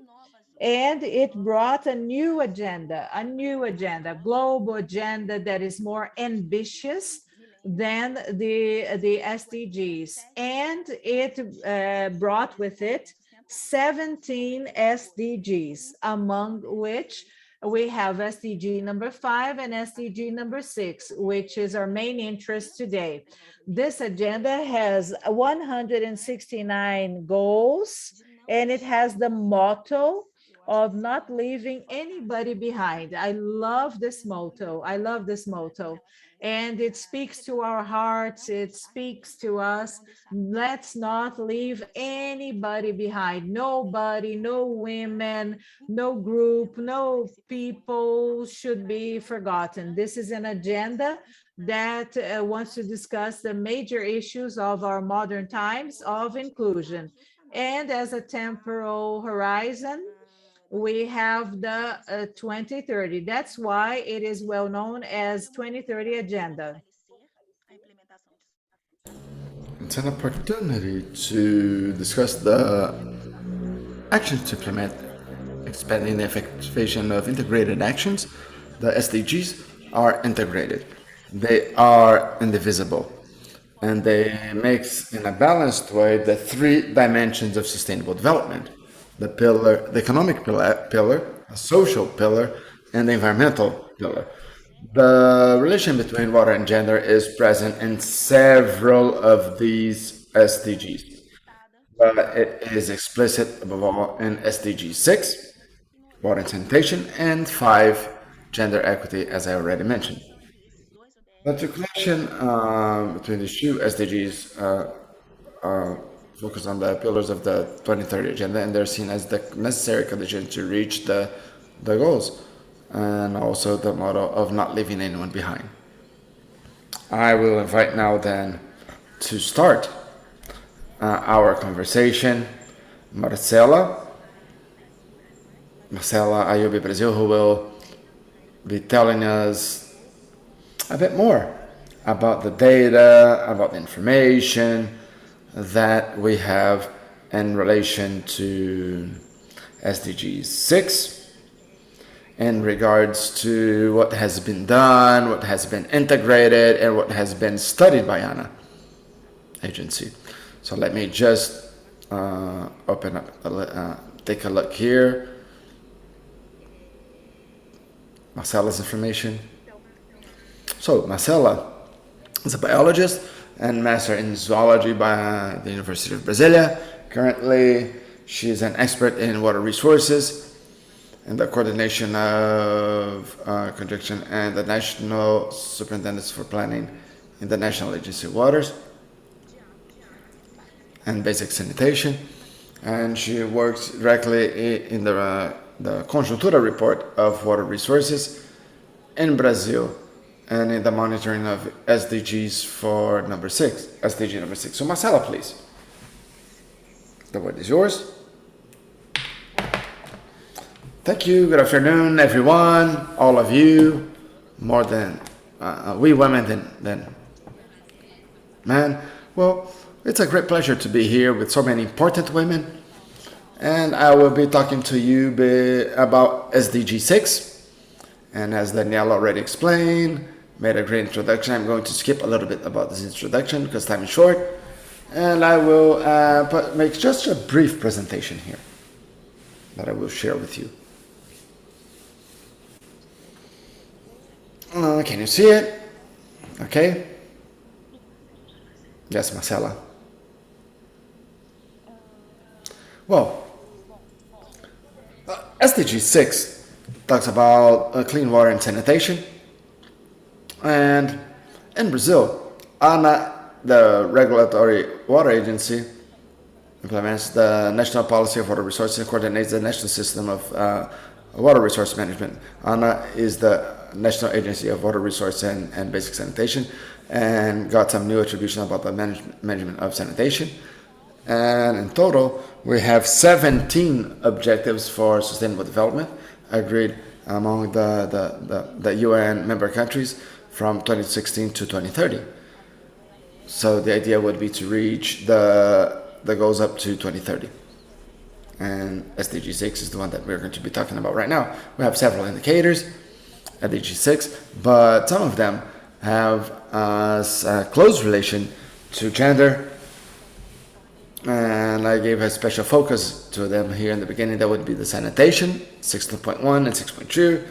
6.1, reach universal access and equitative to water for human consumption, so safe and accessible for everyone. And it's increasing in Brazil.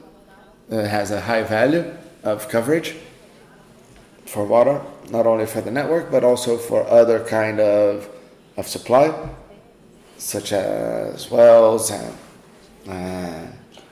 other sources. Now, currently it's around 97.4%, but we don't have data to share in relation to gender right now. This is the total percentage for Brazil. And 6.2 talks about the sewage, and up to 2030 reach sewage access and hygiene, proper hygiene, equitative to all, and for women and girls and those in situation of vulnerability. This is an indicator that has been growing a lot, and lots of components. The treatment of sewage collected, but also the use of septic wells. All of them have been used in Brazil. Currently it's in 72.3%, but we don't have data from census and national survey that could be giving us the possibility to make an analysis based on gender. And this indicator is covering the health of women in relation to menstrual health. UN is bringing increasingly more data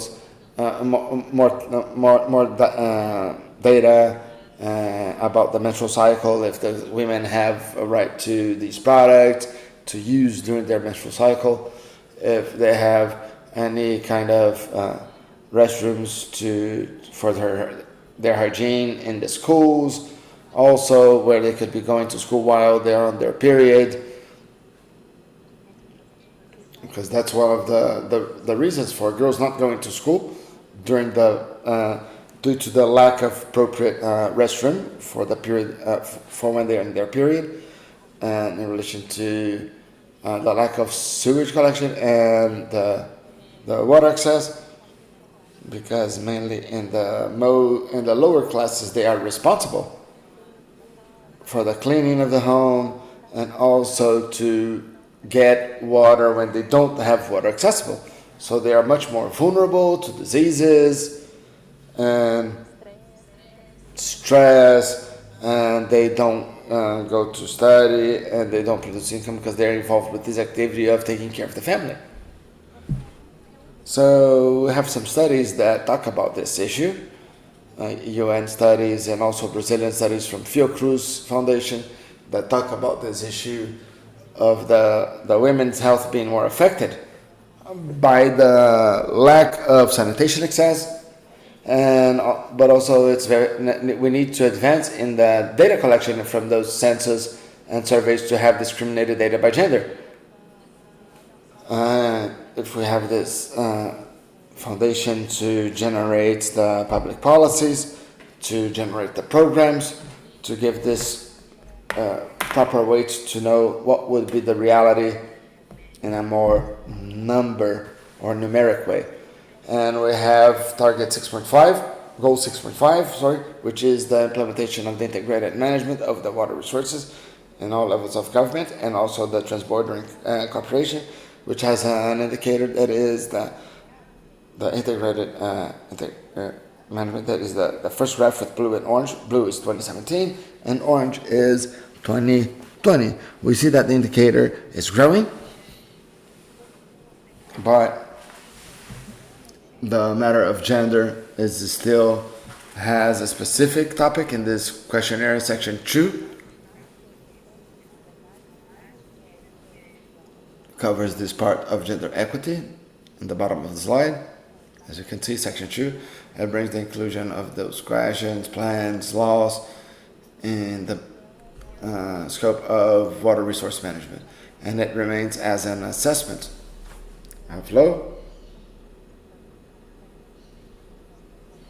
And we also have the distribution of the points about the specific matter. As we can see here, Asia, the United States, and some African countries have also a higher punctuation than Brazil.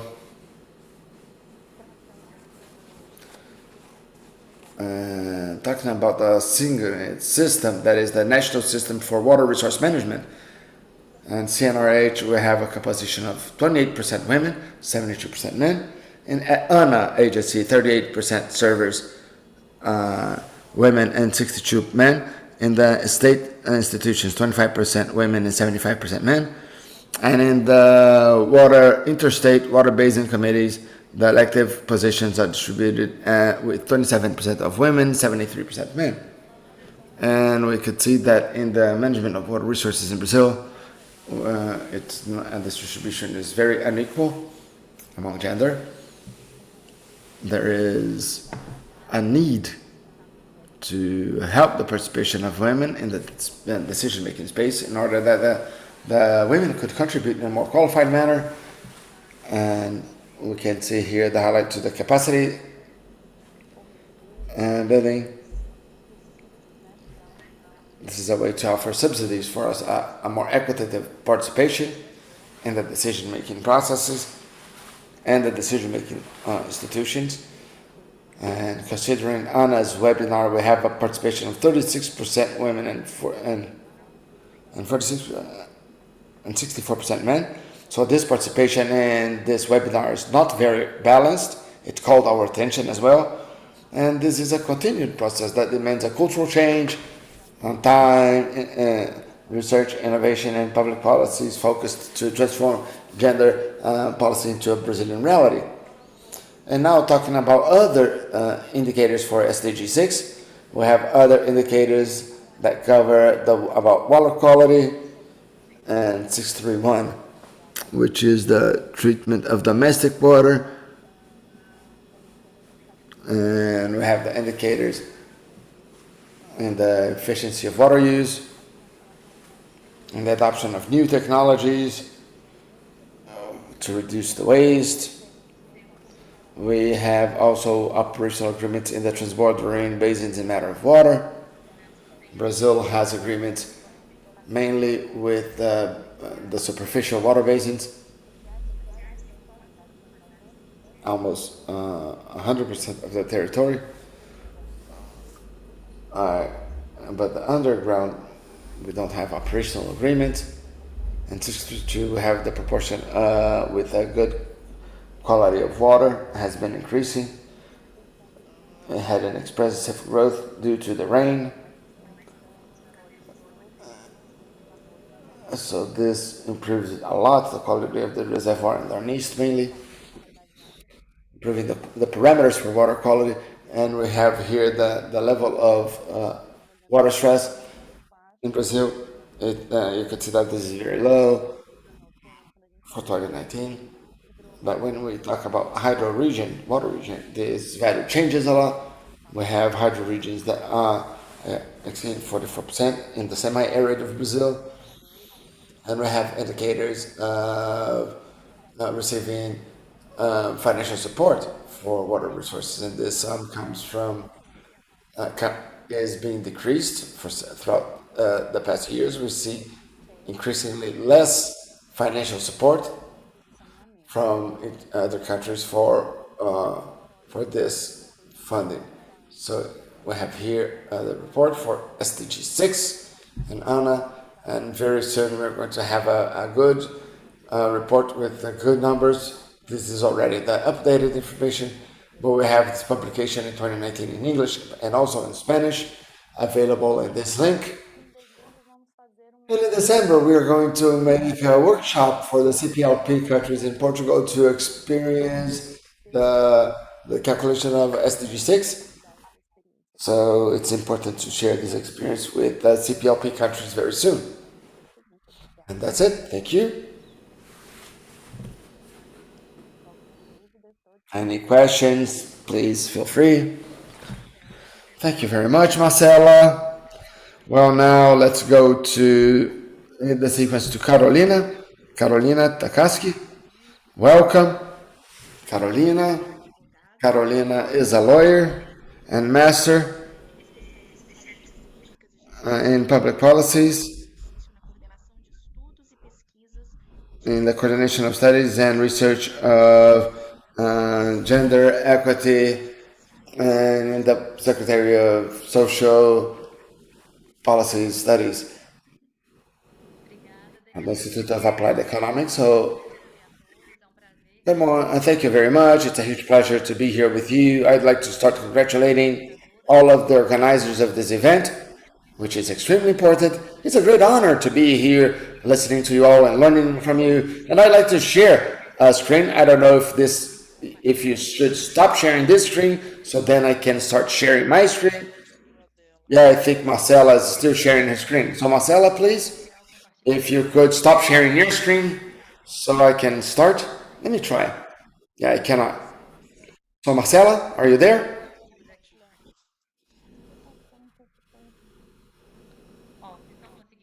Okay, can you see mine now? Yes, now I can see it, Carolina.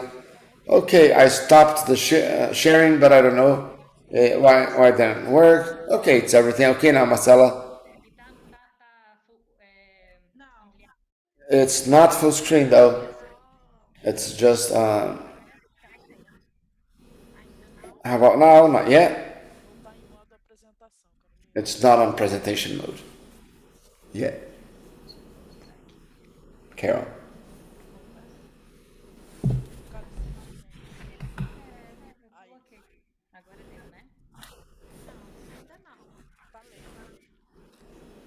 Not yet.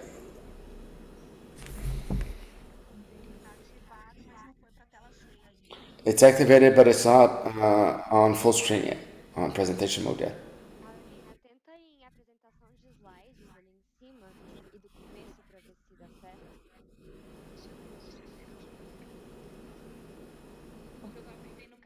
Okay, I clicked here. For me, it seems it's in presentation mode. But can you see? So I can continue anyway due to time, which is short.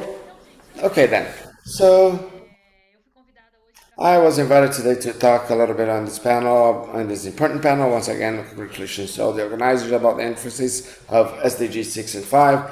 I'm sharing this panel with several colleagues that will talk about other perspectives as well. But what I'd like to bring to you here is a bit of the challenges, mainly of the implementation of SDG 5 in Brazil. As we all know, SDG 5 is summarizing in their 9 targets the main challenges that mean to implement the gender equity. It's in important themes of gender equity, and they cover classic themes such as violence in 5.2 and reproductive health in 5.6, and also topics that are relatively new, such as the equity of access to technology of information technology, IT, that is 5.B, and the structure of in 5.6. So these different topics covered in SDG 5, they originate from the specific normative frameworks, international and national. A lot of them were came from the Beijing platform about women, but the 5.2 topic that covers about violence against women had a continued framework in para prevention that was approved in Brazil in 1996, and it's a precursor from Maria da Penha that is also from 2006. So bringing this brief summary just to say that Brazil is the signatory of the main international commitments and that promotion of women's rights and gender equity in the level of the United Nations, according to the institution of which Brazil is a founding member. And SDGs, Brazil established universal targets that could be adjusted more to the reality of each country. And then in the Brazilian case, with all of our diversity of the population and all the territorial diversity, it was called then, or structured a broad process for the internalization and infusion of the process to reeducate the goals for 2030 agenda. And then in 26 we created the National Commission of the SDGs, as we know very well. New, and it got with the representative of the three levels of the government, civil society, with the strategies of prioritization, definition of targets, indicators, process participative, besides several other means of implementation, accompanying and the monitoring of 2030 agenda. The IPEA Institute developed a lot of technical assessment for the question of the global targets for the Brazilian reality, and then we go into the next topic. This is a publication from 2018, where we have the consolidation of the global goals of 2030 agenda to the reality, and we make this work with all of the 17 goals. And in 2019, we launched the notebooks, SDG notebooks, where we try to work mainly with baselines of those indicators that monitor the goal, and also made a diagnosis for the challenge for implementing the 2030 agenda in all of the points. And then I focus much more on SDG 5, and it's important to say that, bringing to memory that we all are aware that in December 2019 the same ADG was canceled, and the Sustainable Brazil agenda was announced by ADG, together with other important stakeholders, and we called a new movement to readjust the target, the goals, and to establish new indicators, and IPEA left this process of articulating with the SDGs. Now, with the Brazil Sustainable Agenda, Sustainable Brazil Agenda, and this process of readjustment and reeducation of, once again, going back to use the indicators, to work with indicators, and we're having the website odsbrasil.com how the indicators are good. And towards the SDG 5, which is the object of my presentation, first of all, we can see here four color markers. Green would be the produce, orange is an analysis, blue, no data, and gray, not applicable to Brazil. And when we look to the 9 targets of SDGs 5, we could see in SDG Brazil side that only 3 goals are with indicators we produce. Target 5.4 that are discussing the unpaid domestic work. Point 5, which is about the effective participation of women in opportunities of leaderships and decision-making process, and the target 5.1b, which is discussing the increase in the base technology, more specifically the technology of information and the communication for the promoting the empowerment of women. Eu tentei sistematizar aqui alguns desafios que significa para o Brasil para implementar esse ODS. What it means to Brazil to implement SDG number 5. And so I separated them into 4 main groups, okay? They are the main challenges. I'm not saying that these are the only challenges. We have structural challenges and the interface between SDG 5 and SDG 6, methodological challenges, political and institutional challenges, and scenario challenges, because the pandemic has already lasted 1 year and 8 months, and we're going to have marks as structural challenges. What do I have to share with you? The structural challenges, they are the challenges listed in the 9 goals, and so they have this relevant issues regarding gender inequality, violence against women, and also the lack of more women in top positions. And so the division of labor among women impacts these gender issues, and this impacts the labor market, education, violence. And so I listed how these structural challenges, they have an interface between SDG number 5 and SDG number 6. Water is essential when it comes to indirect care, hygiene, preparing meals, taking care of the elderly, of children. And in Brazil and in the world, it's usually the women who carry out this work. So everything that is related to work impacts women's lives directly, okay? And the consequences are terrible for many parts of their lives, okay? And so here I have this piece of data to share with you regarding goal 6.1. Up until 2030, we have to reach universal and equality access of water, fresh water, and safe to everybody. And so you have the proportion of urban households, okay, that receive fresh water, okay, subdivided by gender. And there is a regional disparity in Brazil. So in Brazil as a whole, we are over 90% of access, but in the north, we are only over 60%. We haven't even reached 70%. When we started discussion based on rural households, if they are receiving enough water, there is an increase of the number of households that do not have access to water. And the Northeast region and the rural areas in the Northeast region, they represent about a little over 60% of the households having access to water. What does it mean to the women in the north and northeast regions of Brazil? And they are responsible for the treatment, for using water in their domestic activities. And so when we talk about gender in Brazil, we cannot forget about talking about race. And so I have this chart here because women in Brazil, they are diversified. Gender inequality is not the same for white women, for Black women, for rich women, for poor women, for women who live along the rivers. And so I brought to you these data that have been disaggregated by race, income, and also gender.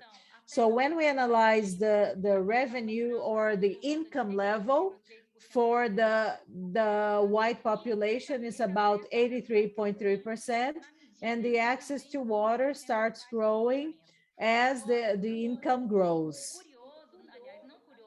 But the curious thing about this, and it's sad, a sad and acceptable thing, is that in all of the income levels that we see, the Black population that is on the right-hand side of the slide, in all of the income levels, the access of the Black population to water is lower than the access of the white population. And then when we start analyzing goal 6.2, that has to do accessing water and sanitation and hygiene in an egalitarian way to everybody. And when we talk about women and girls that are more vulnerable, I have a huge table, and I'm going to explain it to you to try to show this disparity to you, as the previous panelists shared with us. And so we have an access of 76.6% of people having access to this water Esgotamento system. sanitário, só And also sometimes they have access to wells. trouxe os dados dos domicílios rurais. And also to sewers that are connected directly to people's homes, yeah? And so when we start observing this general piece of data per region, we have a greater level of disparity. In the north of Brazil, only 33.9%, they have some kind of sewage that is appropriate for them, okay? And then we have 44% and 21.8% that have other kinds of sewage systems, yes? And so what about the Black population? What about the Black women population? And so if they have access to a sewage system or a septic tank, okay?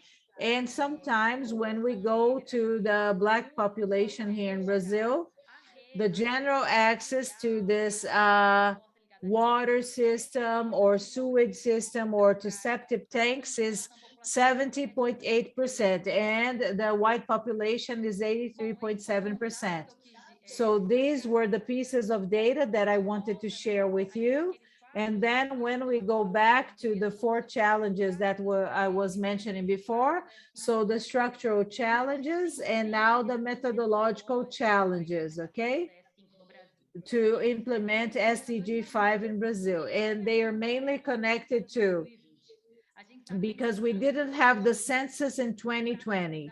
The census of 2020 had to be canceled because of the pandemic, but it was very, very important for us to calculate everything. The census was not carried out in 2020, and it was not carried out in 2021 because our budget was cut, and it has been forecasted for 2022. Let's hope that is going to happen. And another methodological challenge that happened was the continuous PNAD was canceled because of lack of budget, of proper budget for it, and it was cut in 2020. And so besides the reproductive work that was measured, we also had questions about volunteer work, etc. So Brazil is going to be one of the countries that is not going to have this kind of information during the pandemic, yes? And so talking about the institutional and political challenges, as we have been seeing this in the last years, we have a higher level of conservation, of conservative people, and this impacts the implementation of SDG 5 and SDG 6.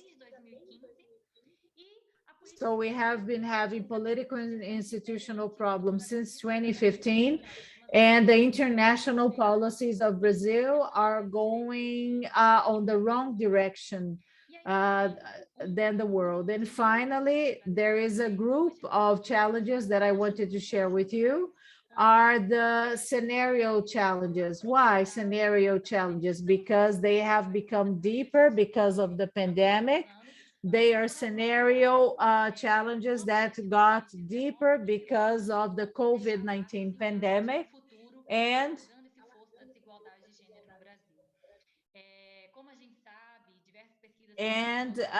many researches and studies have been showing how the COVID-19 pandemic increased the differences and the gaps between the races and the classes. So we are 70% of the healthcare sector. We were highly impacted by unemployment, and we were also facing the pandemic, going to the households. During the pandemic, there was an increase in domestic violence. There was an increase in the number of women murdered by their partners. And this results in a higher level of unemployment for women. So the women, they were the first being impacted by the pandemic in the retailer sector, in the healthcare, in other sectors. There was an impact also in the number of domestic workers being hired. 1/3 of the domestic workers in Brazil, they were fired. In São Paulo and in Rio de Janeiro, they were the first ones to die because of the COVID-19 pandemic. And they were not protected, and there was an impact in the increase of poverty, and this has been making the lives of people very, very difficult. And this is going to impact many, many years ahead. And it's going to impact the implementation of SDG 5 in Brazil. So thank you very much for the invitation. I would like to congratulate you for having organized the event, and I'm here at your disposal to answer any questions you may have. Thank you, Carolina. Thank you, Carolina, for sharing these numbers with us. So I'm gonna invite Virginia Gontijo to join us. Virginia, are you here? Yes, hi, hello, I'm here.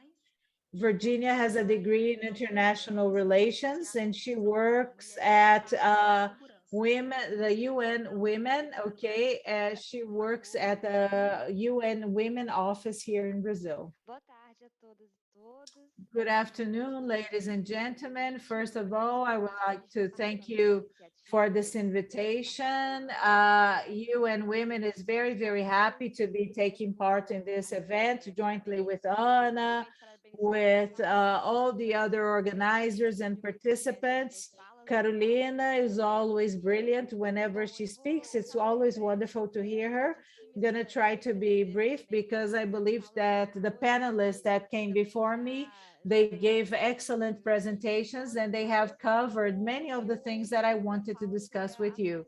But my specific topics would be actions for having gender balance. And before talking about the specific actions, I believe that we have to contextualize things a little bit, and friends have already, the people who spoke before me, they have already spoken about this. Why are women being impacted strongly and differently because of the lack of water?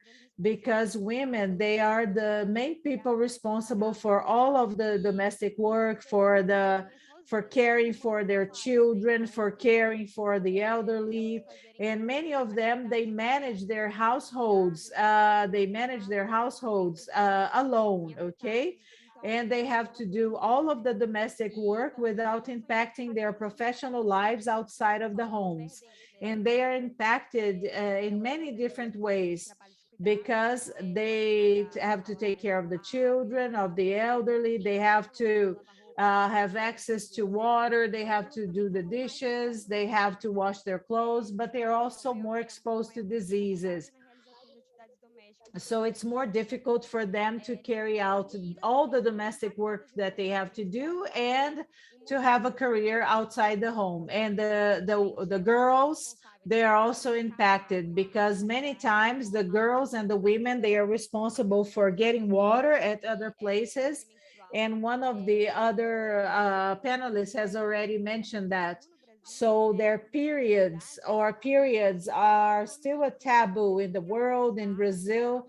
And if that family does not have access to water or to basic sanitation, they're not going to be able to carry out their hygiene care properly. And so sometimes they're going to have a hard time developing themselves.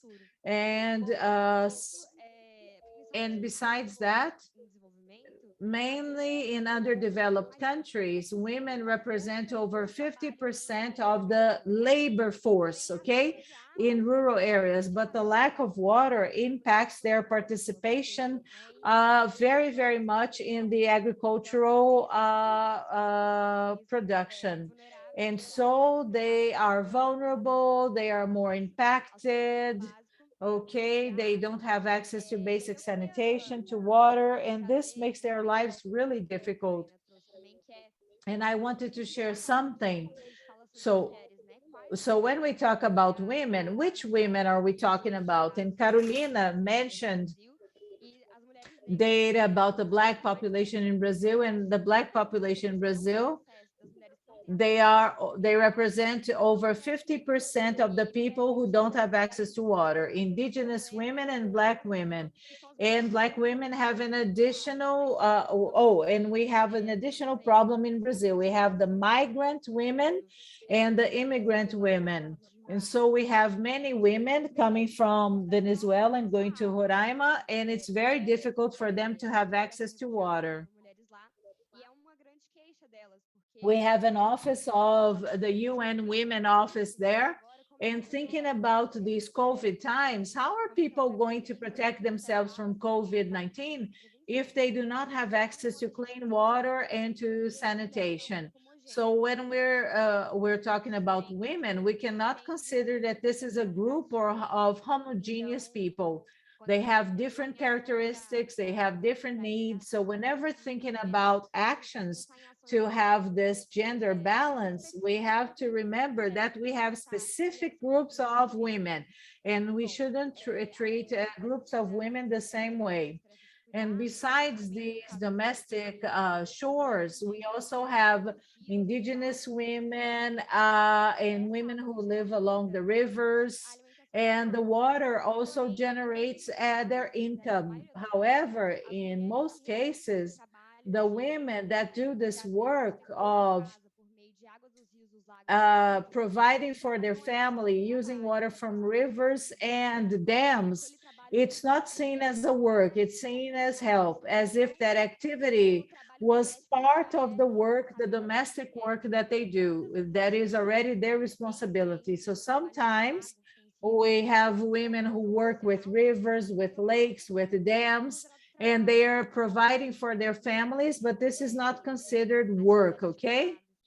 Okay? So it's very important for us to do work to increase the visibility of this kind of work, of these activities, so that we can create public policies that are going to reach these women in their diversity. And I'm going to share some data. I believe that some colleagues have already shared this, and this is very shocking. One among four women,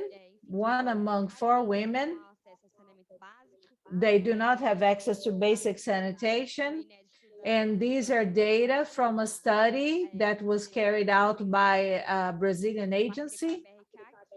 And we created a partnership with the BRK. And so the access to water and sanitation would move over 65,000 women from the poverty line.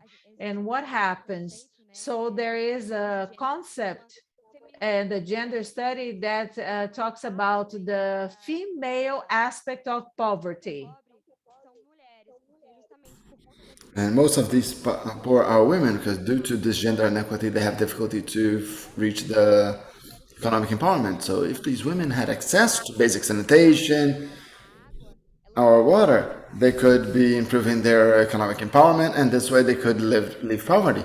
And in the study says that it would generate 12 billion or 13 billion reais for the economy.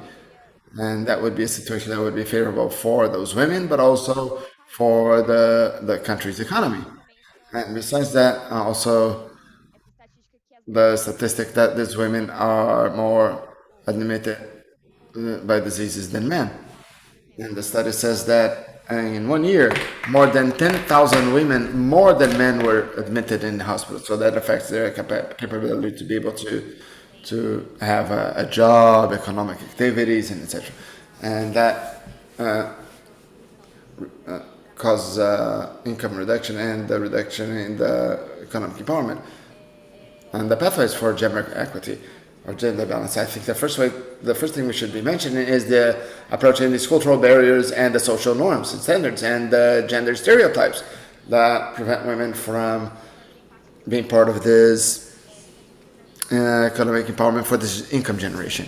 And the first thing is that we have to think that this stereotype that women are the main providers of care in their homes make them experience all of these situations. So it's needed that we should approach these cultural barriers in and these social standards and norms, and we should encourage the sharing of tasks for caring.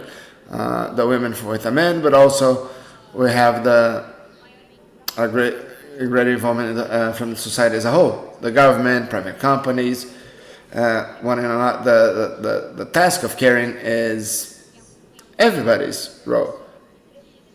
In everyone's phase of life, we would need caring. So it's a responsibility not only for the women, but the government, private companies, civil society to share those tasks. And something else also is that part of these cultural barriers and social norms would be the STEM women, that are the women that other colleagues were saying that we need to have women in the space of STEM.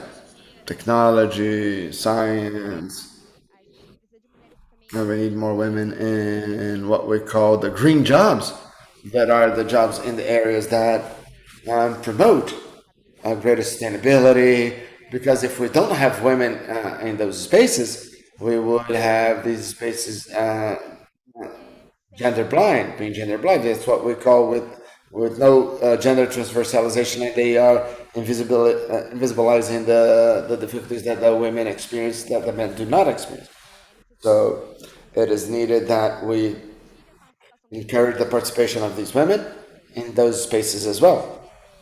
And then thinking about that, not only the women have to participate in those spaces of jobs and etc., but also in politics, and that would involve lots of. We have to invest in the creation of politics and that create and promote these possibilities. So we have to involve the women in the decision-making process. We have to involve the women in the formation of public policies, and I would like to make a special focus on investing in a policy of caring that would make the government and the federal, state, and municipal levels invest and encourage this co-responsibility of caring, for the creation of nurseries, so that women can leave their children in the nurseries and not stay so much time taking care of them, and promoting the formal jobs, removing the women from informal jobs, which is the group that is more, that women are more frequent in informal jobs. And we have to invest also in the capacity building of these women, so they can access and educate them, so they can access the higher education jobs as well, to reach these higher positions of importance, such as management in companies, governments, etc. And then another point, which is important, that Carolina mentioned as well, about improving the availability of data segregated by gender and race as well. It's extremely important, because we already can see some find some data about how would the lack of water and basic sanitation affect the women in general, but it's very difficult to find this data with a race perspective and ethnic perspectives, and data aggregated by the indigenous population. So besides that, we also can access those data, but we don't have researches that cover specifically of what action would be needed to respond to those women's needs. So then we have two fronts there. One, improve the data, the disaggregated data availability, but also invest in research that are propositive and that propose action plans that are not only showing this data, but propose a greater analysis. And also expand the access to public services and investments to infrastructure and technology. We have to think that the access to technology and the access to internet, all of that is extremely important for the women to have economic empowerment really happening in their lives. If they have access, for example, to a washing machine, that's a revolution, because the time they will be saving with these tasks of care and taking care of the home, like with washing machines and electric energy, that's extremely important for them, so they can reduce their time with these home tasks and also invest in their education and in their professional formation. And to close, it's also needed that we should leave the governmental level or sphere, but also thinking other roles of other instances from the society that they have for this gender balance. It's what we call systemic approach. For example, what would be the role of non-governmental organizations, NGOs, and institutions, international organizations, to ensure the access to human rights, water, and basic sanitation? And they have a very important role to encourage the substantive tackle is and it's the accountability of the states. We know, which is the role of the state to provide water and basic sanitation for women. But these organizations, these NGOs, also have an important role to ensure that the states are really providing these services and pressure and charge the states for that. And the international organizations such as the United Nations and other institutions also have the role to ensure that these policies and actions respect and encourage the compliance to human rights, mainly considering the intersectional inequities that these women have. And groups of society may also have a role in the empowerment of women to reach those rights. It's important that the marginalized groups, they have representations in the groups of the society, and they should be able to unite themselves, to express themselves, and to obtain respect and recognition. And for that, it's also important for the government and the funders to invest in these industry groups at all levels and support this effective participation in all phases of the process of decision making and planning, including the budgetary processes that are very important as well when we talk about public policies. Well, in this line, UN Women work for providing water and basic sanitation to all through assistance to government in the creation of public policies and programs that reach women with their diversity and promote sustainable services, including measures that facilitate that easy access to drinking water, so that women can have more time to generate income, so that the girls could go to schools and they could improve their health and their family hygiene as well. And with that, I close my presentation. Thank you. Muito obrigada, Virgínia. Thank you so much, Virginia. So a little bit more now of this interface between SDG 5 and 6. And now I will invite Fátima, que vai nos falar um pouco aí sobre... Casarin, who will tell us a little bit about her experience. Fátima is a pedagogist and master in regulation of water resources, and she's a member of the steering committee of the Observatory of Water Governance. So with you, Fátima. Good afternoon, everyone. It is a great honor and a huge pleasure to be here with you once again.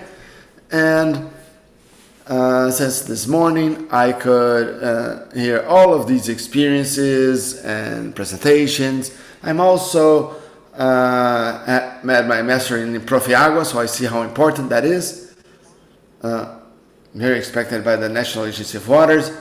I was able to go through that mastering course in Prof. Água, and now in the observatory we are, this is a volunteer work that I have, and I am also part of a study team of the water security team of Maricá and other work here in the sanitation area as well.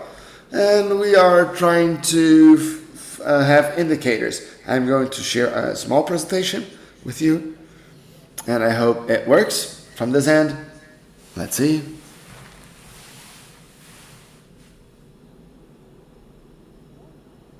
Yes, can you see it? Nope. Not yet, Fatma. Not yet. Just a second. Here it is. Okay, here it is. Now it's okay. So it's not on presentation mode now. For me, it's presentation mode. I don't know what's going on.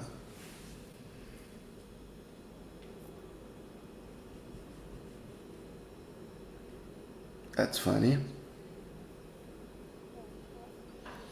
Well, I don't know how to expand it.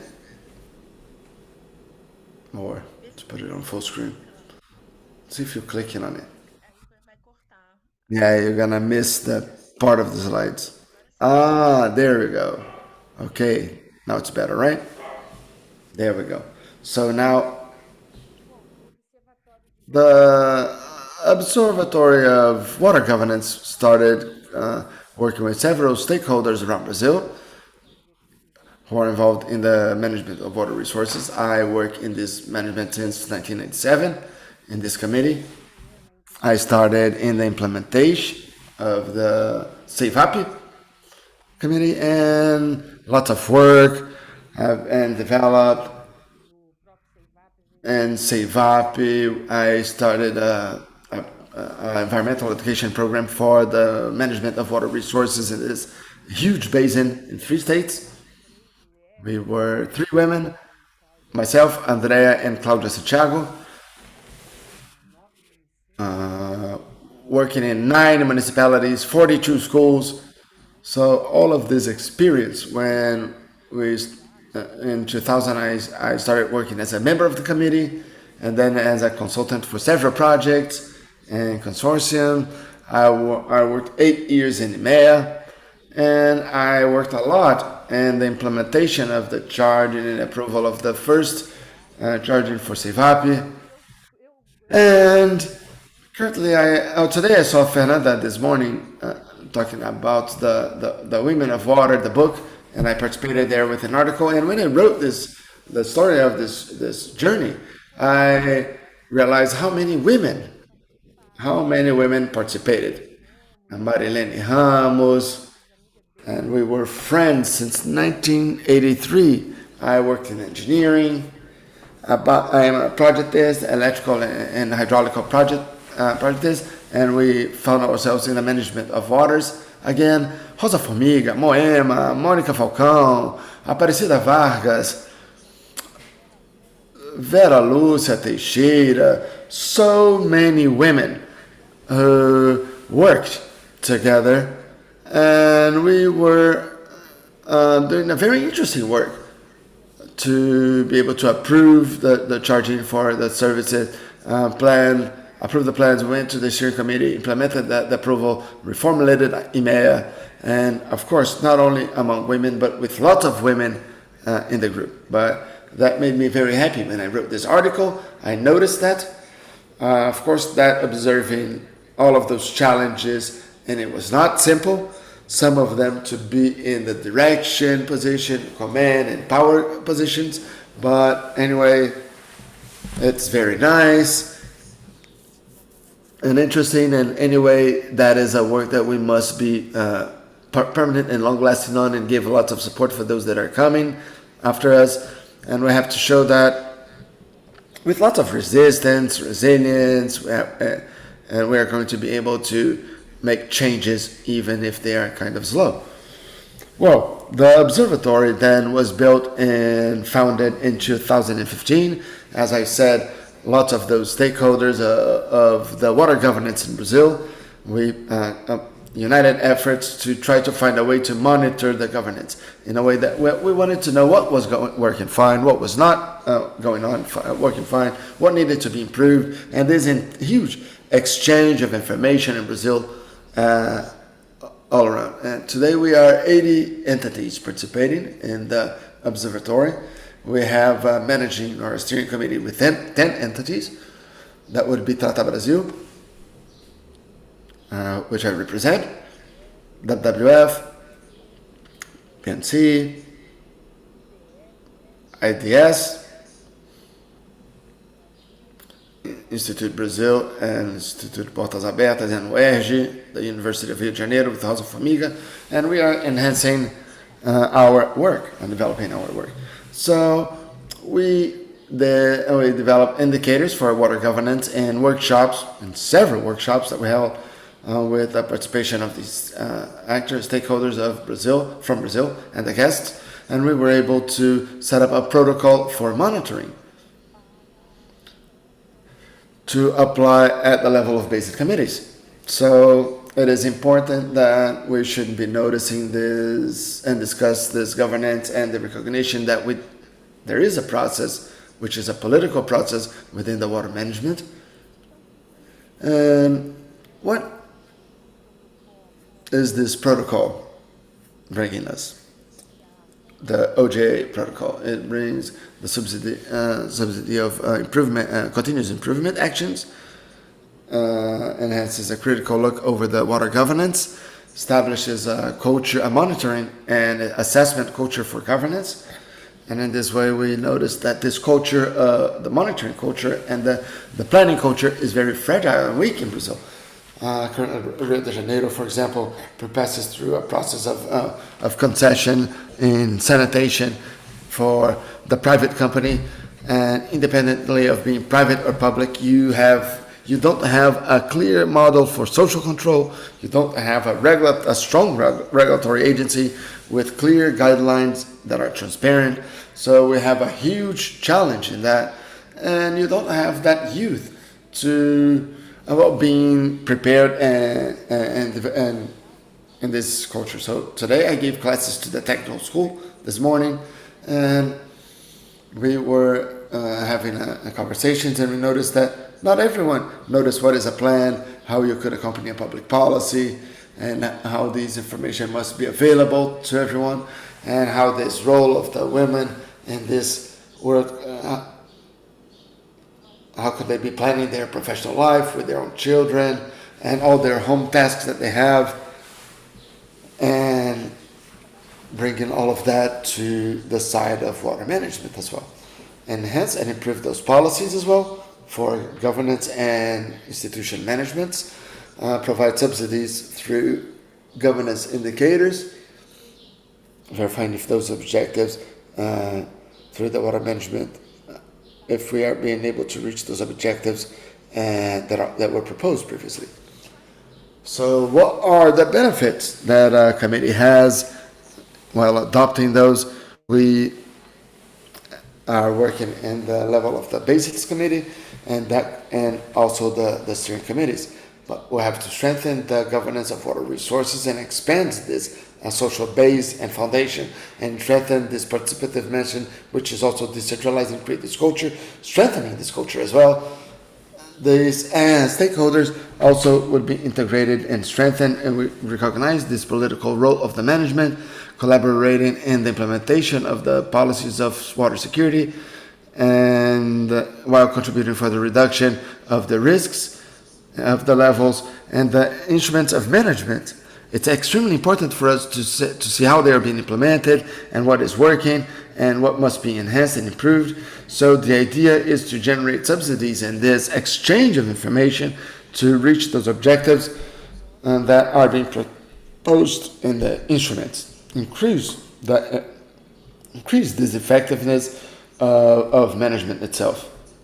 Claro, o objetivo de desenvolvimento sustentável, porque aí we need to reach the sustainable development goals, because everything is interconnected when you implement, when you improve each one of these instruments and spaces, okay? To build capacity, okay, the technical bodies, okay, they have to create a systemic view, an integrated view about the governance of the water resources and their interconnections.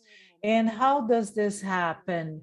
At a first moment, the methodology for the implementation of the protocol is to present the protocol within a basin committee, okay? And then after that, if it is accepted, recognized, acknowledged, the committee is going to sign the protocol, and then they are going to create a work group. And then we're going to have a workshop or a meeting to align everything of the body with the work group. And then we have, and within this work group, we're going to have a discussion. We're going to collect data of the governance indicators, answer any questions they may have, and then we're going to assess and propose another or an action plan. This is the main idea, okay? And within these workshops, well, we have many indicators, I know, and we had to select 5 of them so that they could translate an immediate need that we had. So we have 5 dimensions that are the legal and institutional dimension that allow us to verify the legal aspects, institutional definitions, the regulation, the legislation that is relevant for the topic regarding the use of water resources in the political agenda.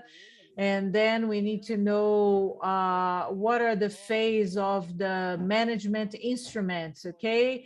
How are they going to be charged? What is the plan? What is going to be the granting method?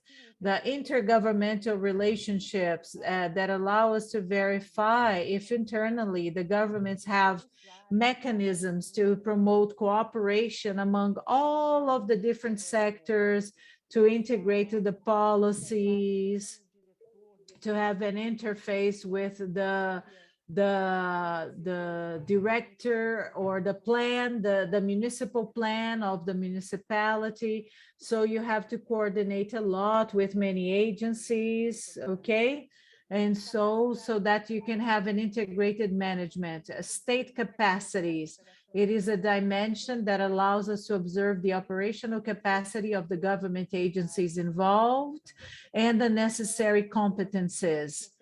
State-society relationships. It allows us to assess the ways that the society can participate, if they're being effective, how are the representations, the information, how they are having the arbitration of the conflicts, if there is transparency in the decision-making process. And so many people have mentioned this preparation of our citizens for them to be citizens, for them to be a good representative of their realities, or any kind of creation of councils.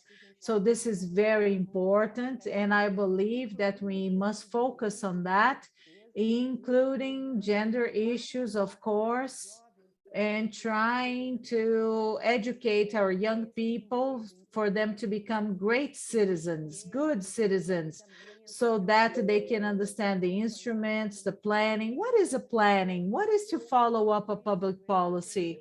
I believe that all of these things, when I started working in 1997, and this is my personal testimony, I didn't know anything about anything. I didn't know anything about managing water resources. I learned while I worked. And nowadays, I think to myself, how this must have in the basic education, since we are young children, you must have this relationship with what planning is, how a city is and has to be organized, how your municipality works, and the basic services that have to be offered to you and by the government, yes?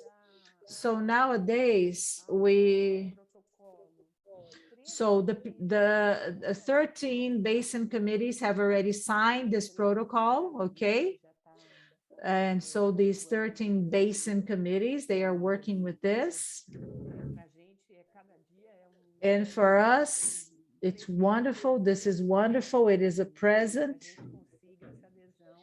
And it's wonderful for us to have had all of these committees joining us, okay? And so our network nowadays is really large. I have already concluded my presentation, but I just wanted to complement by saying a few things, complement my participation by saying a few things. Just a minute. I'm going to stop sharing my screen. Okay. I took some notes here that I feel that are very important. When it comes to basic sanitation, we have 66% of the sewage that is generated, only 51% is treated. So what we have ahead of us is a Herculean task. And so when it comes to women, it is important because these connections that we have regarding women, the sewages that connects households to the sewage system, it may seem silly, but there is a lot of resistance, mainly in neighborhoods that we have many vulnerable people. And women, they are essential for this. They can help us. They can help us in their associations, the associations they are a part of, okay? They can help us with this. These are issues that we're facing on a daily basis of the implementation of these projects. And I believe, I always think to myself, yes, when I hear so many interesting speakers, how we can improve, how can we improve things? What action near me can I try to have, can I try to help, can I cooperate with? And this really attracts my attention, really. A research or a survey done in my municipality, few people have the true notion of how important basic sanitation is. Whenever you carry out a survey, people don't understand this and all of the benefits that a river, a lake, when you eliminate the pollution in a river, in a lake, people have just a small notion of how important this is. And so we need to start with our primary education, secondary education of our children, of our young people. We have a short period of time with so many climate changes, so many terrible things that are happening. And we are not prepared at all for what's coming in the future, yes? So I would like all of us to pay attention to our young people, to our children, to their education. How can we improve their education? How can we raise awareness among the young people of our societies? And they are going to face ever more difficult situations. And so Brazil in the past has had so much water, and now we're having a water crisis. We are having more and more semi-arid regions. And I'm going to give another personal testimony. In the committee, when we started the first environmental education program, our challenge was placing water in the agenda of our media, of our newspapers, making people chat with one another, discuss this. And now it doesn't leave the newspapers and we're desperate. We're desperate. What a terrible situation that we are facing. How can we face these things? They are very important. And also discussing the media, discussing with the media, training the media, having a well-informed media. And so they talk about the water crisis as if it were only a problem of lack of rain. No, it's a lack of good management. People who are responsible for managing water resources, they know. When we talk about reinforcing women in these management positions, it's very important. But the national policy of water resources is suffering. We talk about a water framework. Nobody has ever seen this document. And the water policy is a huge framework. And we have the participation of people. We have the social participation of our citizens and the participation of women. If you do not have a process for women to participate, if it comes from the top to the bottom, no woman is going to be able to speak up. And we have to realize that strengthening a process as it is the design of the national policy of water resources, we are strengthening the participation of women. For good or for bad, it is open to all. Of course, we need to evolve a lot. There's no doubt in my mind regarding this. When I started working, it was my first job. I was 15 years old. We were 2 women in the engineering sector. There were 2 women in my room, and all the other engineers were men. And now it's really different. But we started moving forward, evolving, but it's slow. It's a slow process. And so occupying the spaces, strengthening this, having this presence. Why don't we start working on top of resolutions of the National Council or resolutions of the state councils? And may we have quotas for this or inclusion measures? Of course, occupying spaces, creating more spaces, yes, this truly is important, but it's not simple. And I'm talking about women that are extremely intelligent and that work hard and okay, maybe create legal instruments for having more women in top positions. If we start having this discussion in these deliberative spaces, why not? I believe we should think about how can we work on this and with this? Well, I believe I have talked for a long time. Yes, but that's it. Thank you so much. Muito obrigada, Fátima. Thank you, Fatima, very much. So with Fatima's presentation, we have arrived at the end of our panel, of our third panel today.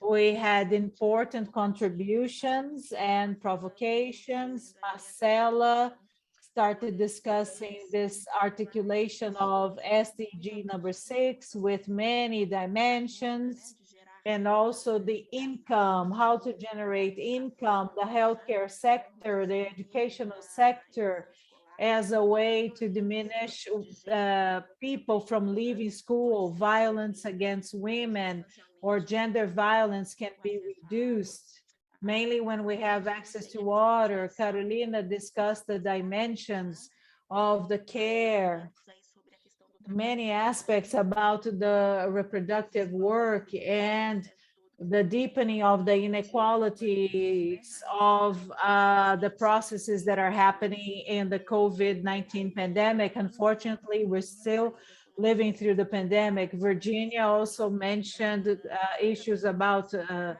care, possibilities, pathways, so that we can have more gender balance. And Fatima discussed also many possibilities so that we can make everything able to measure via the creation and application of many indicators. The idea of the protocol is very, very interesting.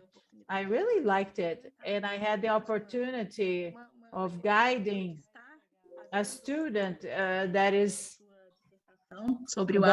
finishing her dissertation about the state of Acre here in Brazil, in the north of Brazil. I'm her advisor, and it was very interesting. We have to think about governance, and this is a pathway ahead. It's an effective pathway ahead to improve our policies. We have studies regarding this, okay? And now, in our case, I believe we're having some kind of interference. And so when it comes to the participation and the strengthening of the participation and strengthening of women, and I always say that this is very effective. And when we're talking about gender, it's not only to be politically correct. It's an issue or a question of efficacy, effectiveness regarding public policies. And for us, water resources policies, water source policies, to have the democratization of the access to water. And this moves us a lot.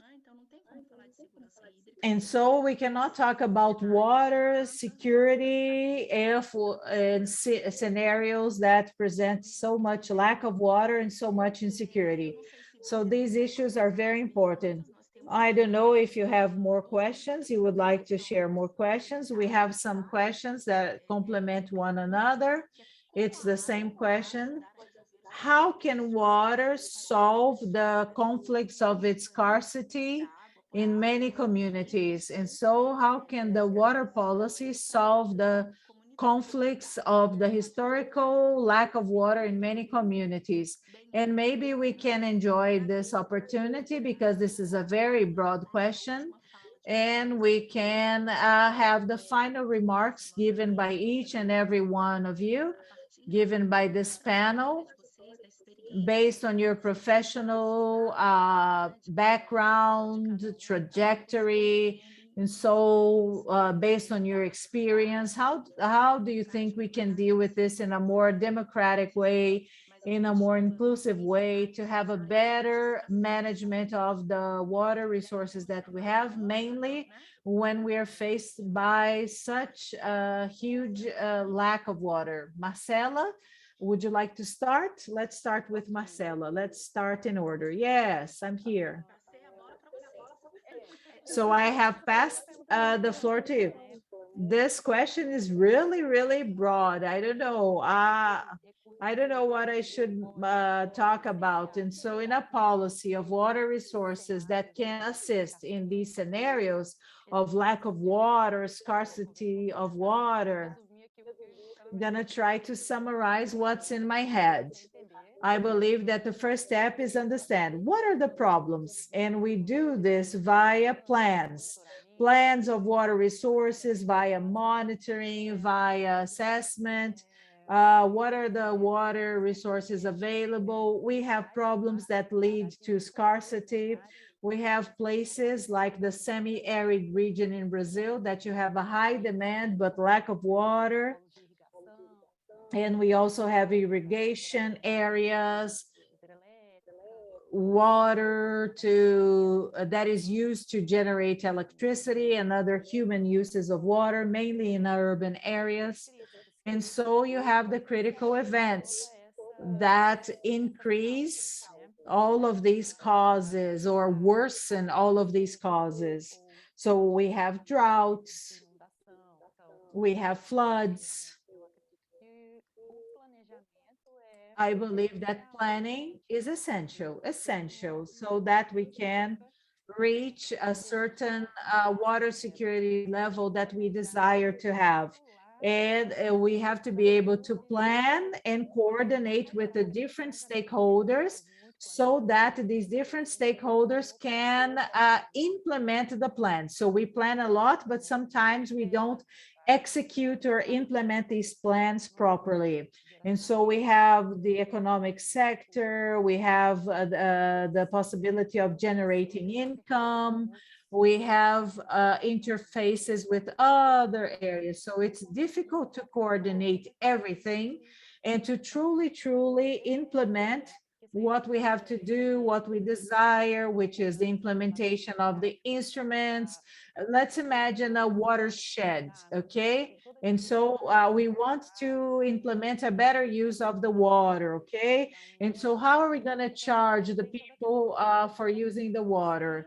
And so we have to raise awareness regarding how valuable water is. So everything passes by this. We have to implement the instruments, the plannings, the plans, everything that we created in the programs, because we lack awareness about how important water is, how valuable water is, how important it is for us to have clean water, to have better technologies. And this is a slow process, and we need education at the schools, capacity building. So we move forward, and we walk really slowly. We move forward really slowly, doing what we can, and we're trying more and more to raise awareness about the value of water, the importance of water, and of preserving the water, preserving this resource. That's it. Thank you so much, Marcela. Now, Carolina, please. Well, this part of considering my presentation and my point of view, I'd like to add a little bit about the water crisis issues. Not only the water crisis, but also the health crisis, the dams, and the impact of all of those interventions that Marcela brought to us in his speech. And I think that, well, I'm not a manager of water policies. My focus is more on gender. And due to that, I would like to bring the importance of this special look for the impact that these economic activities and these water activities bring in women's lives. So any movement of water scarcity, always the women are the first ones to be impacted. The women are always the first one to be increasing their journey to get water for food production and hygiene. The women will lose more time in their work journey, so they will need to leave the labor market. So that's another investigation that we're making now in the pandemics. While in other economic crises, for example, the women are going from the position of busy to unemployed, and this was the women went from the position of busy to out of the labor market. So they say, nope, no way, I'm out of the market now. I will take over this reproductive work. So the reproductive work, lots of times, the intensification and the water scarcity is one of the intensification of these labor journeys. It's prohibitive for the women to be in the labor market as well, but also in other aspects of the public life. And then the economic aspect as well. They spend several hours solving about the problems of water and health and hygiene. The other women that take care of the family members that are sick or family members that have some kind of impact of this polluted water. Several activities also to this bad supply. And the importance of always looking to the diversity of women. Consider the diversity, they are the women, but they are the poorer women that are the black women as well. And last dimension that I would like to bring to my contribution is the importance of the participation. The participation of these women's speaking, and mainly those lower income women and the black women in the management of public policies. They're not just an addendum for us to fill the game. We have to bring this discourse and bring this reality to our daily lives in the management of public policies. That's essential. So we could be implementing the SDGs and to carry out effective public policies, to bring this effort of the participation for implementing in all phases of the public policies processes. That's it. That's it, Carolina. I will now have an interaction with the chat. Vera Guada, a partner of ours, a very dear friend, is here answering also to this question, the same question. She's saying that she believes that it's a matter of belonging. This way, or these possible pathways to deal with the water scarcity in the communities, the community must feel that the water is important and the river is like a community. And it's just like in that rationale. The ones who love, care. So I pass the word now to Virginia. Thank you, Daniela.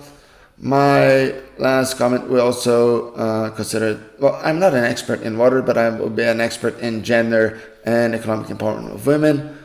I bring a perspective which is a bit of the intersectionality, in a way that we are here for some years already, seeing women, indigenous women, women that defend the human rights, climate activists talking about the importance of the water preservation and scarcity.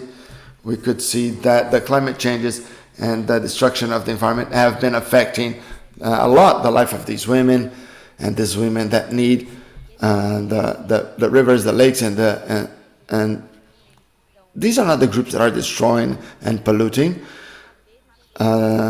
These ancestral knowledge that these women have, in fact, they would be knowledges of respect. They would be knowledges of sustainability. And we see that, in fact, the reality in Brazil is that these defenders of human rights, the defenders of environment are persecuted in our country. We have a country in the country a program with UN Women to strengthen the networks of human rights in Brazil, because we see that increasingly this space where these women are speaking are being more reduced.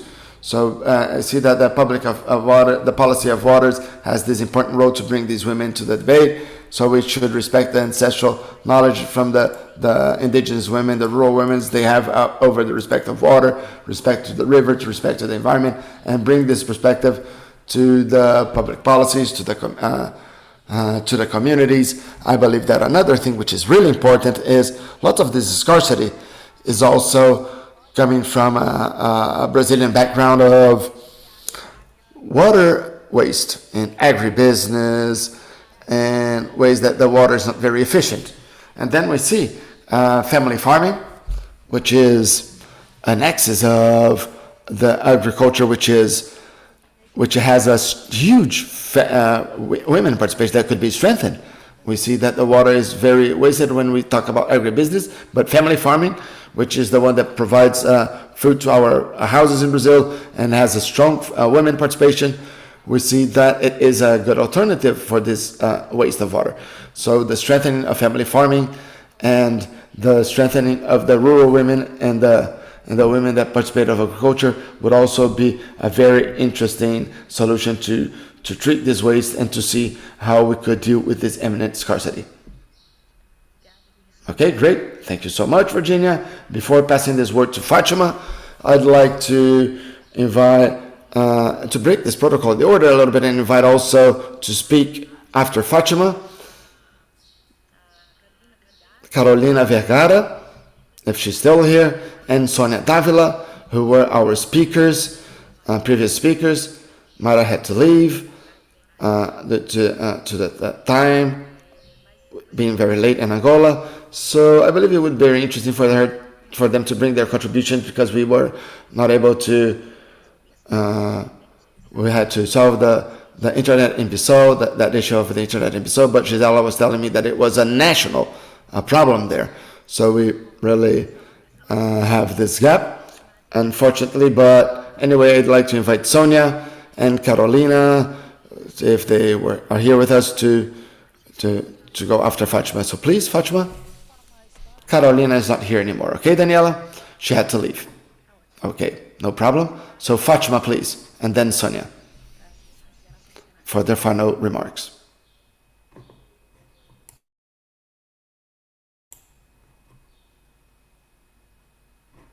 Fatima is on mute. Okay.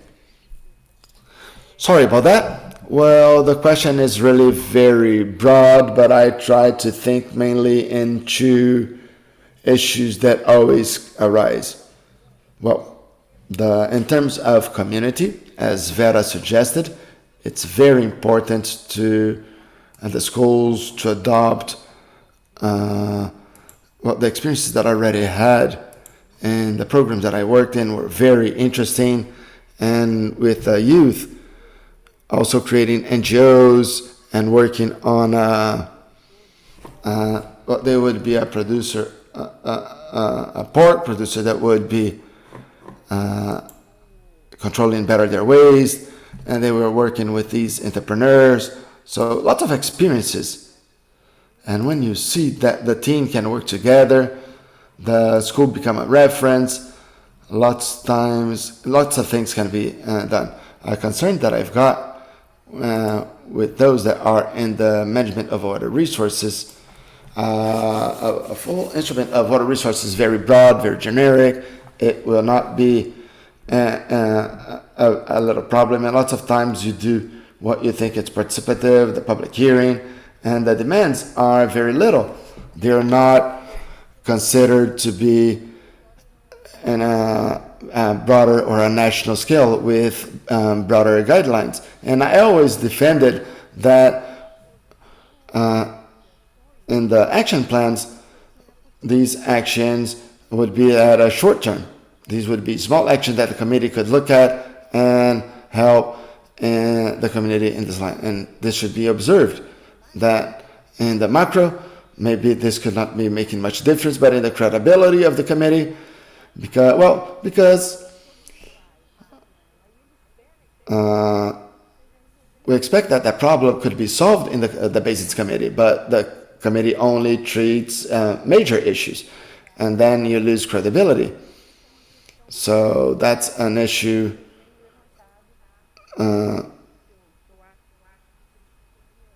And we believe that we should increase. And in this time of pandemics, in Rio, but also in Maricá city, we worked on the construction of collective lavatories. We installed water reservoirs in vulnerable areas so the people could leave, go to that bus stop. Before going up, they would have water for washing their hands and cleaning up as a way of controlling and helping.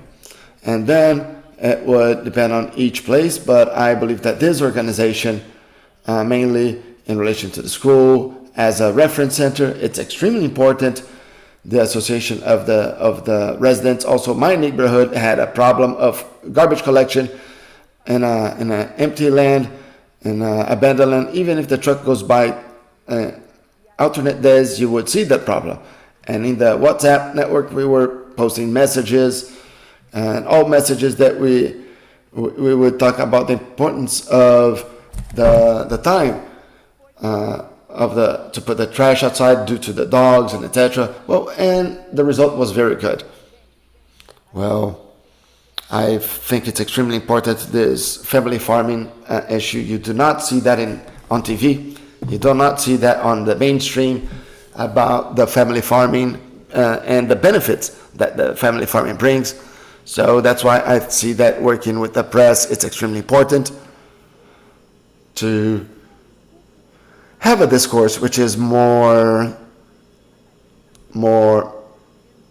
productive, less mediatic, but more productive in terms of proper information.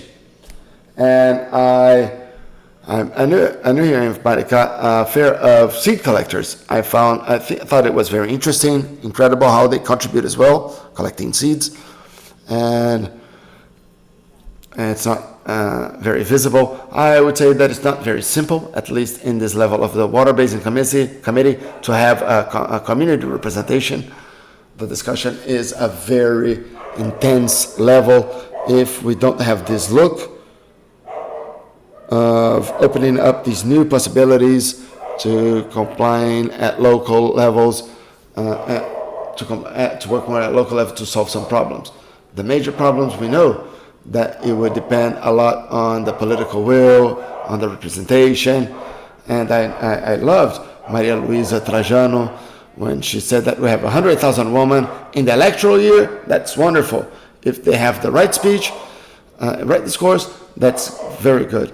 We in the observatory are trying to prepare some infographics and some messages so each could refer to their own candidate in regards to water, to help monitoring how the work of their candidates is going, what they intend, so you could charge them. And that would be the right exercise that the Brazilian doesn't do. They vote just for the sympathy, the one that the best friend, or any other discourses, but they forget. They don't even remember in who they voted on and what the person did or what they didn't do. So creating this culture and giving the support on this line, it's extremely important. And it's not easy without having this political binding and without being malinterpreted. But we already did this in the last election. The observatory was very interesting. It had the support of the committees, and everybody adhered to this proposal, and the idea would be to do it again. That's it. Thank you for the opportunity to be here. Thank you so much, Fatima. Sonia, please.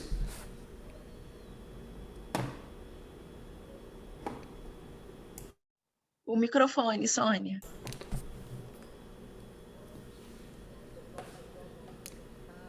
Oh, sorry about that. Thank you so much, Danny. Well, yes. First of all, I'd like to say that I am following not only via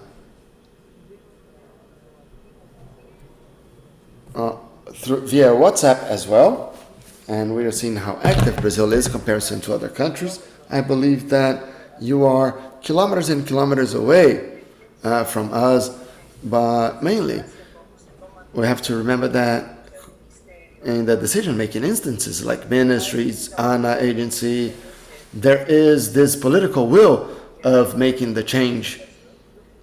So there is a greater participation. Yes, that is possible.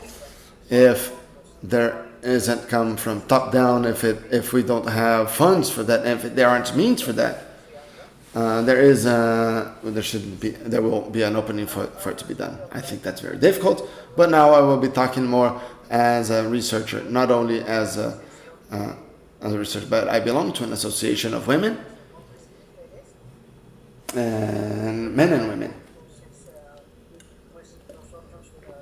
I'm always on the field where I live, and we have water from the rivers and also local water supply. And we have contact with the local authorities, and that made us change completely the perspectives of how to be able to reach the participation of people. I'm going to tell you a joke of what happened here. And what happens is that there was a lot of water shortage once, and there was also lots of water sales. Who had money could access the water, but those that didn't have money could not access water. And it depended on the part of the basin that had more access to water. And the manager of that district sold the water of two ladies that always produced the water. And the detail was that when they went to complain in the office, the water corresponding to them did not exist. So they said, no, I don't believe that someone else took my water and this and that. So they verified the conditions, and they saw that the manager had sold that water because they needed water. And the two got together, and they asked, what happened with the water? And then they saw that you didn't have a production, so I thought that you wouldn't remember about it, the manager said, and you wouldn't need to use it, so I was forced to sold it. They were very angry, the two women were very angry, and they ripped off their clothes, and he was only on his underwear, and that manager had to run away from them. And that was just something. When you do something bad with the water, they said, not only we're going to rip your clothes off, but we're going to take your underwear off as well and leave you in worse conditions. So the women, in the moment that they know that they really need something, they know how to do it, they know how to get it, and they know how to fight for it and defend themselves. I believe that in this level, we have a strong participation, which is not in the first line. Lots of women say, well, we have to wake up earlier, we have to work harder, we have to get the kids ready, we have to cook, and they also want us to go to the meetings. No, it's impossible, I can't. Lots of women say that, well, give us another more work. But no, but we have to be relieving the work burden. Go to the meetings where always the men are talking and putting in doubt our participation. Abrir espacios desde arriba. And the best way to participate is to open up spaces so that women, they have a place where they can defend their rights. And also we need people to defend women's rights as well. And I would say that Brazilians, they are well respected all over the world, and women need to stand up for themselves. And I believe that a participation is we need to be there at the spaces to make decisions, okay? And that's it. That's what I had to share with you today. Thank you. Okay, thank you very much, Sonia. So I'm going to share with you participation here. A comment from Vanessa Ventura. First of all, thank you, Vanessa, for your question. It was a very broad question, but everybody was able to speak based on their experience. And Vanessa Ventura says that I consider that countries should strengthen, improve, and implement public policies that are going to intervene in the topic water and women, focusing in the short, medium, and long run, and that they shouldn't vary according to the changes in governments. And so this is a very bold proposal for us to have a state policy, not a government policy that is going to go beyond these lack of continuities that we are going through, okay? So, ladies and gentlemen, we're arriving at the end of our seminar. I believe that we had great inspirations today, and we have a broad view of women in strategic positions, occupying decision-making places and positions. We also shared some specific experiences in our territory so that we can think about our water resources systems, basic sanitation. We had experiences coming from Ecuador, Peru, Bolivia, Angola, and we have arrived at the end of our webinar with this very, very interesting and rich discussion on how we can accelerate this process so that we can truly achieve or reach these principles, these goals, more than the principles, the goals regarding the 2030 agenda, and mainly the interfaces between SDG 5 and SDG 6. So now I'm just going to share a message with you and remind you. So if you are not able to follow up a specific presentation, a specific part of our seminar, it's being recorded, okay? So it's going to be available on Anna's YouTube channel, and we would like to thank all of you, all of the team from Anna, the team from the department responsible for organizing this. I would also like to mention the involvement of a wonderful partner for us, who is Mariane Cabanello, that unfortunately she's not here right now. She had to leave, but she is a very important person for us throughout this entire process.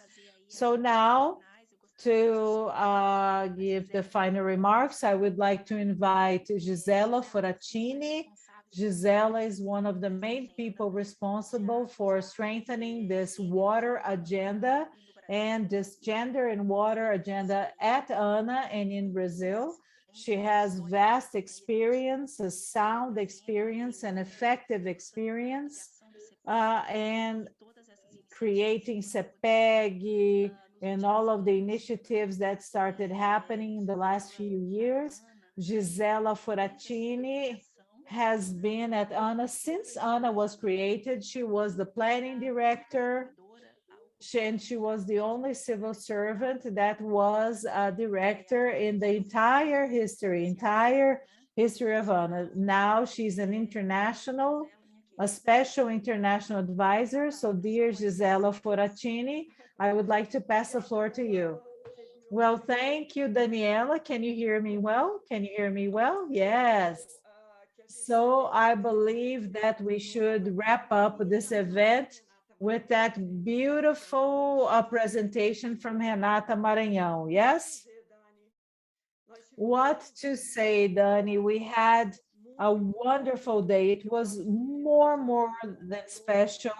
And I believe that CEPEG, all of the members of CEPEG, we are very moved. It was a very important day in ANA's history, in all of these efforts that we have created. And last night, when I was analyzing my professional life to see what can I discuss with my friends tomorrow, I found a piece of paper from 2015 of a meeting that I had with Vicente Abreu, way in the past in 2015, and we started discussing the committee. CEPEC used to be called the committee. Vicente gave me lots and lots of support, and I shared the copy to the members of CEPEG last night, and I was really moved when I found it, yes? And so in 2015, when we decided to bring to honor today gender equality, to create a space to reflect about this topic, we had no idea that today we would gather so many valuable women with so much diversity, so much representativeness to share these single and wonderful experiences. So as you said, throughout the day, we heard fantastic experiences, important women, and this decision-making process in Brazil, in Latin America. We had Mexico, we had Bolivia, we had Mozambique. Unfortunately, Fatima could not participate. She's from Bissau, but she shared a wonderful presentation with us, and this is going to be made available. Angola, SDGs 5 and 6. For me, it was a really, really blessed day, and it was really fruitful and gratifying.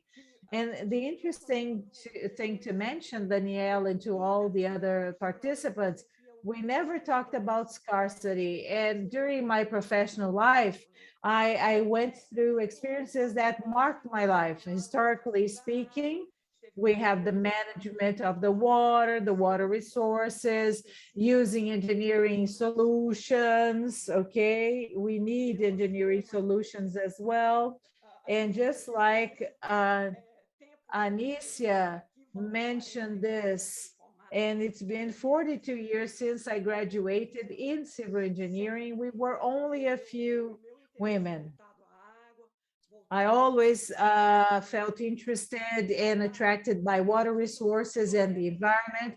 And among so many colleagues dedicated to civil engineering constructions, I was already interested in water problems. And we didn't discuss climate change at that time. We didn't discuss the 2030 agenda at that time.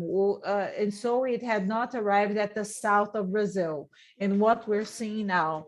And looking back, and a day such as today, I truly believe that I made the right decision to work with water resources. So it's wonderful to be able to work with what you love. And this work allowed me to get to know Brazil, with its different regions, different realities, the north of Brazil, the Amazon, the semi-arid region in the northeast of Brazil, the center-west region in Brazil with this intensive agricultural production, and also many, many differences. And it also allowed me to represent Brazil in some international forums. Throughout my life, I had inspiring mentors and people, but my mother is 96 years old now. She's totally active, lucid, and 75 years ago, she studied accounting. Imagine this. Can you imagine this? 75 years ago, studying accounting, and she was a pioneer. She had a beautiful career at the Internal Revenue Services here in Brazil, and that came because of hard work and dedication. She was an orphan. She had lost her father when she was very young. She had to start working when she was really young. Another mentor was Miss Machado. She introduced diversity to me. She opened up my mind. She introduced me to multidisciplinary forums. She was a great advocate of female causes and female topics. And she would be here in the first row and applauding all of you. I identified myself with many, many people here, and mainly Miss Luisa Trajana, and she is a pioneer, and I always want to do more, to do something different and do things immediately.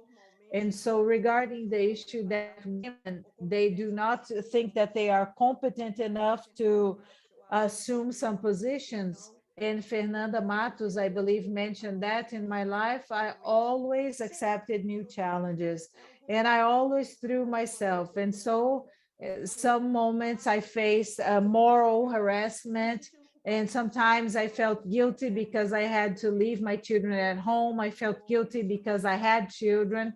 And we also discussed this. I wanted to share something with you very briefly. Once a woman entered my office and said, I want to work with you. And she said, Gisela, but I have a problem. I have 3 small children. And I said, well, so you must be very, very precious and valuable. Why did she share that she had a problem with me? Because possibly previously she had faced problems because she had 3 children, and we worked together. She started working together with the same speed, she delivered many things, and she knows who I'm talking about. So fast professional experiences to conclude our day. I had some experiences that marked me a lot, working with water resources and working with women. In 1997, 1998, I started working in the pro water in the semi-arid region of Brazil. And as a coincidence, I chose some problems regarding water scarcity. So I was working in the semi-arid region for the constructions proposed by a certain project. And so we had Cabugi in the semi-arid, and the women, they took water in Rio Grande do Norte, in the semi-arid woman. The local women, they got water from salty wells, salty water from wells to cook, to give it to their children, and then they started having serious renal problems. Their kidneys failed sometimes. And so we had water, and we had a water truck that was going there, and we saw these women. They were under this water truck receiving water from the hose. Oh my gosh, mommy, this water is so sweet, it's so fresh. This water is so sweet, so fresh, and this is the water we are used to drinking every single day. In the pro water, in the semi-arid pro water, I dedicated myself with my heart and soul. It was a small river. It is called Mosquito River. And so it was only a small river, okay?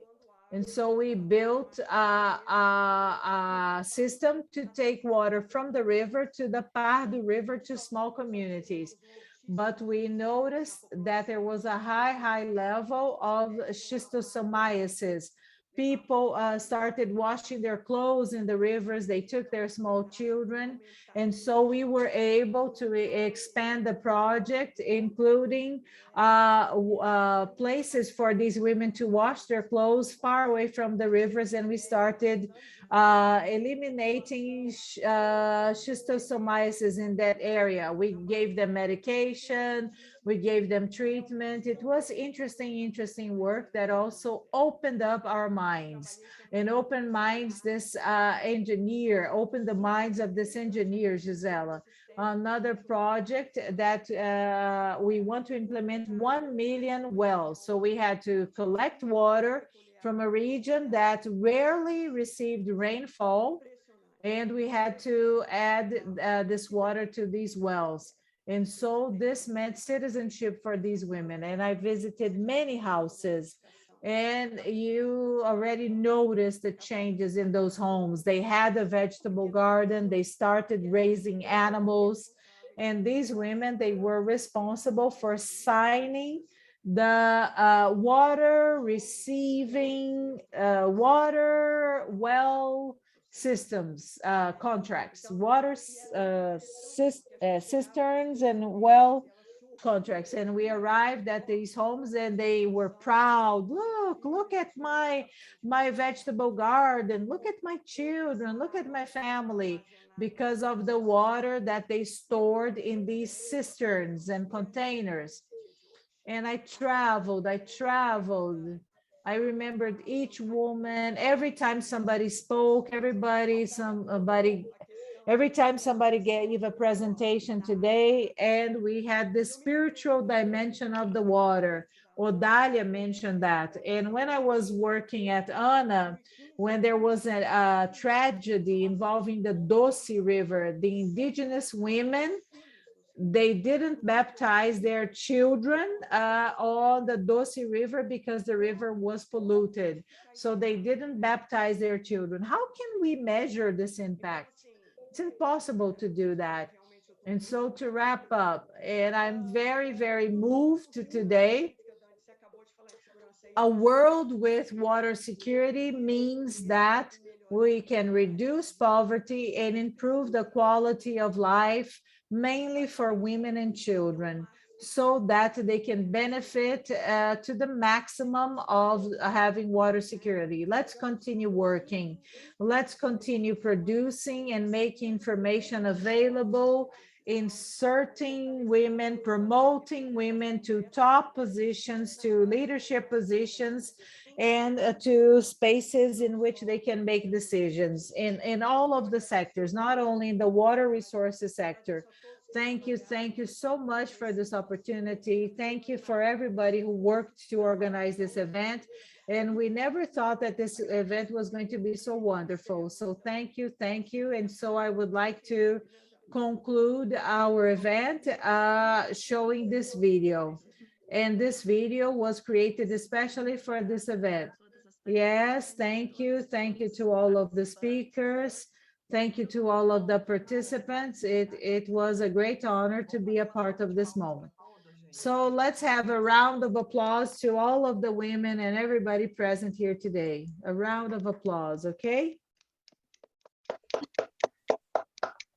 Muito bom, gente. Mais Excellent. So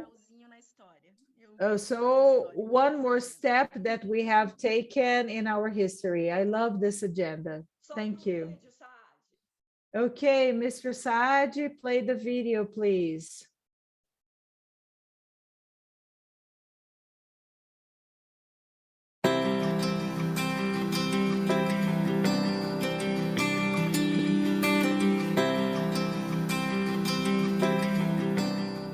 Mulheres que transformam, mulheres que inspiram, mulheres que fazem a diferença. Existem muitas lideranças femininas em todos os lugares, ajudando a promover mudanças importantes para o Brasil, seja na área da saúde, na educação, no esporte ou na gestão dos recursos hídricos. A luta pela igualdade de gênero é de todos, e a força das mulheres está presente em tudo, fazendo a história do país acontecer, lutando por uma sociedade mais justa. Quem me vê hoje pode até pensar que sempre pertencia a este lugar. For a juster society. People may think that I always belong here, but it was not easy to arrive at this place. I grew up in a poor community, and since an early age, I had to deal with structural problems in my neighborhood, in which me and my family, we suffered a lot with the lack of clean water and sanitation. When I was a child, many people told me that with my ideas, I wouldn't go far, but deep down, I knew compreendi que essa mudança deveria partir de mim, da minha dedicação aos estudos. E assim, fui em busca de conhecimento. Com a ajuda de professores maravilhosos, pude aprimorar minhas habilidades profissionais e me especializei na busca por melhorias na área hídrica. Logo, comecei a trabalhar e que não seria uma tarefa nada fácil. Dados indicam que não existe equidade entre homens e mulheres nos processos de tomada de decisão a respeito do uso da água. men Como eu and cheguei até women aqui? can make Com decisions muita about in the use perseverança e of water. determinação, And so somado a how did I muito get trabalho here? With e o apoio lots da of minha família. perseverance Eu and espero que a minha vitória determination. sirva de And inspiração with para você lots and trilhar o lots of seu hard próprio work and the caminho. support A of área de my recursos hídricos family. precisa de I pessoas hope that my corajosas e history is comprometidas gonna em mudar o atual inspire you. cenário que The vivemos. Water A Agência Resources Nacional de sector Águas e needs committed Saneamento people Básico so é that um we can exemplo change dessa our mudança. current Em scenario. 2016, a Anna ANA is an criou o example Comitê of this Pró-Equidade change. de In Gênero, o CEPEG, 2016, onde Anna servidores created the voluntários debatem, Pro propõem e Gender implementam Equity, ações de CEPEG. promoção In da civil equidade de service, gênero they dentro do debate, Sistema they Nacional de discuss, Recursos and they Hídricos. suggest E não estamos sozinhas actions nessa for luta. Muitos promoting órgãos gender internacionais, como a equality. Organização And das we're not Nações alone Unidas, in this possuem fight. iniciativas Many international agencies, such as the United Nations, they have initiatives for this.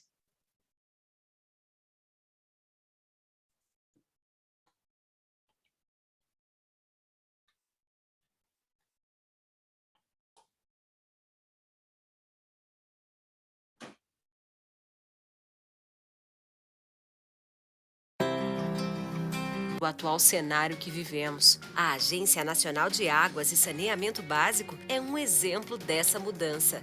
Em 2016, a ANA criou o Comitê Pró-Equidade de Gênero, o CEPEG, onde servidores ANA created CEPEG, propõem e implementam ações de proposing the promoção da implementation equidade and de actions to gênero promote dentro do equity. Sistema Nacional de Recursos Hídricos.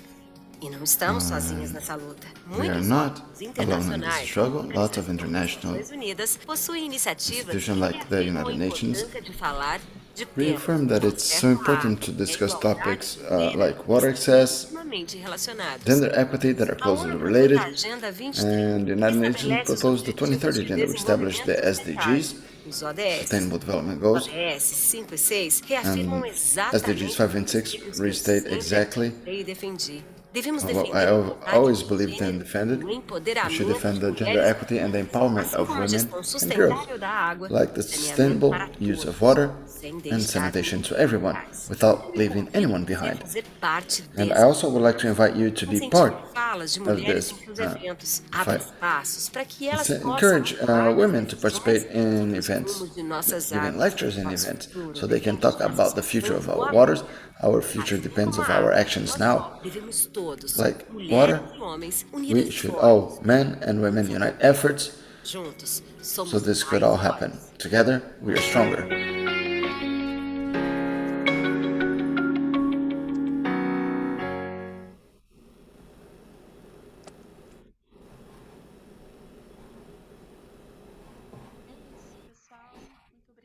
That's it, everyone. Thank you so much to all of you. It was beautiful. We read another very important chapter of history. Big kiss to all of you. Bye-bye. Thank you so much. Good night, everyone. Até a próxima. Precisarem aí de qualquer coisa do comitê, é só entrar em contato. Vocês têm o nosso e-mail aí. A nossa... If you need anything from the committee, just get in touch. We have Renata, who is our marketing girl. Just get in touch with us if you need anything. Bye-bye, everyone.